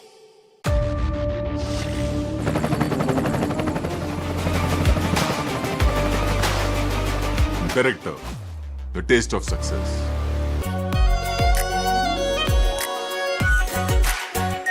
are pure shahi paneer masala delicious healthy every day In fact, very often I believe the only way to get justice in India is a media trial. So there's no reason for the media, if it's doing a good job of a media trial, to be on the back foot. In fact, the courts should stop making these overarching remarks about media trial and contemplate about one very basic thing. With the greatest of respect to the courts, when the other institutions fail, when people get let down by the system, when even the judiciary does not seem to be listening or raising a noise about issues, like in the case of Twisha Sharma, who does the public look to?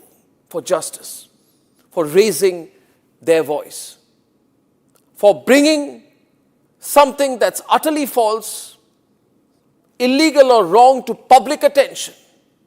It is only and only the media.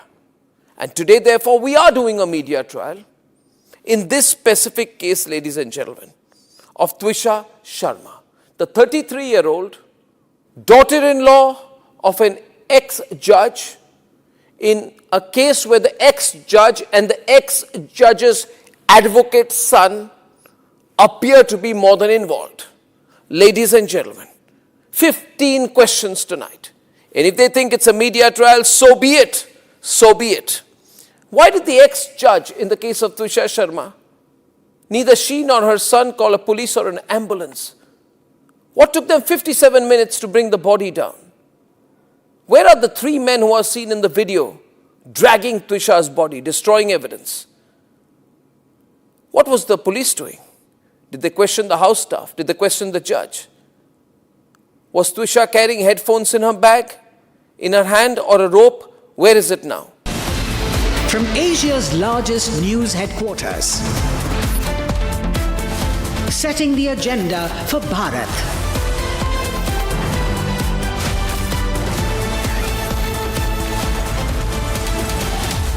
You're watching Republic.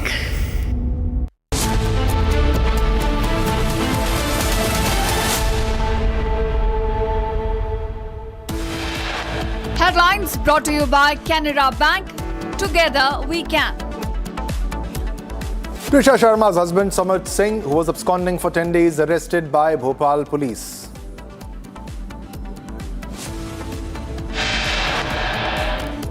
Accused Samrat Singh suspended from practice as advocate by Bar Council of India.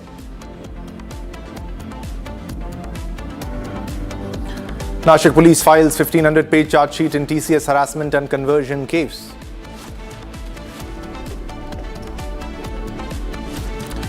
CBI arrests third mastermind Manisha Havaldar in connection with NEET exam paper leak.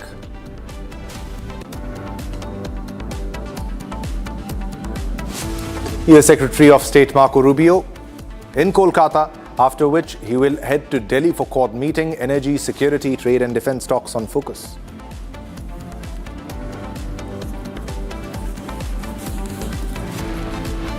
Tulsi Gabbard steps down as Director of National Intelligence, cites husband's bone cancer diagnosis as the reason.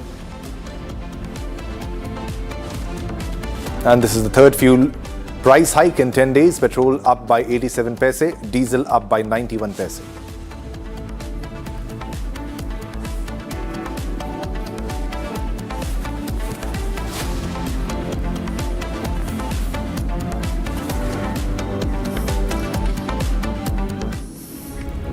All right, viewers, let's begin with the first top story. Now, after landing in Kolkata earlier today, US Secretary of State Marco Rubio is en route to Delhi. Now, Rubio will land in Delhi shortly and is set to meet with Prime Minister Narendra Modi at around 2 p.m. Now, this 4-day high-stakes visit of Rubio is being watched closely by the global diplomatic circles. Now, he is going to land in Delhi, and he will be in India till May 26, and during his visit, he will be attending the Quad Foreign Ministers meeting. Now, in these 4 days, he will be traveling to various cities, which includes Agra and Jaipur. He was in Kolkata and he's en route to New Delhi. He will be in Agra and Jaipur, and he's here for 4 days. We'll also get you the latest updates in this entire story, because this is big when it comes to the India-US relations. It's a reset of the ties between India and US, because this was very important, and also America continues to be in a conflict with Iran and the Strait of Hormuz being choked in this entire case,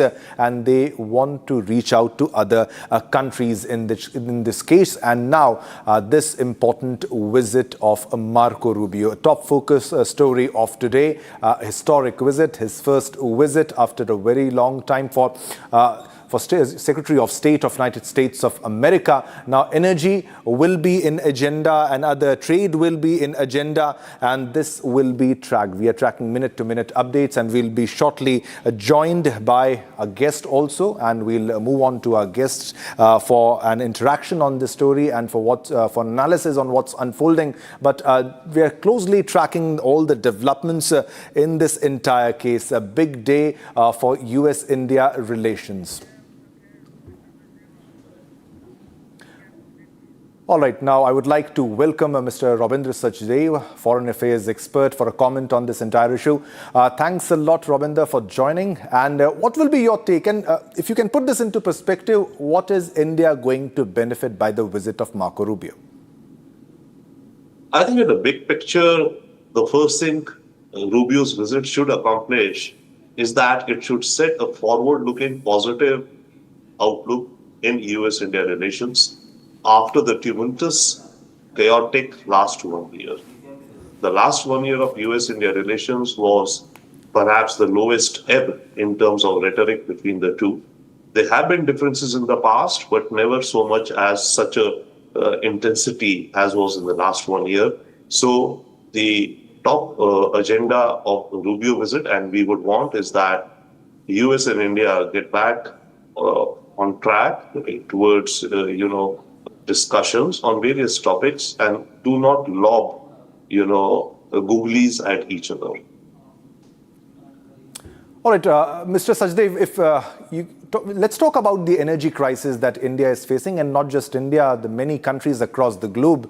It's happening across the globe, and especially we are better placed, but also if you look at the fuel price hike which are happening.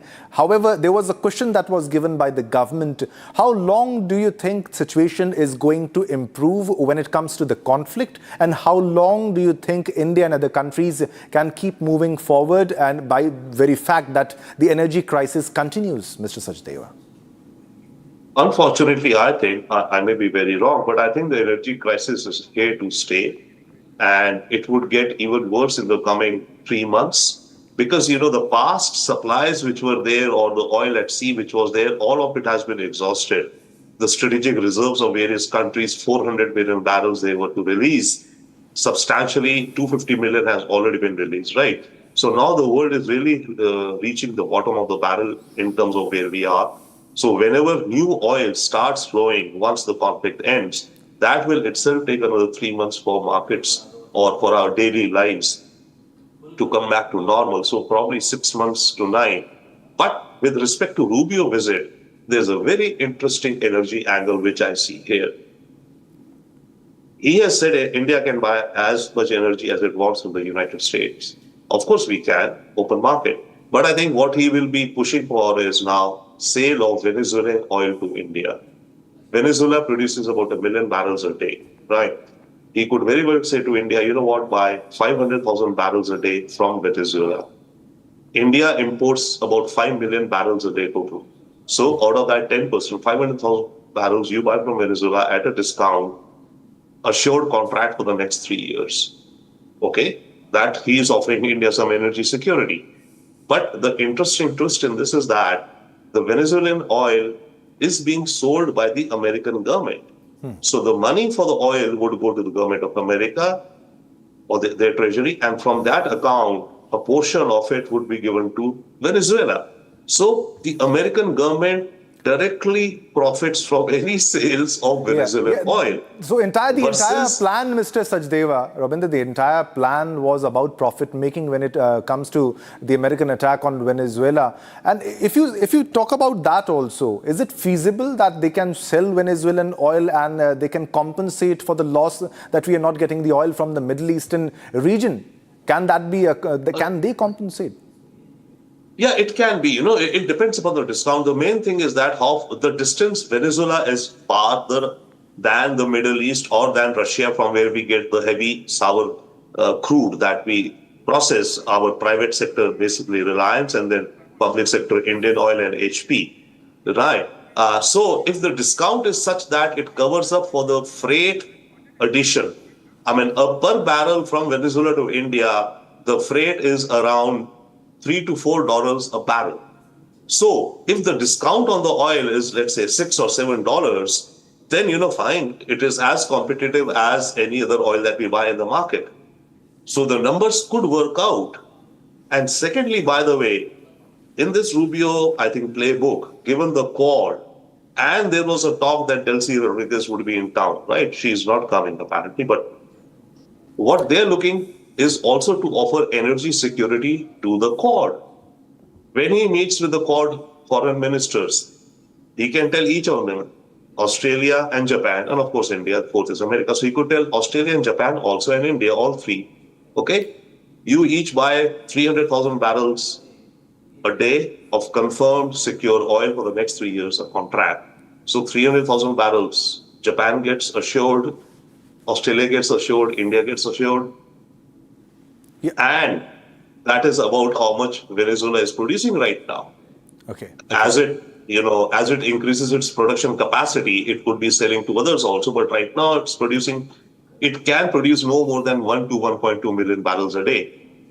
So here, Rubio would have locked in sales contracts for the Venezuelan oil, provided a pretext or a reason and said that, yeah, Quad countries, look here, this is a concrete thing that America brings to the Quad. We are helping your energy security. That's why there is also a trust deficit when it comes to America in terms of their future plans in Iran also, whether they are just after the Iranian oil. So stay with us. We have another big development. I would need a comment on that also from you. Now, US green card applicants will now have to return to home countries to apply. The DHS says this, and foreigners seeking to adjust their immigration status in the United States to secure green cards will have to do so from outside the country via the State Department. The US Citizenship and Immigration Services, USCIS, said on Friday. Now, the green card process had been unchanged for more than 60 years, marking the latest significant move by the Trump administration on immigration policy. And it goes on to say that an alien who is in the US temporarily and wants a green card must return to their home country to apply, said the US Department of Homeland Security, DHS, and they call the outsiders as aliens, now which has oversight of USCIS. Non-immigrants like students, temporary workers, or people on tourist visas come to the US for a short time and for a specific purpose, and our system is designed for them to leave when their visit is over. Their visit should not function as the first step in the green card process. Following the law allows the majority of these cases to be handled by the State Department at US consular offices abroad and frees up limited USCIS resources to focus on processing other cases that fall under its purview. And this is Sridhar Wembu's reaction on this. He says the self-respect should dictate your course in this case, and let's make Bharat proud in this case. So it's about the green card, and Sridhar Wembu has clearly made an appeal to Indians on a visa. Please come home. All right, let's go to Robinda on this for a reaction on what's happening exactly. Robinda, when it comes to the immigration and the policies of America, whether it be H-1B visa or the green card, do you think the American government is on the right track or not? Well, if you ask Trump and MAGA, they would say they're absolutely on the right track. If you ask, especially the tech industry, especially the people who believe in innovation and growth, they will say, no, this is the wrong track, because it is about having the right talent. America is what America is because it has been a magnet for talent. So if your policies are demagnetic, then of course you will not be getting the talent. And if you're not getting the talent, then the innovation engine, entrepreneurial engine, the capitalist engine. But Mr. Robinda, whether it be the American technology, whether it be NASA or the top tech companies across the globe, it is Indians who are leading. It is Indians who are working, and that's why it's called brain drain, and that's the Indian brain functioning abroad. And the appeal by Sridhar Wembu also, and other the people who know the Indian economy, the Indian industry, don't you think this crisis could be turned into an opportunity by calling for all the brain that has gone outside to come back to India, and let's develop India? I think it's being too optimistic, but what else can we do? In the case of crisis, there is an opportune time to develop develop our country, our economy, and our tech to a level so that we can compete with the top global leaders. No, absolutely, that is there.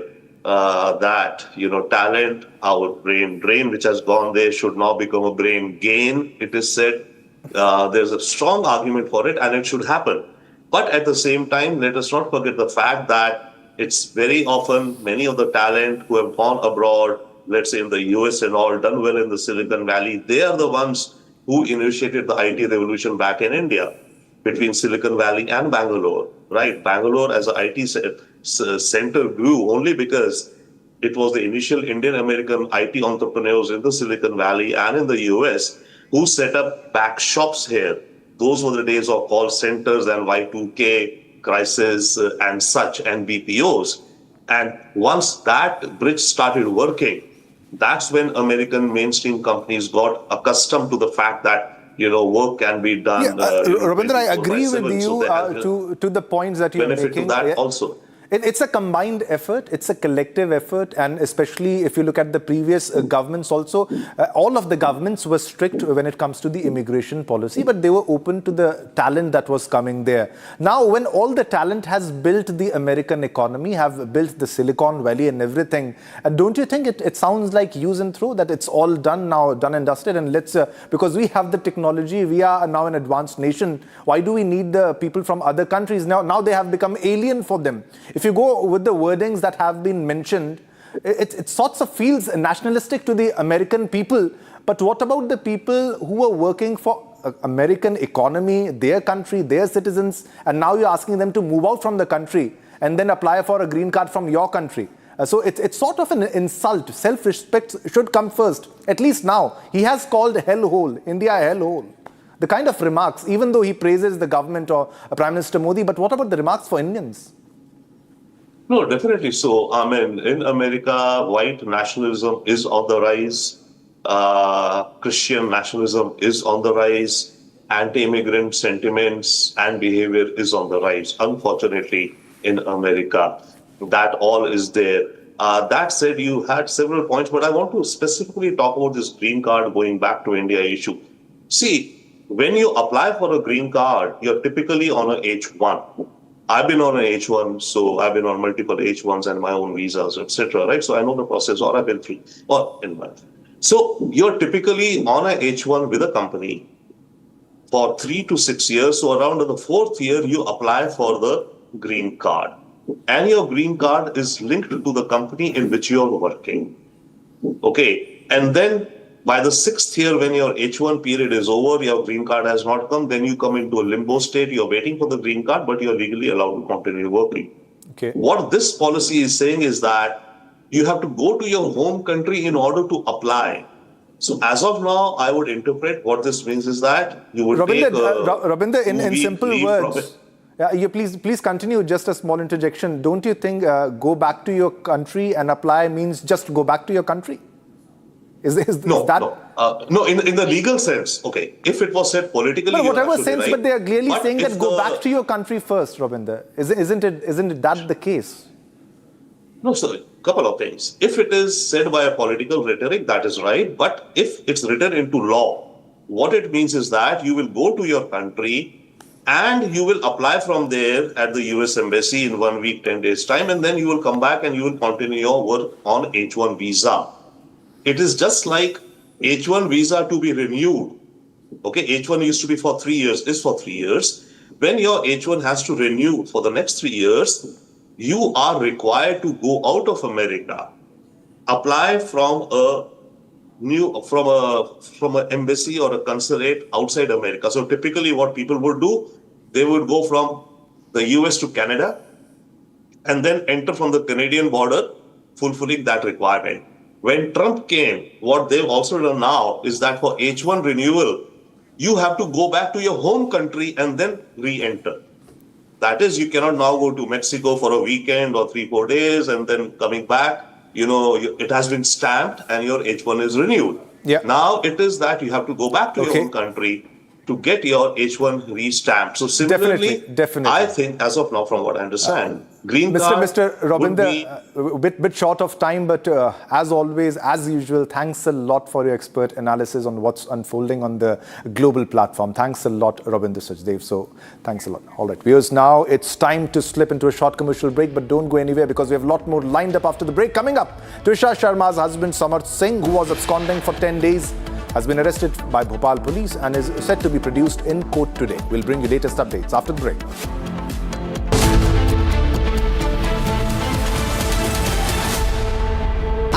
Pure suji pasta उबालो मिलाओ और खाओ 8 minute में तैयार क्या taste है सबका राजा pure masala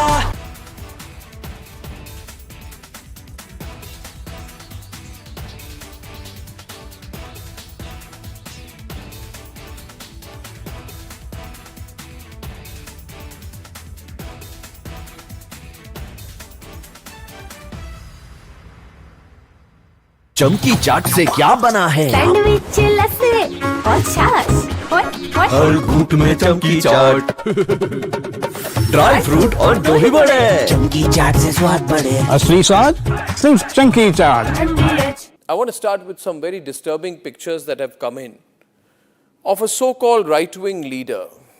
His name is Sushil Prajapati.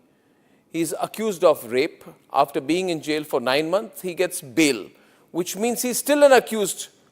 He's an accused in a rape case. And the case goes back to 2025 when he took an LLB student to one place on the pretext of introducing her to a senior advocate. He drugged her drink and then he sexually assaulted her. He is still under trial for rape. He has not been released. But when he comes out, this rape accused, garlands are put on him as if he's some kind of a hero, as if he's achieved something great. Is a rapist to be celebrated, ladies and gentlemen? I ask you that question. And more than anyone else, I ask the right wing of this country. Very often I come on television and I say, yes, on several issues, I'm happy to be called a right-winger. But ladies and gentlemen, let me put it clearly. You cannot let a person like this man, this Sushil Prajapati, a leader of the Hindu Yuva Vahini, a local thug, a man accused of rape, you cannot celebrate his act of rape or celebrate the fact that the rapist is out on bail. If that is the message we want to send to our society, and if all the BJP leaders want to be quiet about it, I want to ask them, why are they quiet about this? Why are they quiet? In the silence of the BJP leaders,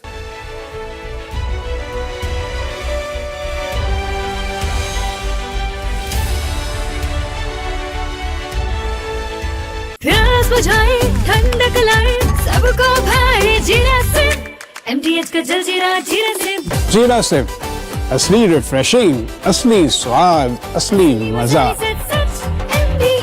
MTH रानी इस घर में कुछ है जो टूटता नहीं ये pillar कभी नहीं टूटेगा रुंगटा स्टील TMT से बना रुंगटा नहीं तो घर स्ट्रॉन्ग नहीं रुंगटा स्टील TMT बार एकदम सॉलिड थोड़े में ज्यादा स्वाद यही तो है इसकी खास बात वाओ मामा क्या स्वाद है अरे मेरे राजा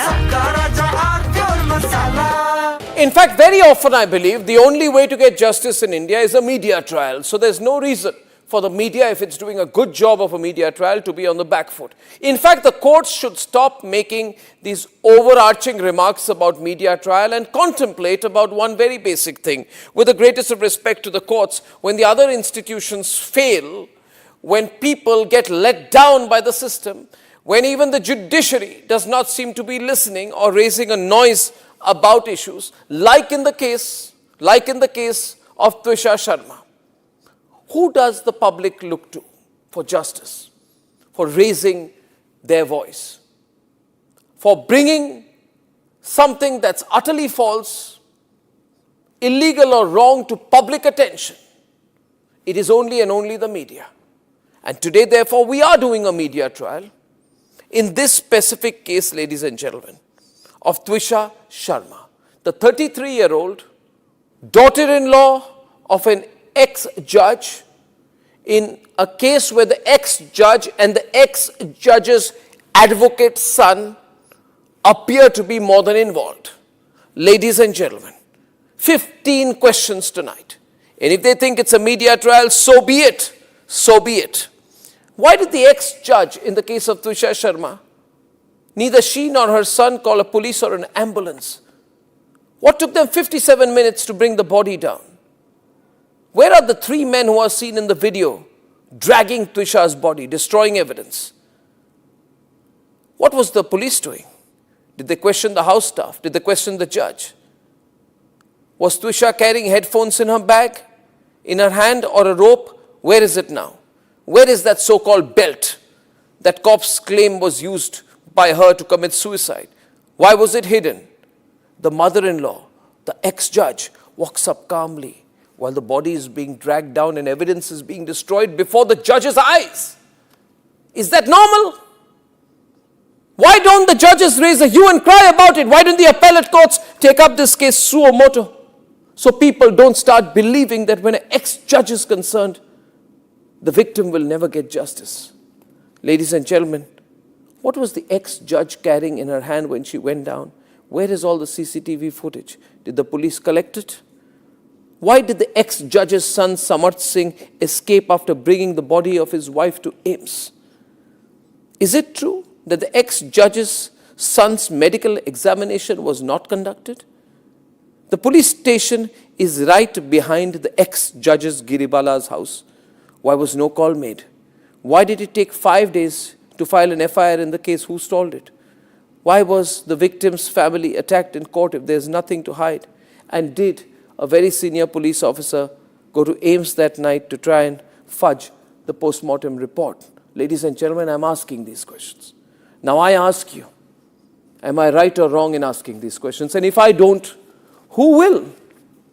Will the government of Madhya Pradesh raise these questions? The Chief Minister doesn't have 30 seconds to meet the victim's family. Will the higher courts of the country raise these questions? So far, I have not seen this case being picked up by the appellate courts, though we are screaming and shouting about it. So I say tonight, what happens when other institutions fail? And if we do a media trial, should we be celebrated and supported for doing so? Was Aravali a media trial? Yes, it was. It was. Thank God for that. Thank God for that media trial which stopped the Aravalis from being destroyed. Was the Pune Porsche case a media trial where innocents were killed by a rich brat and the whole system colluded to give the rich brat a free run? Was it a media trial? I confess it was. Thank God for it. Thank God for that media trial. Was RG Kaur a media trial? When the government of Mamata Banerjee and the whole system came together to destroy the evidence? Was it? If it was a media trial, I and the entire Republic Bangla team are proud for it. Thank God for that. Thank God for such media trials in our country. Thank God for the media trial in the Jessica Lal murder case. Thank God for the media trial in the Nirbhaya case. Thank God for the media trial in the Sheena Boda murder case. Thank God for the media trial in the Disha Salian murder case. Thank God for the media trial in the Pune Porsche case. Thank God for the media trial in the Sandesh Khali case where Mamata Banerjee stood there and the media made a hue and cry about Sandesh Khali, the mass gang rape of Hindu women before the politicians stepped in. If it was not for a media trial, there would be no expose of Sandesh Khali. And you know what? Thank God for the media trial and the media debate and the media investigation that forced the judge to resign in the cash burning scam, where in the house of a judge in the heart of Lutyens, cash was burning. It made people uncomfortable, the judiciary uncomfortable. Thank God for that media trial. And thank God for the media trial in Aravali, which forced the Supreme Court to retrace the steps of an order which, if implemented, would have been disastrous for society and ecology. Thank God for that media trial. And I say thank God for the ongoing media trial in the Twisha Sharma case. And I'm ready to challenge anyone.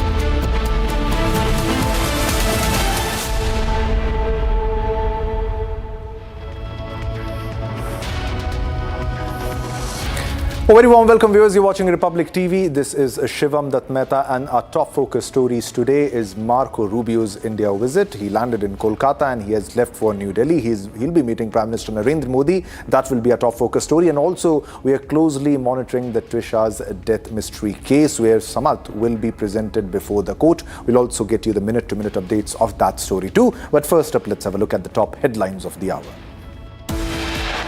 Headlines brought to you by Canara Bank. Together we can. Trisha Sharma's husband Samarth Singh, who was absconding for 10 days, arrested by Bhopal police and will be presented before court shortly. Accused Samarth Singh suspended from practice as an advocate by Bar Council of India. Nashik police files 1500-page charge sheet in TCS harassment and conversion case. CBI arrests third mastermind Manisha Havaldar in connection with NEET exam paper leak. The accused was behind leaking physics paper. US Secretary of State Marco Rubio landed in Kolkata today and he has left for Delhi for Quad meeting. Energy, security, trade and defense talks in focus. Tulsi Gabbard steps down as Director of National Intelligence, cites husband's bone cancer diagnosis as the reason. And this is the third fuel price hike in just 10 days. Petrol up by 87 paise, diesel up by 91 paise.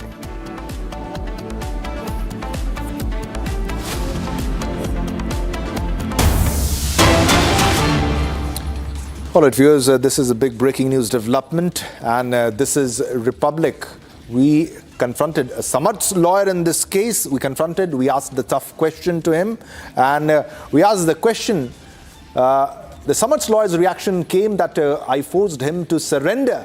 This is coming from the lawyer because the question by Republic was that if the High Court has said that surrender before the trial court in Bhopal or the investigating officer, why did Samarth surrender before the court in Jabalpur? And this is the reaction that we are getting. He said, I forced him to surrender. This is Samarth's lawyer, confident of the fact that he's leading this case, and he's saying, I was the one who told him to surrender, exhausting all legal remedies because it's getting tough, because Republic is following the case from day one. And we confronted Giribala and she had no answer. And this is the answer from Samarth's lawyer in this case. Pretty agitated as usual, as it might be, as expected. Now they're saying that exhausting all legal remedies. They're looking at all legal remedies in this case because it's getting tougher to save Samarth in this entire case. He was on the run for a very long time and he came to the court to surrender with his face covered with a mask, head covered, and he was wearing black shades. Let's go to the confrontation once again. जब बोला गया sir कि trial court जाना है या आयोग के सामने करना है, तो आप किस रीजन से जबलपुर गए? क्या लीगल रेमेडी आप एग्जॉस्ट करने गए थे? आप लोग ही डिसाइड कर लेंगे तो फिर सर आप क्या मुझे लीगल रेमेडी बताइए, आप क्या लीगल रेमेडी एग्जॉस्ट करने गए थे? मैं तो ये जानना चाहता हूँ सर, अरेस्ट है या गिरफ्तार है? पूरे सिनेरियो में ये जानना चाहता हूँ कि अरेस्ट माना जाएगा। आप एक बात बताइए, अरेस्ट और गिरफ्तार में क्या फर्क है? हिरासत में है या अरेस्ट में? आप समझ लीजिए, समर्पण किया है या अरेस्ट में? आप जबलपुर में कौन सी लीगल रेमेडी एग्जॉस्ट कर रहे थे? आप जबलपुर क्यों गए? What legal remedy were you exhausting there? Media में चला रहे हैं, हमने नीचे बेल मूव करी, वो रिजेक्ट हुई, हाई कोर्ट में आए। भाई मैं मेरी लीगल रेमेडी एग्जॉस्ट करूंगा। सर जबलपुर में कौन सी लीगल रेमेडी आप एग्जॉस्ट कर रहे हैं? इस पूरे घटनाक्रम को लेकर यार हम आपके सामने आए हैं। नहीं अभी तो आप आए ना, आप 12 दिन के बाद। आप मेरे को एक बात बताइए। नहीं आप देयर वाज अ जज इन दिल्ली, वो आल्सो कमिटेड सुसाइड। जज था, उस पर तो आप सवाल नहीं पूछ रहे। क्यों नहीं पूछा? सर वो केस अलग है, ये इसकी बात करिए। एक सिटिंग जज अभी दिल्ली में एक सिटिंग जज ने कर लिया, वहाँ दिल्ली में सवाल पूछे गए। आप दिल्ली में थे क्या? सवाल पूछे गए? कौन कह रहा है कि सवाल नहीं पूछे गए? कौन कह रहा है? हमें सिर्फ एक लीगल कह रहा है कि दिल्ली में आप कौन सी लीगल रेमेडी एग्जॉस्ट कर रहे थे जबलपुर में? देखिए दिल्ली में भी सवाल पूछे, हमने वही कहा। सब सवाल पूछे गए, आप कैसे डिसाइड करेंगे सवाल नहीं पूछे गए? दिल्ली में भी पूछे गए, और लेकिन आपने या सोसाइटी राइट, कौन प्रूव करेगा? आप प्रूव करेंगे, मैं प्रूव करूंगा? नहीं तो आप हमें लीगल रेमेडी तो बताएंगे ना सर, आप हमें मैं ये सिर्फ जानना चाहता हूँ, एक आपने बड़ा सवाल खड़ा कर दिया है। देखो, if you are claiming you are a lawyer, when he was asked to appear before the trial court or Ayog, why what legal remedy to exhaust? Which legal remedy was he produced before the Jaipur court? What were they doing? ये arrest जो है surrender है या फिर एक सवाल पूछा मैंने, उसका जवाब नहीं दे पा रहे आप। सवालों से बचते हुए सीधे तौर पर केवल और केवल बात को घुमा रहे हैं, जवाब नहीं दे पा रहे हैं आप। Confrontation with Samarth's lawyer, clearly no clear answer. And now Republic also speaks to Katara Hills Police Station SHO, and we spoke to him, and SHO Sunil Dubey brought Samarth to Bhopal, and this is the case. And this is Sunil Dubey, who outlined the further course of action, stating that Samarth would be produced in court today itself. Cop who travelled with Samarth to Bhopal. And Republic speaks exclusively to Katara Hills Police Station SHO. And it was Sunil who had personally brought Samarth from Jabalpur to Bhopal in his own vehicle. And when we asked whether Samarth was guilty, the station of house officer offered no comment on this. But this is exclusive. Cop who travelled with Samarth to Bhopal. Let's listen into this exclusive conversation. Katara hills थाना प्रभारी सुनील जी हमारे साथ हैं। सुनील जी से exclusive बातचीत में करूंगा। सुनील जी, कितने बजे रवाना हुए जबलपुर से? यहाँ पर कितने बजे समर्थ को लेकर आए, आरोपी समर्थ को? आरोपी को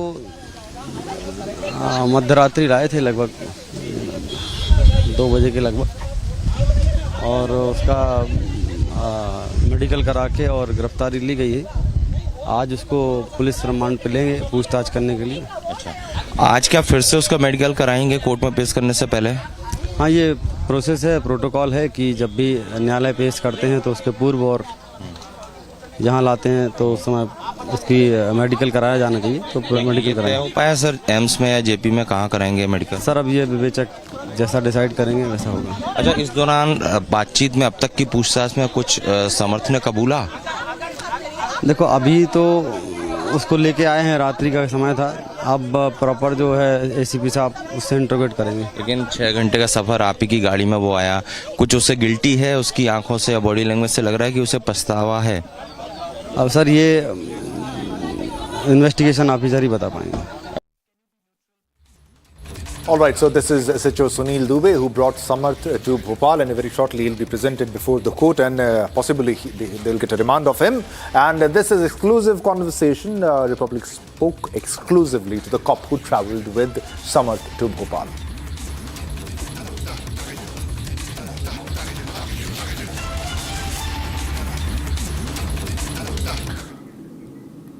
All right, viewers, now the tragic death case of 33-year-old Trisha Sharma sent shockwaves across the nation. While powerful influences initially threatened to dilute the investigation, the relentless, uncompromising journalism of Republic Media Network brought the traction this case needed. Now, Trisha's husband, Samarth, who had been absconding for nearly 10 days, came out, surrendered. He was arrested in Jabalpur court and is now in custody of the police. Very shortly, he will be appearing before the court. Now, this is a big win for Trisha's family, and now Trisha is closer to getting justice. Take a listen to what the family had to say. I want to go, and Abhishek and Niranjan also want to go today and speak to Major Harshit, who's been at the very forefront of fighting for his sister. Major Harshit, every time I speak with you, my respect goes up a little because we know what you've been through. We can see every time, whether you're in the court or whether you're trying to go to the police, that your one thing is, and you said this yesterday to Arnab, say what you want, we'll get back. I want to know today what you are feeling after the Honorable Madhya Pradesh High Court has given out the orders it has. Ma'am, I feel we are heading in the right direction. I want to call it a win, but it is not. It is only the direction that we have gotten. The win is ahead of us. When we get justice for Trisha, that is when we are winning. Major Harshit, you know, we've been speaking to many lawyers. In fact, you're getting support from across the country. A lot of people are calling in. Okay, Samarth has been arrested. Giribala is not arrested yet. And Giribala has had enough time. Let's put Harshit on screen, please. Okay, the video just froze. Okay, he's back. He's back. Right now. Yes, go ahead. I think your video froze, so we lost you there. Continue, please. Sorry. Sir, it is only some positive motivation that we have gotten today. And we have gotten a direction to which we have to move forward. So yeah, it is a small victory. And that's like a brother. That's like spoken like a brother, because I can understand where you're coming from. This is not a victory. This is not about a media trial. This is about understanding why Twisha died. This is about understanding that dowry deaths do happen. And I understand the law. I understand where Shawnee would come from when he says, no, there are a lot of fake matrimonial 498 divorce cases filed. I've seen through that. We've all been through and we've seen that. But when this kind of a reality hits us, Major Harshit, what more and how do you want this to proceed in the next few days? Because this matter is coming up in Monday before the High Court. Preferably at an accelerated pace. We have all seen cases like these who go up to the court and it's a long battle, 5 years, 10 years, no judgment being passed. I would want, considering the amount of efforts that everybody, including your network, are putting through, at least once we prove a point that when everyone comes together, justice prevails and it is delivered at an accelerated pace. I'm all for media trial because you've been our eyes and ears. I've always maintained it is like a system which gives different result when it is being watched and when it is not. And you are our eyes and our ears, and I thank you for that.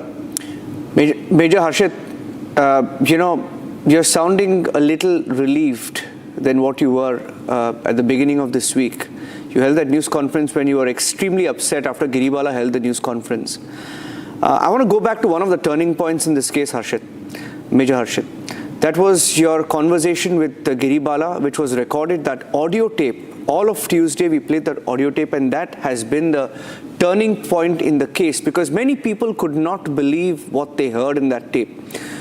And when I look at that tape, it shows that you haven't just been fighting from the 12th of May, the night your sister died under mysterious circumstances, / was killed. It shows you've been fighting from the beginning of her marriage with Samarth. Am I correct? It was never about fighting against the marriage.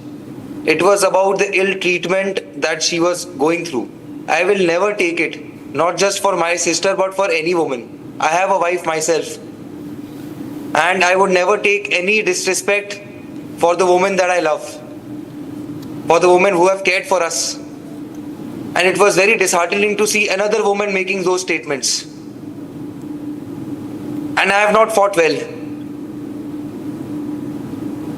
Sadly, I am the younger one. And Twisha is very adamant on her decisions. She is an emotional person. The fact that she had chosen Samarth is the only reason why even on that day, I do not know what Samarth had told Twisha, but when they came back, she told me, ki nahi, just say sorry to Amma. And when I look back, that is the worst mistake that I've ever made. I said sorry to this woman and I touched her feet. And I will never forgive myself for that. When was that? When did this happen? This was on the same day. The same time that this was happening. The fact that my sister took, because we were there to help her out. We were there to fight it out for her. At that point, the question was whether to save her home or not. And she chose to give this man another chance and to save her home. The home that she had chosen for herself. Major, one comment that I noticed of Giribala Singh was that the family was not talking to them. She's putting the onus on the family, as in on Twisha's family, that they were not talking to her when this particular incident has happened. She's made that comment somewhere. Sir, I have already maintained the last call that we had made was on the 13th, early hours of 13th. till the time we were looking for some information from them, some facts. But the time we realized that there are no facts coming from here, only lies, is the time we stopped calling them. Why would we choose to talk to people who have not spoken to us at the time of incident, who have maintained that they were in a rush, and it was very evident from the video that they were not. They have maintained that they were trying to help her out and trying to help us out. But there are evidences now that they were not. They were trying to cover things up. They were trying to cover the act that they have done, not trying to help anybody else but themselves. The nearest hospital was Mount Hospital to their home, not AIMS. I want to question the involvement of AIMS here. Why was AIMS Hospital chosen to take Trisha? What is the involvement of AIMS? Why did the PM report came the way that it was? And considering the High Court has also accepted it.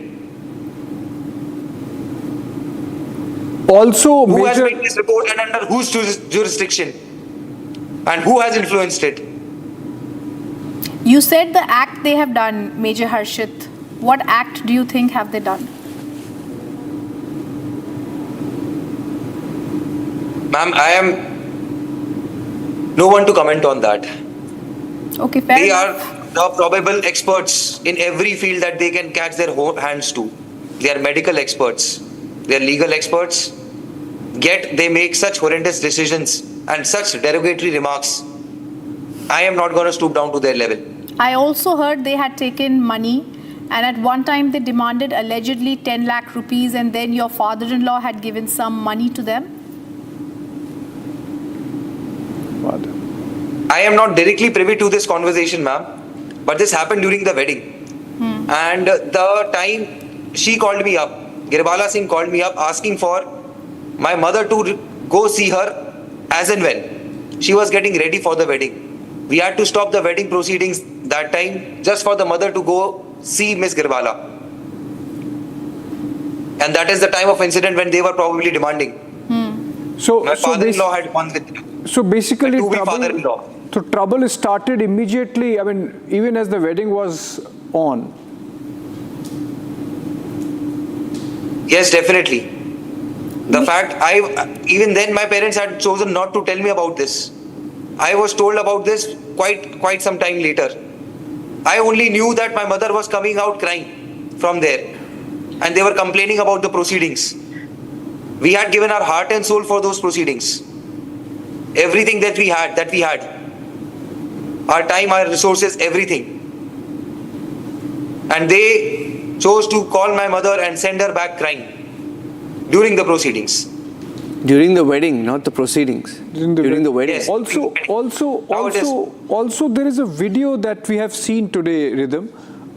Major, we have seen a video today of Twisha just 4 or 5 hours before the incident, 6 hours before the incident. We'll just play she seems like absolutely a person wanting to live.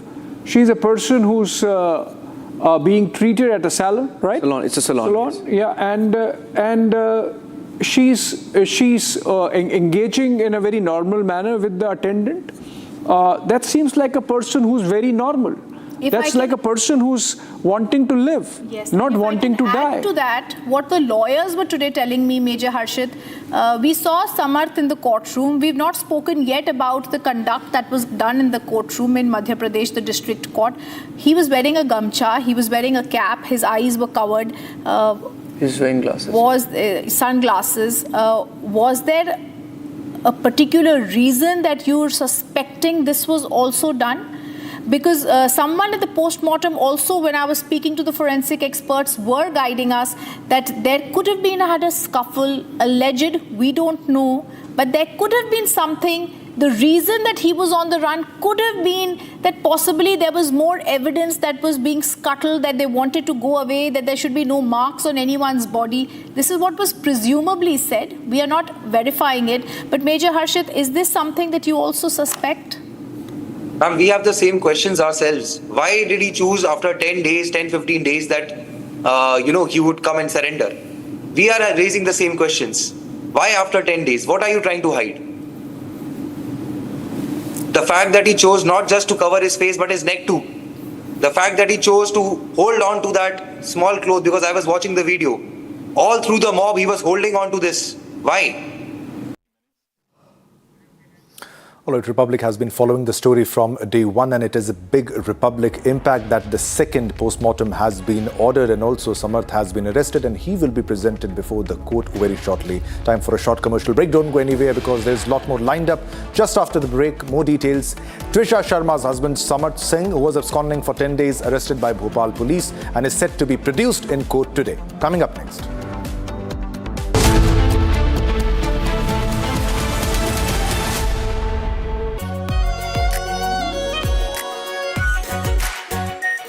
Are pure shahi paneer masala, delicious, healthy every day.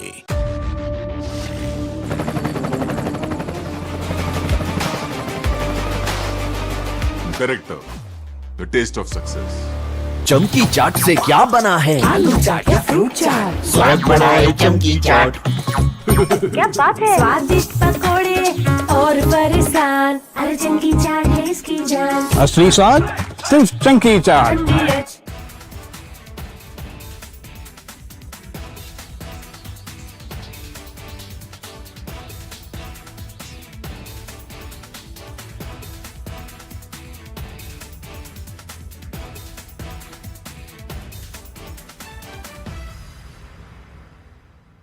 I want to start with some very disturbing pictures that have come in of a so-called right-wing leader. His name is Sushil Prajapati. He is accused of rape. After being in jail for 9 months, he gets bail, which means he's still in a...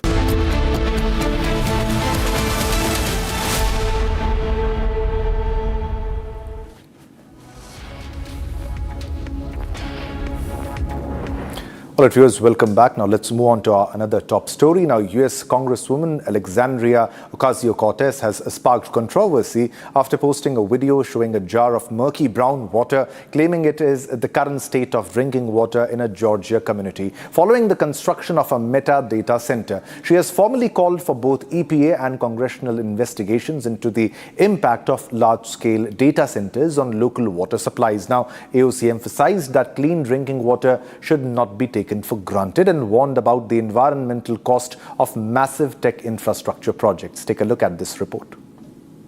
I wanted to ask you, while I have you here, if you've been receiving complaints or if you are aware of folks reaching out about data center construction impact on drinking water quality. I am aware. You're aware. And what are some of the things that you're seeing and hearing? So one of, I think, the biggest concerns is related to water availability, which is why we recently relaunched the Water Reuse Action Plan 2.0 to focus on ensuring that whether it's data centers or anything about water quality, though? I'm not aware of that. Okay. Are there any complaints? I mean, are you observing any negative impacts on data center construction on water quality for Americans? I don't think anything like that's been raised to my attention. Okay. I would like to do so. A few weeks ago, while Congress was in recess, I visited Morgan County, Georgia, where Meta is building a massive data center campus. They are clear-cutting forests and began heavy construction, including explosive blasting. And families in the area are starting to see not only their water pressure decrease, to your point about water availability, but their appliances have all stopped working because it is decimating their water quality. They now rely on bottled water to drink and prepare meals, and nearby residents' water bills are expected to increase by 33%. In fact, I have a jar right here. This is the current drinking water in Morgan County, Georgia, right after a data center was constructed. The Meta data center was constructed. The only difference between the clean water and this was that data center. I have another one as well. So this wasn't just one well. These wasn't just one family's situation. This is what the drinking water now looks like next to that data center. And I think both of us can agree that neither one of these things are drinkable. These families now have to ship, in a rural area, have to ship water to their house in order to cook and bathe themselves. Now, I'm curious if the EPA plans any investigations on how data centers are affecting water quality and availability. I understand what you said about the rule, but are there going to be any open investigations on this issue? So as soon as I get back to the office, I will be looking into exactly what you've just talked about, because anywhere, whatever type of construction it is a priority to ensure that water quality standards established by EPA are being met. And so we'll be looking into that certainly. Thank you. I sincerely appreciate that because I think this is of utmost importance, and we're seeing this happening across the country. I'd also like to ask about the administration's push to build more data centers by fast-tracking construction. Because the administration's been issuing executive orders to fast-track data center construction when we know that water quality is encountering major issues. Are there any mandates for data centers to do water quality testing prior to construction? Of like coming from a public water supply, drinking water supply sampling? Wells, yeah. I'm not aware of anything like that. However, it doesn't mean I'm just not aware of it. It might exist, Yes, but I'm not. Of course. I think it's important that you as an agency official, we have to make sure we're doing these investigations. And then us on a congressional level, I'd like to note that I think it's of utmost importance that we also launch congressional investigations into this matter as well, so that we can partner with the EPA and ensure that the drinking water for this country continues to be safe and accessible for the American people. So thank you, Administrator. Thank you. All right, viewers, now it's time to slip into a short commercial break, but don't go anywhere because there's a lot more lined up after the break. Coming up next, Twisha Sharma's husband Samart Singh, who was absconding for 10 days, was arrested by Bhopal police and is now set to be produced in court today. Coming up next.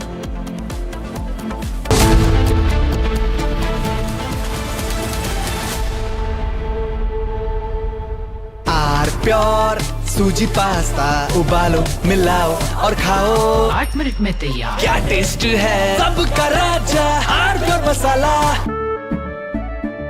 केसरिया से मन जोगी हुआ रे दिल झूमे देखो मतवारा हुआ रे केसरिया से मन जोगी हुआ हर पल मनाओ केसरी त्योहार विमल बोलो जुबान केसरी थोड़े में ज्यादा स्वाद यही तो है इसकी खास बात वाओ मामा क्या स्वाद है अरे मेरी राजा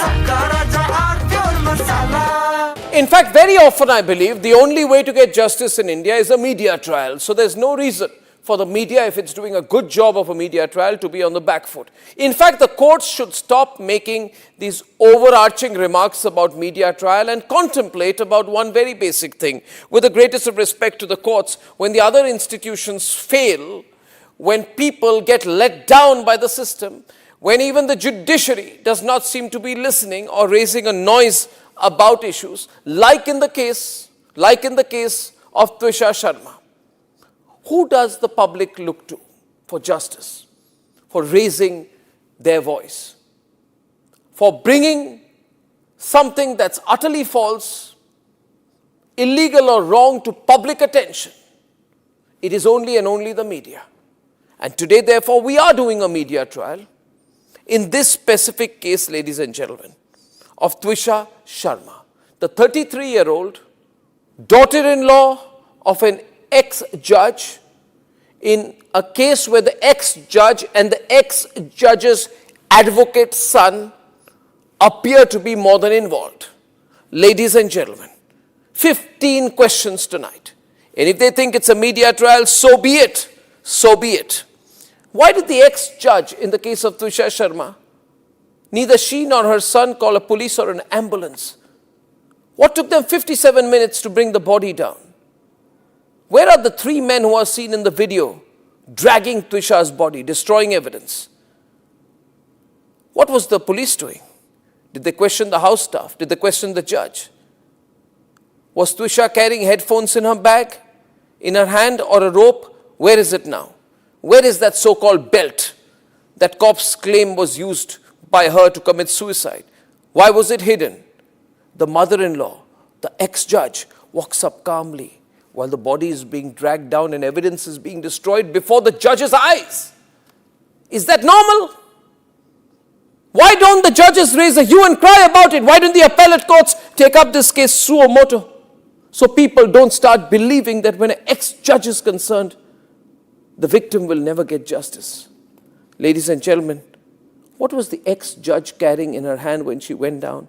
Where is all the CCTV footage? Did the police collect it? Why did the ex-judge's son Samarth Singh escape after bringing... Whatever that you wanted to clear.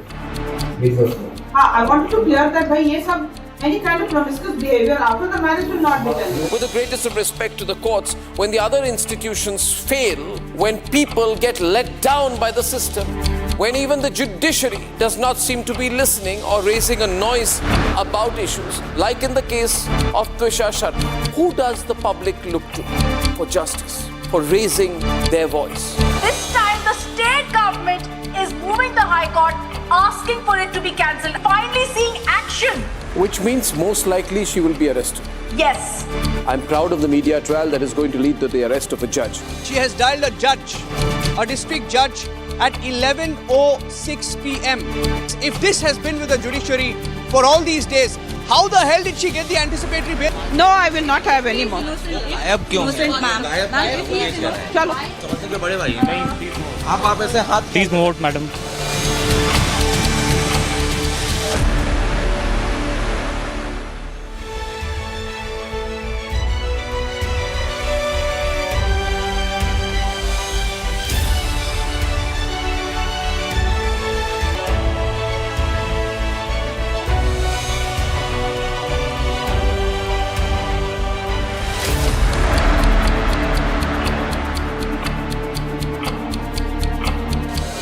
Within hours of Twisha's death, as per the call detail records of this terrible person called Giribala Singh, some judge who thought she's a judge, judges will get away. She made over 40 calls after the death of her daughter-in-law, many of them to judges.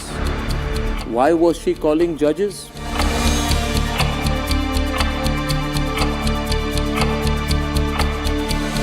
She made 48 calls.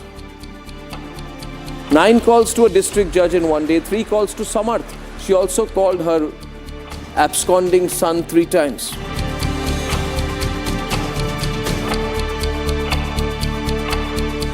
Court orders Samarth to withdraw his bail plea. That's the big breaking news that's now coming in. His counsel submits he will surrender before the concerned court in 5 days. Examined at that time, now finally after Republic's pressure, Samarth Singh is going to finally be surrendering.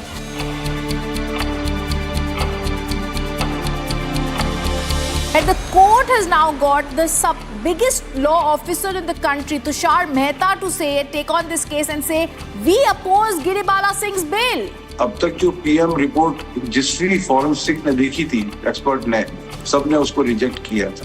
So we believe कि अच्छे experts हमको मिलेंगे and we will, हमको chance मिलेगा सच्चाई जानने का. आज उनको समझ में आ गया कि अब आगे चल नहीं पाएगा ऐसा काम. तो पहले उन्होंने अप्लाई किया और फिर डर के मारे फिर सरेंडर करना पड़ रहा है.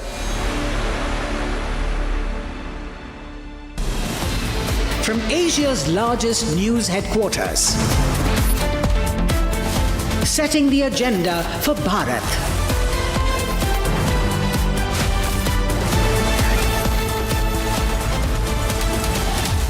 You're watching Republic.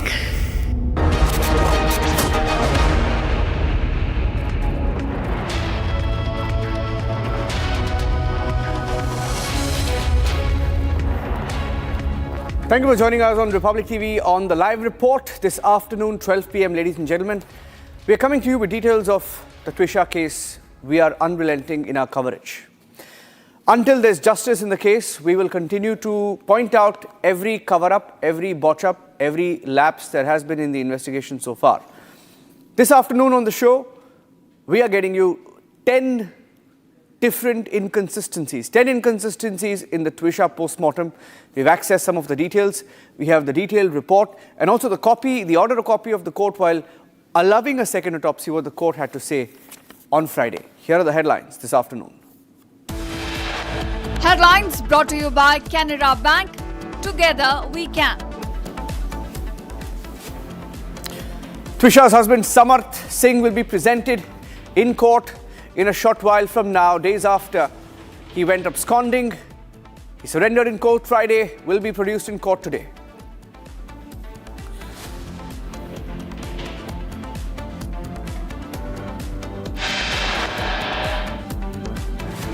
Second autopsy to be conducted on Twisha Sharma's mortal remains. The family has won the battle for the second autopsy, but will the second autopsy now reveal the truth about how it was botched up?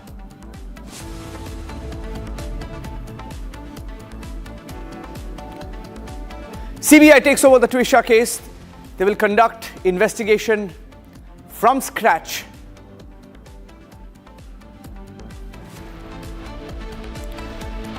Nasik police files a 1,500-page charge sheet in the TCS harassment and the conversion case.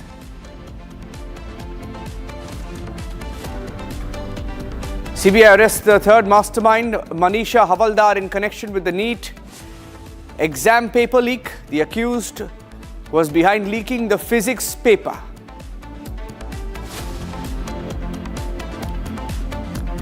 US Secretary of State Marco Rubio lands in Kolkata. He's en route to Delhi to meet the Prime Minister.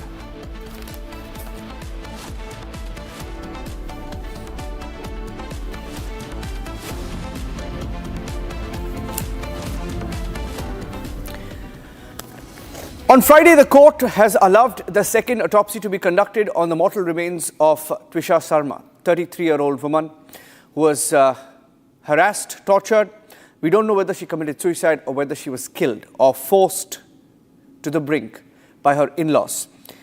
But what we do have on the show this afternoon is the botch-up in the investigation, possible botch-up in the post-mortem report, in the autopsy that was conducted at AIIMS Bhopal. Now, I have some of the details accessed by Republic show that there were at least 10 inconsistencies. And we will put out all the 10 inconsistencies for our viewers. Let's also tell you, ladies and gentlemen, some details of what went wrong in this particular autopsy and why there was a need for the autopsy to be conducted again. The family has been claiming that in this particular case, even the hospital chosen, AIIMS Bhopal, was for a particular reason. That is what they believed. But starting from, we'll put the graphics out of what the inconsistencies are in this particular case, and we'll go across to our reporters Harsh and Shambhavi and Satyavijay joining us in the broadcast, starting with incomplete details, numbers that did not add up, and missing details in the post-mortem report. Incomplete musculoskeletal examination, blunt force injuries were not properly dissected. There are 10 inconsistencies. Missing neck x-ray, no imaging despite ligature mark on the neck. Questionable viscera preservation. It was preserved despite no significant findings. There were inconsistent findings, more consistent with suffocation and strangulation and not hanging. Height discrepancy. The recorded 166 centimeters versus the actual 176 centimeters. Unexplained nail scrapings, no documented reason for DNA collection. Inadequate autopsy team. There was no female doctor included despite guidelines. This was pointed out in the court. And the suspect had absconded. Potential injuries and drug influence not investigated. The missing ligature material, it was absent for correlation with injuries. Now, these are details that we have, which was the sole reason why the second autopsy was ordered. Let me go across to, we have Shambhavi joining us with the details. Shambhavi is joining us live. Shambhavi, these are extreme. We have also, what we have also accessed is a picture of where the crime scene itself, where they claimed rather that she hanged herself, right? Now, the details don't really add up when they look at the autopsy. We have the report that was submitted by forensic experts, which was also shown in court, which point out some of these inconsistencies.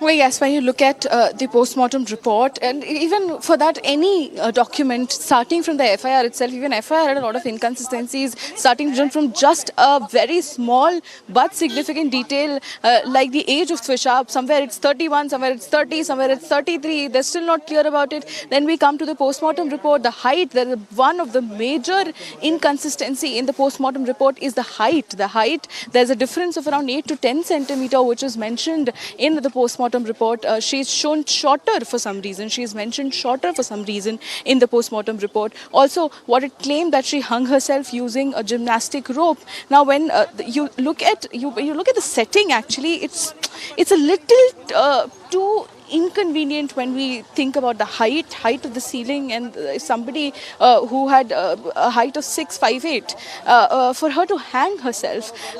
And apart from that, another thing with the family shared with us is that something so small but again significant as the color of the undergarment of Twisha was also mentioned wrong in the post-mortem report, because it was checked and verified by Major Harshit, which is Twisha Sharma's brother's wife, Dr. Rashi. She herself checked the color of it, but in the post-mortem report, the color is mentioned differently. What could be the reason of things so inconsistent? What about the bruises and the blunt abrasions, the blunt wounds that Twisha had on her left side of the body, on the left forearm, on the left wrist, on the left hand, and beneath the scalp? What was the reason? Because it was anti-mortem injuries. What could be the reason of it? Was it because it does not make sense that a person hangs herself and their left wrist or the left arm, left forearm, scalp gets injured? So a lot of answers, a lot of questions that still needs to be answered, and we're hopeful that once the post-mortem, another post-mortem, second post-mortem by AIIMS Delhi is conducted, we will get a lot of answers. Back to you. Yes, we have some inputs that are coming in from Bhopal and also Jabalpur. We've been tracking the case from multiple cities. Let's play that out.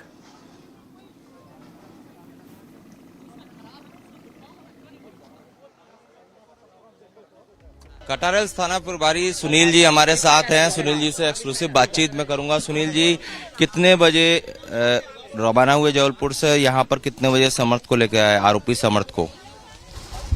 आरोपी को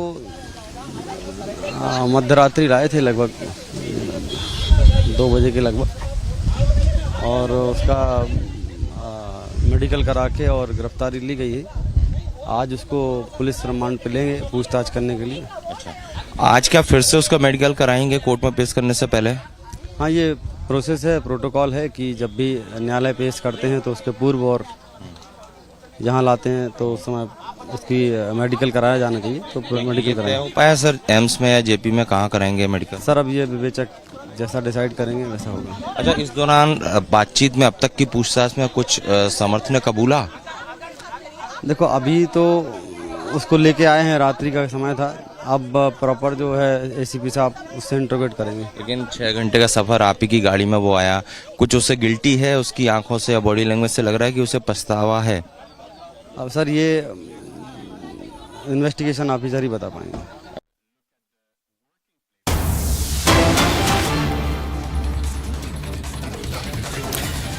Police has asked for remand of Samarth, Twisha's husband.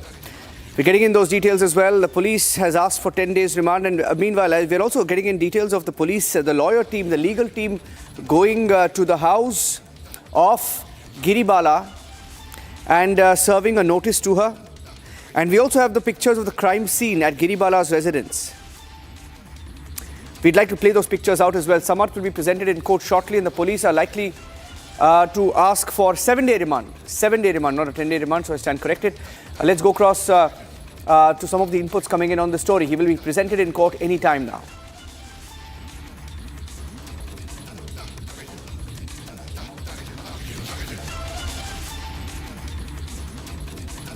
There's a picture of the crime scene. Can we please play that picture out? In fact, the Republic has accessed the picture of the crime scene where they claimed crime scene picture. This is from the terrace. There's a still picture that we accessed this morning. Now, what this particular picture shows is where the alleged crime took place. It was from this very ring that they claim, what the police claimed that the hanging took place. They claim that Trisha fashioned a noose using this ring, etc. I have that still picture. And it's been with us since this morning. I want to play that picture out as I go across to Shambhavi. Shambhavi, when you look at the still picture of the crime scene, what are some of the questions that emerge of the crime scene itself, and what doesn't add up?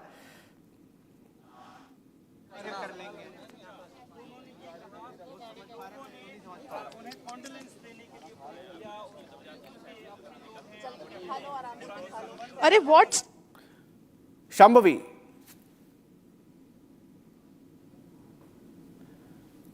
Shambhavi, we have a still picture. I want to play out the still picture. If we can play out the still picture of the crime scene. Now, what the crime scene shows is that, it doesn't add up, because the crime scene, it appears, is on a terrace. But the body, right? Now, that's an exclusive picture, right? This is a terrace. But in the CCTV, what they showed, or what they appeared to claim, was that, they tried to give CPR, not on the terrace, but near the CCTV, very carefully positioned CCTV. Now, there are more questions when you look at the crime scene and when you look at the CCTV and what they tried to portray in the media. Shambhavi.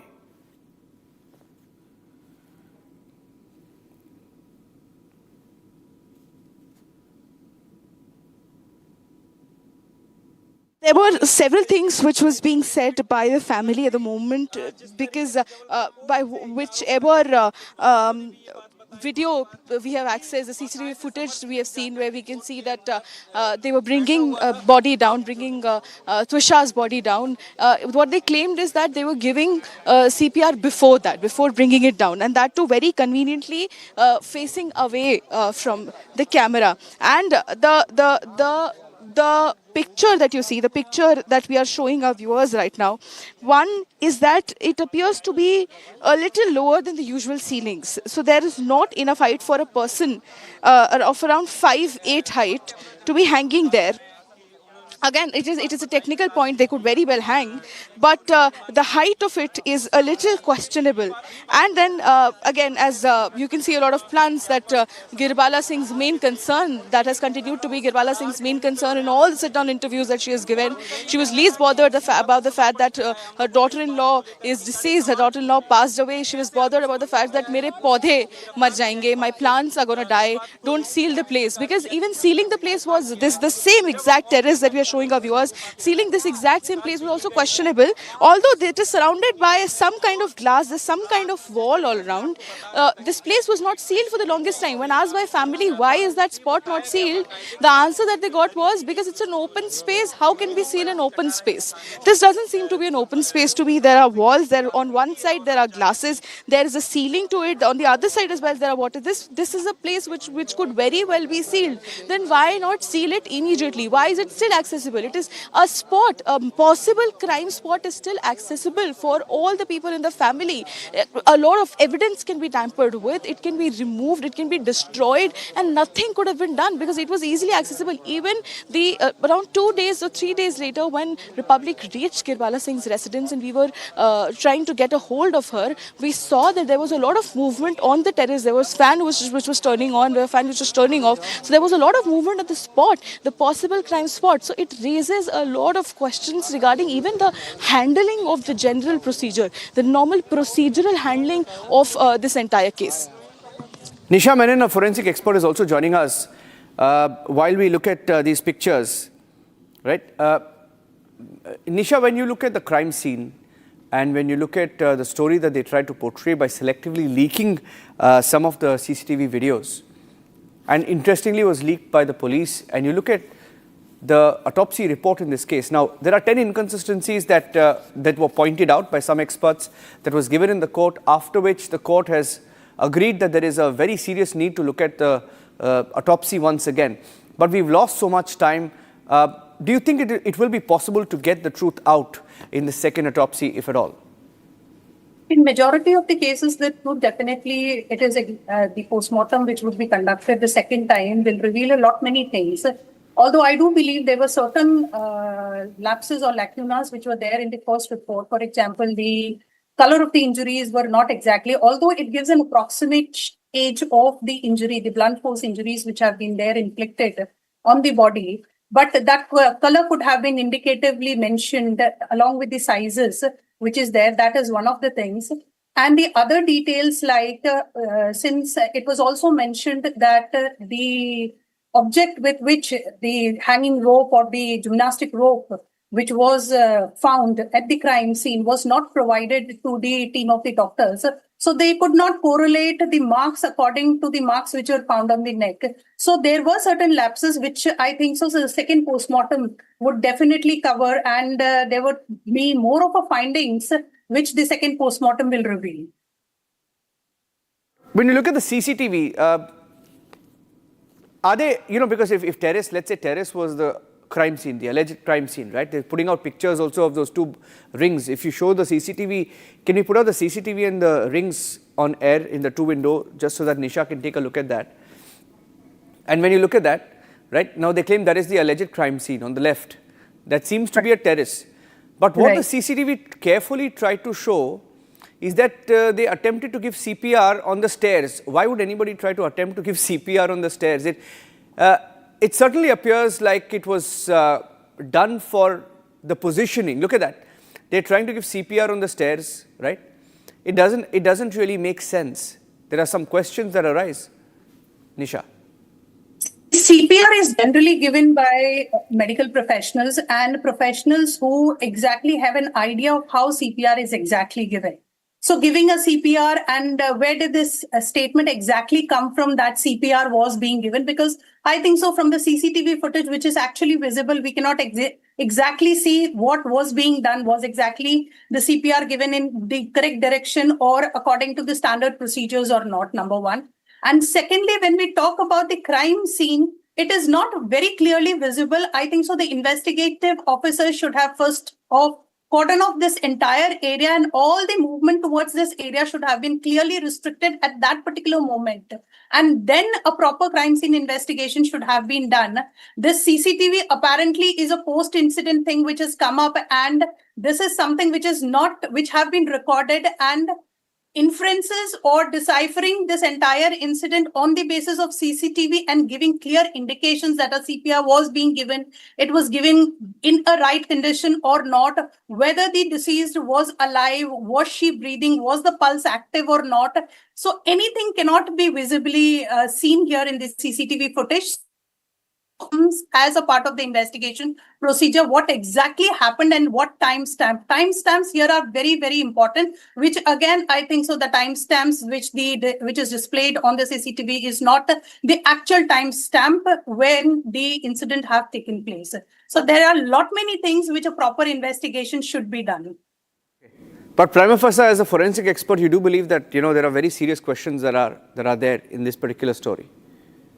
Yes, of course, there are serious questions. Once again, the investigative part, the crime scene not being cordoned off, and the object with which she was found hanging, or which have been suspected to be the object from which was not handed over to the doctor's team immediately, because that is something which is mandatory, and with which that should have been, the markings on the neck should have been correlated, and a proper, like whether it is the same object that have been provided or whether the hanging happened with this altogether different object, that could have been analyzed at the same on the first postmortem instance itself. So there are certain lacunas which are there. Okay. Thank you for joining us with those inputs, Nisha. And Shambhavi, we spoke to the police. In fact, there was some drama outside the home of this ex-judge Giribala when the lawyers tried to go there and serve the notice to her. And that drama continues because the judge is just not willing to admit that she is directly under the scanner. Our teams once again tried to question the legal teams of Giribala, the ex-judge, on the botch-up, the cover-up, the lapses in the case. Here's Shambhavi questioning the legal team. जी जब बोला गया sir कि trial court जाना है या आयोग के सामने करना है, तो आप किस रीजन से जबलपुर गए? क्या लीगल रेमेडी आप एग्जॉस्ट करने गए थे? आप लोग ही डिसाइड कर लेंगे तो फिर सर आप क्या मुझे लीगल रेमेडी बताइए, आप क्या लीगल रेमेडी एग्जॉस्ट करने गए थे? मैं तो ये जानना चाहता हूँ सर, अरेस्ट है या गिरफ्तार? पूरे सिनेरियो में ये जानना चाहता हूँ कि अरेस्ट माना जाएगा। अच्छा आप एक बात बताइए, अरेस्ट और गिरफ्तार में क्या फर्क है? हिरासत में है या अरेस्ट में? आप समझिए सर समर्पण किया है या अरेस्ट बताइए, आप जबलपुर में कौन सी लीगल रेमेडी एग्जॉस्ट कर रहे थे? आप जबलपुर क्यों गए? What legal remedy were you exhausting there? Media में चला रहे हैं, हमने नीचे बेल मूव करी, वो रिजेक्ट हुई, हाई कोर्ट में आए। भाई मैं मेरी लीगल रेमेडी एग्जॉस्ट करूंगा। सर जबलपुर में कौन सी लीगल रेमेडी आप एग्जॉस्ट कर रहे हैं? इस पूरे घटनाक्रम को लेकर यार हम आपके सामने आए हैं। नहीं अभी तो आप आए ना, आप 12 दिन के बाद। आप मेरे को एक बात बताइए, नहीं आप देयर वाज अ जज इन दिल्ली वो आल्सो कमिटेड सुसाइड। जज था, उस पर तो आप सवाल नहीं पूछ रहे, क्यों नहीं पूछ रहे? सर वो केस अलग है, ये इसकी बात करिए। एक सीटिंग जज अभी दिल्ली में एक सीटिंग जज ने कर लिया, वहाँ दिल्ली में सवाल पूछे गए। आप दिल्ली में थे क्या? सवाल पूछे गए? कौन कह रहा है कि सवाल नहीं पूछे गए? कौन कह रहा है कि हमें सिर्फ एक लीगल दिल्ली में सवाल? आप कौन सी लीगल रेमेडी एग्जॉस्ट कर रहे थे जबलपुर में? देखिए दिल्ली में भी सवाल पूछे, आपने वही कहा सब सवाल पूछे गए। आप कैसे डिसाइड करेंगे सवाल नहीं पूछे गए? दिल्ली में भी पूछे गए, और लेकिन आपने या सोसाइटी राइट, ये कौन प्रूव करेगा? आप प्रूव करेंगे, मैं प्रूव करूंगा? नहीं तो आप हमें लीगल रेमेडी तो बताएंगे ना सर। आप हमें मैं ये सिर्फ जानना चाहता हूँ, एक आपने बड़ा सवाल खड़ा कर दिया है। देखो, if you are claiming you are a lawyer, when he was asked to appear before the trial court or Ayog, why what legal remedy to exhaust? My choice. Which legal remedy was he produced before the Jaipur court? What were they doing? जो है surrender है या फिर एक सवाल पूछा मैंने, उसका जवाब नहीं दे पा रहे आप। सवालों से बचते हुए सीधे तौर पर केवल और केवल बात को घुमा रहे हैं, जवाब नहीं दे पा रहे आप।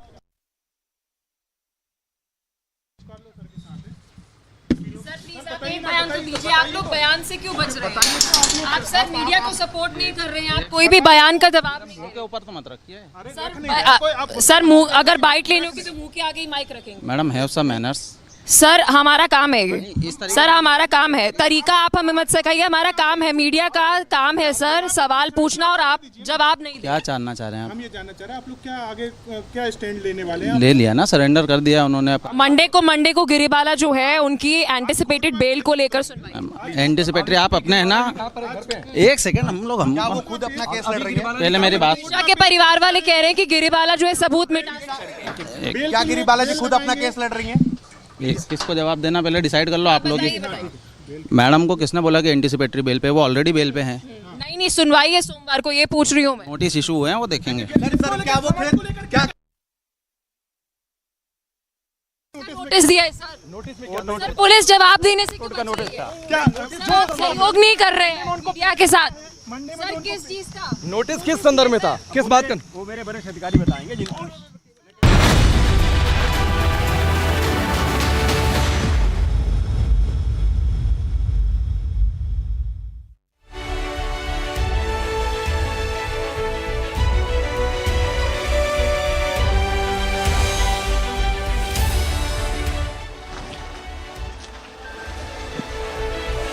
I'll just give it a minute for everyone to settle down. Come, those who are coming in, come in. You always have to be nervous when you're on the stage with Arnab. Not at all. This crowd loves you, Sridhar.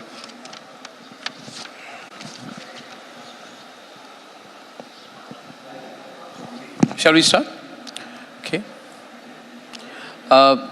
Mr. Vembu, may I start by saying what a privilege it is that you've come here and that you have taken all the trouble to fly down here from Tenkasi, from Chennai, from Delhi and then to Mumbai today.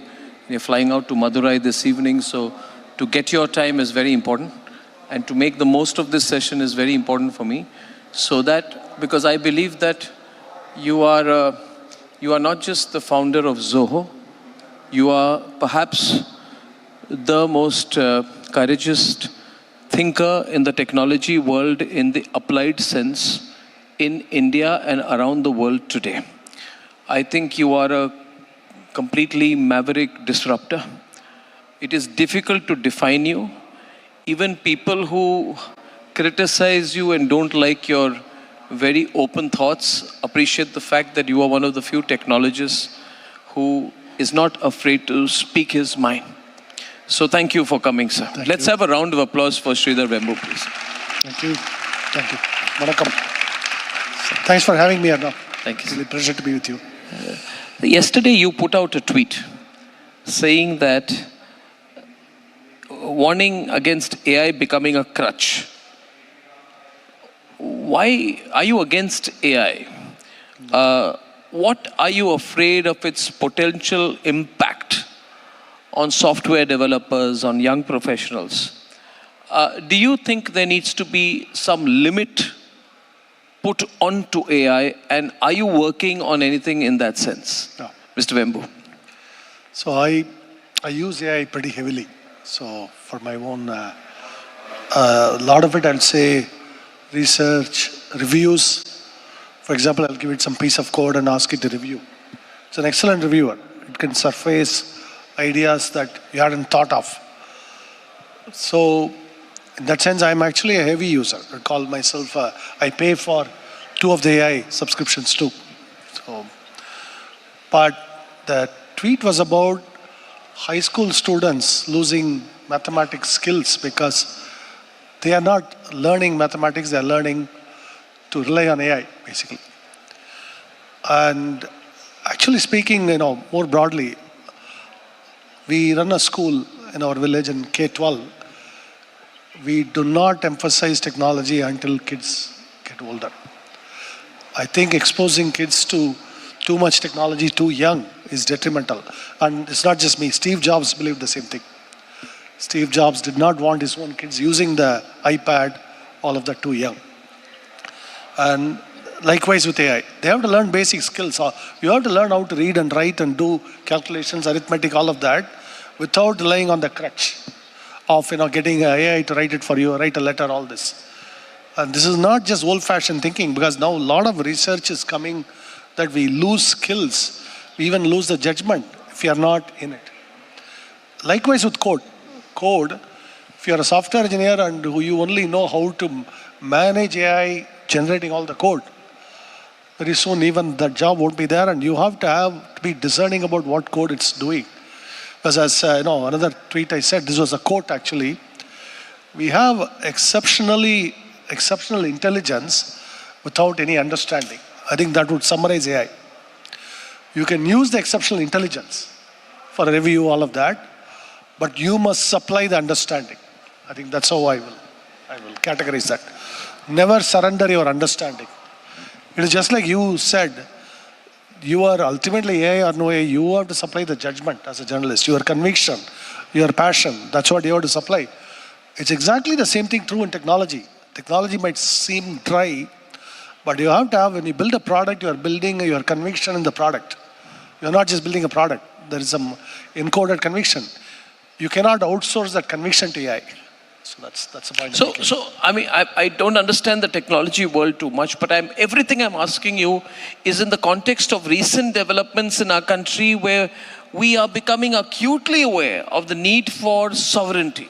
Sovereignty is no longer a philosophical concept or a political concept.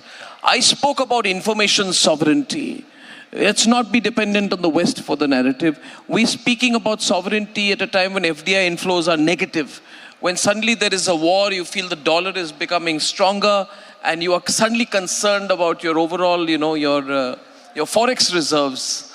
And at the end of the day, my worry is, Mr. Vembu, that Silicon Valley has too much control over us. We are fooling ourselves by saying, oh, we are building our own way model. We don't need our sovereign models. We are a market. We are the best to apply their technology. Are we living in a fool's paradise by saying so? A, have we reconciled to not being the original creator? B, without a creative force that can challenge Silicon Valley, is there any point in being the largest market for applied products Everybody talks about enterprise solution, this enterprise solution, that. What is the base for that? If the base for everything is going to be Grok and X, Y, Z, whatever, then are we building the base that India needs, that Bharat needs at this moment? I will speak from a historic point of view. When you ship cheap raw material, import the value-added finished product, that was the foundation of the East India Company. And we know how that turned out for us, right? When you give somebody else your cheap raw material, and all of the value addition is happening elsewhere and we are importing it, that's the foundation of the colonial economics. And that's how the East India Company came to rule over this continent. So that's why it's important that it's not merely that we are consuming somebody else's creation. It is the value we are shipping. It is the dependency we create. And I have said this openly. The risk is for us, Google or Microsoft or Amazon and Facebook, all of these companies become the new East India Company. And we have to be aware of this risk. That's a very real risk. It is not something mythical I just invented. And given our own history, we must be aware of this. And don't be fooled by the fact that there is an Indian CEO at the top. That's irrelevant to the discussion. It is whose laws, whose sovereignty, whose jurisdiction. It all matters. So it's very important to keep this in mind. So, my question was, what are you doing? What are you doing? First, I'll tell you in that direction. Positive, the optimistic news here. We have enough and more talent to build all of that here. I want you to, if there is one thing you take out of this discussion, have this unshakable religious conviction, we can actually do it here. That's the first thing. Because there's a lot of naysayers, there's a lot of people, oh, we cannot do it here, this and that. Refuse to believe it, because we can actually build it here. That's the first thing that we can do. And then immediately, oh, our government lacks this vision, this and that, Chinese.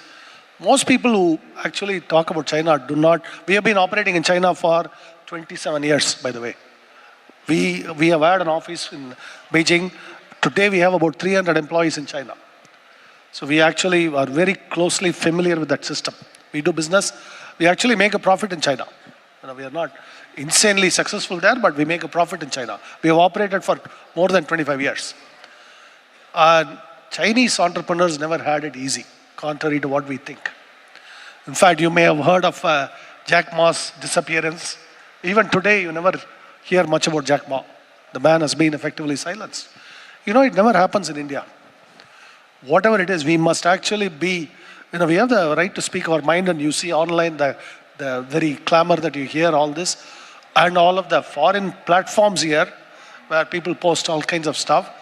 This could never happen in China. The freedoms we enjoy here, those are more vital to me than this policy, this tax rule, all of that. And then I'll come to the third point here, why we must build it. First, I told you we can build it. Second, China has done it in, I would argue, more difficult circumstance than India is facing now. The only thing lacking in us is this self-belief that we can do it. I see it in company after company. We don't aim high enough in all this. And even companies with profit set aside a portion of it for long-term bets. And that's how we have always grown. Anything we do, people often point to Arata as a failure. People don't know how long we last. Actually, every single product we ship, every single product that makes our $2 billion revenue was a failure when it launched. Do you know that? Every single product, we have only launched failures, failure after failure. We simply outlasted the failure. That's it. So that is important, actually. That's important. So we have nearly inexhaustible patience in this. That's something that comes from India itself. Indians are actually a very patient people. We think in millennia. So we have to have that patience, but we can build it, and the talent is very much there. I can tell you right now I'm working on some technologies. I often talk about this, on basically the nature of software development itself, better tooling around software. It's very critical technology. We have filed about 35 patents in the last 4-5 years, but you will be shocked to see the composition of the team.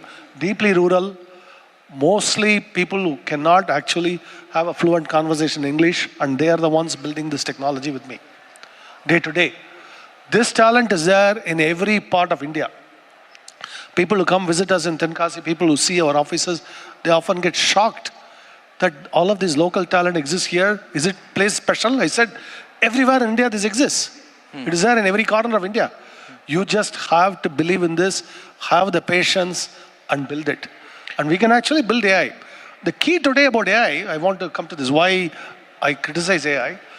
Today's AI is too expensive, not just in terms of money, in terms of energy, in terms of data center, in terms of electricity, all of it. India truly cannot afford to take that path. Even in the US, it's a major political debate right now. State after state is banning data centers in the US. So in some cases, when they are coming to data centers in India, because they are kicking them out there, they won't allow them to build data centers because the electricity prices go too high. So we have to be careful. This is a gift horse. We should look in the mouth carefully. Because data center, AI, the level of energy utilization, all of that, these are legitimate questions. I believe fundamentally there are cheaper ways to do it. We can apply our brain, we can build it. The reason why Americans are not doing it is there's a mad rush to dominate the world in this. But if you apply some patient engineering and technology, you can actually build it over long haul. That's what we are attempting to do. So where is the dependence? If you were to be asked, one thing we do not need to be dependent on the United States companies on Silicon Valley for, because you've been very vocal about imported software stacks, this imported compute. This has created a structural imbalance, and we can be as good as the Chinese or even better, provided we take a policy decision to make it easier for Indian companies to compete. Does the government needs to take a policy decision? Do consumers need to take a policy decision? Does there need to be social awareness towards it? Because this imbalance 10 years from now may not be good for the country, right, Mr. Vembu? So if there was one thing that you think we should start doing away with consciously, what would that be? At a level of a entrepreneur like you, or at a level of people? I'll start with your own slogan, nation first. Yeah. I think it's too often today we are looking at it as what's in it for me right now, short term, all of this. That's not the mindset that builds the greatest companies. Even if you want to build the greatest technology company, even in Silicon Valley, just looking at it short term never helps. You have to have the persistence, you have to stay the course, and the conviction to stay the course. What is our conviction? The conviction is we can build all of this here, and we need to build all of this here. That it has to start there. And the government now increasingly, actually in the last several years, with the Make in India program, now the Atmanirbhar, the policy direction is going in the right direction.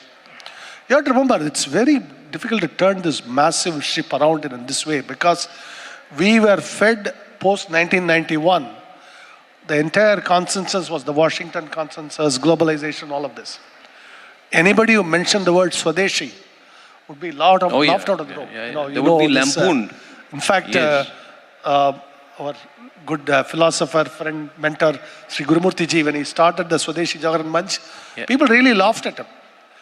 And we confused Swadeshi with socialism. Very common confusion.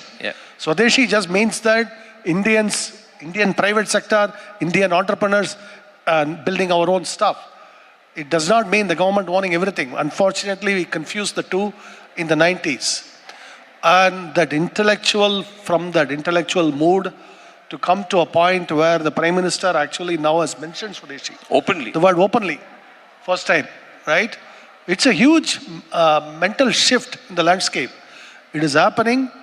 I believe it will happen more and more and more, because the geopolitics is dictating it. It's not only India. You read the headlines. Just this morning I tweeted about it. I called for Indians to consider returning home, particularly from America. Today they passed a new rule saying, if you're waiting for a green card, you have to go back and wait. You cannot wait here. And green card already takes 15, 20 years. So they are supposed to come to India and wait. Then just why don't you just come back permanently? Why we wait for another country? So build something here. So it is that reality that is staring us. My point is we can actually make the most of this moment. Yeah. The moment is calling us, so we should invest in R&D. Primarily, what our private sector has to do, drastically increase the R&D investment. Zoho is primarily an R&D driven company. I'm chief scientist for the reason. Yeah. Last 3 years, I've filed 35, 40 patents. Most of my 70% of my time is on deep technical work. I'm immersed in code. Which is why I said I asked AI for feedback on this, feedback on that design, all of that. That's how I use AI today. But we have to build all of these. And we just hired one of our leading chip designer. We hired a mathematician to work on some deep mathematical problems. We hired a material scientist recently to work on some advanced materials science. So we are doing all of this now. We are going into more foundational R&D.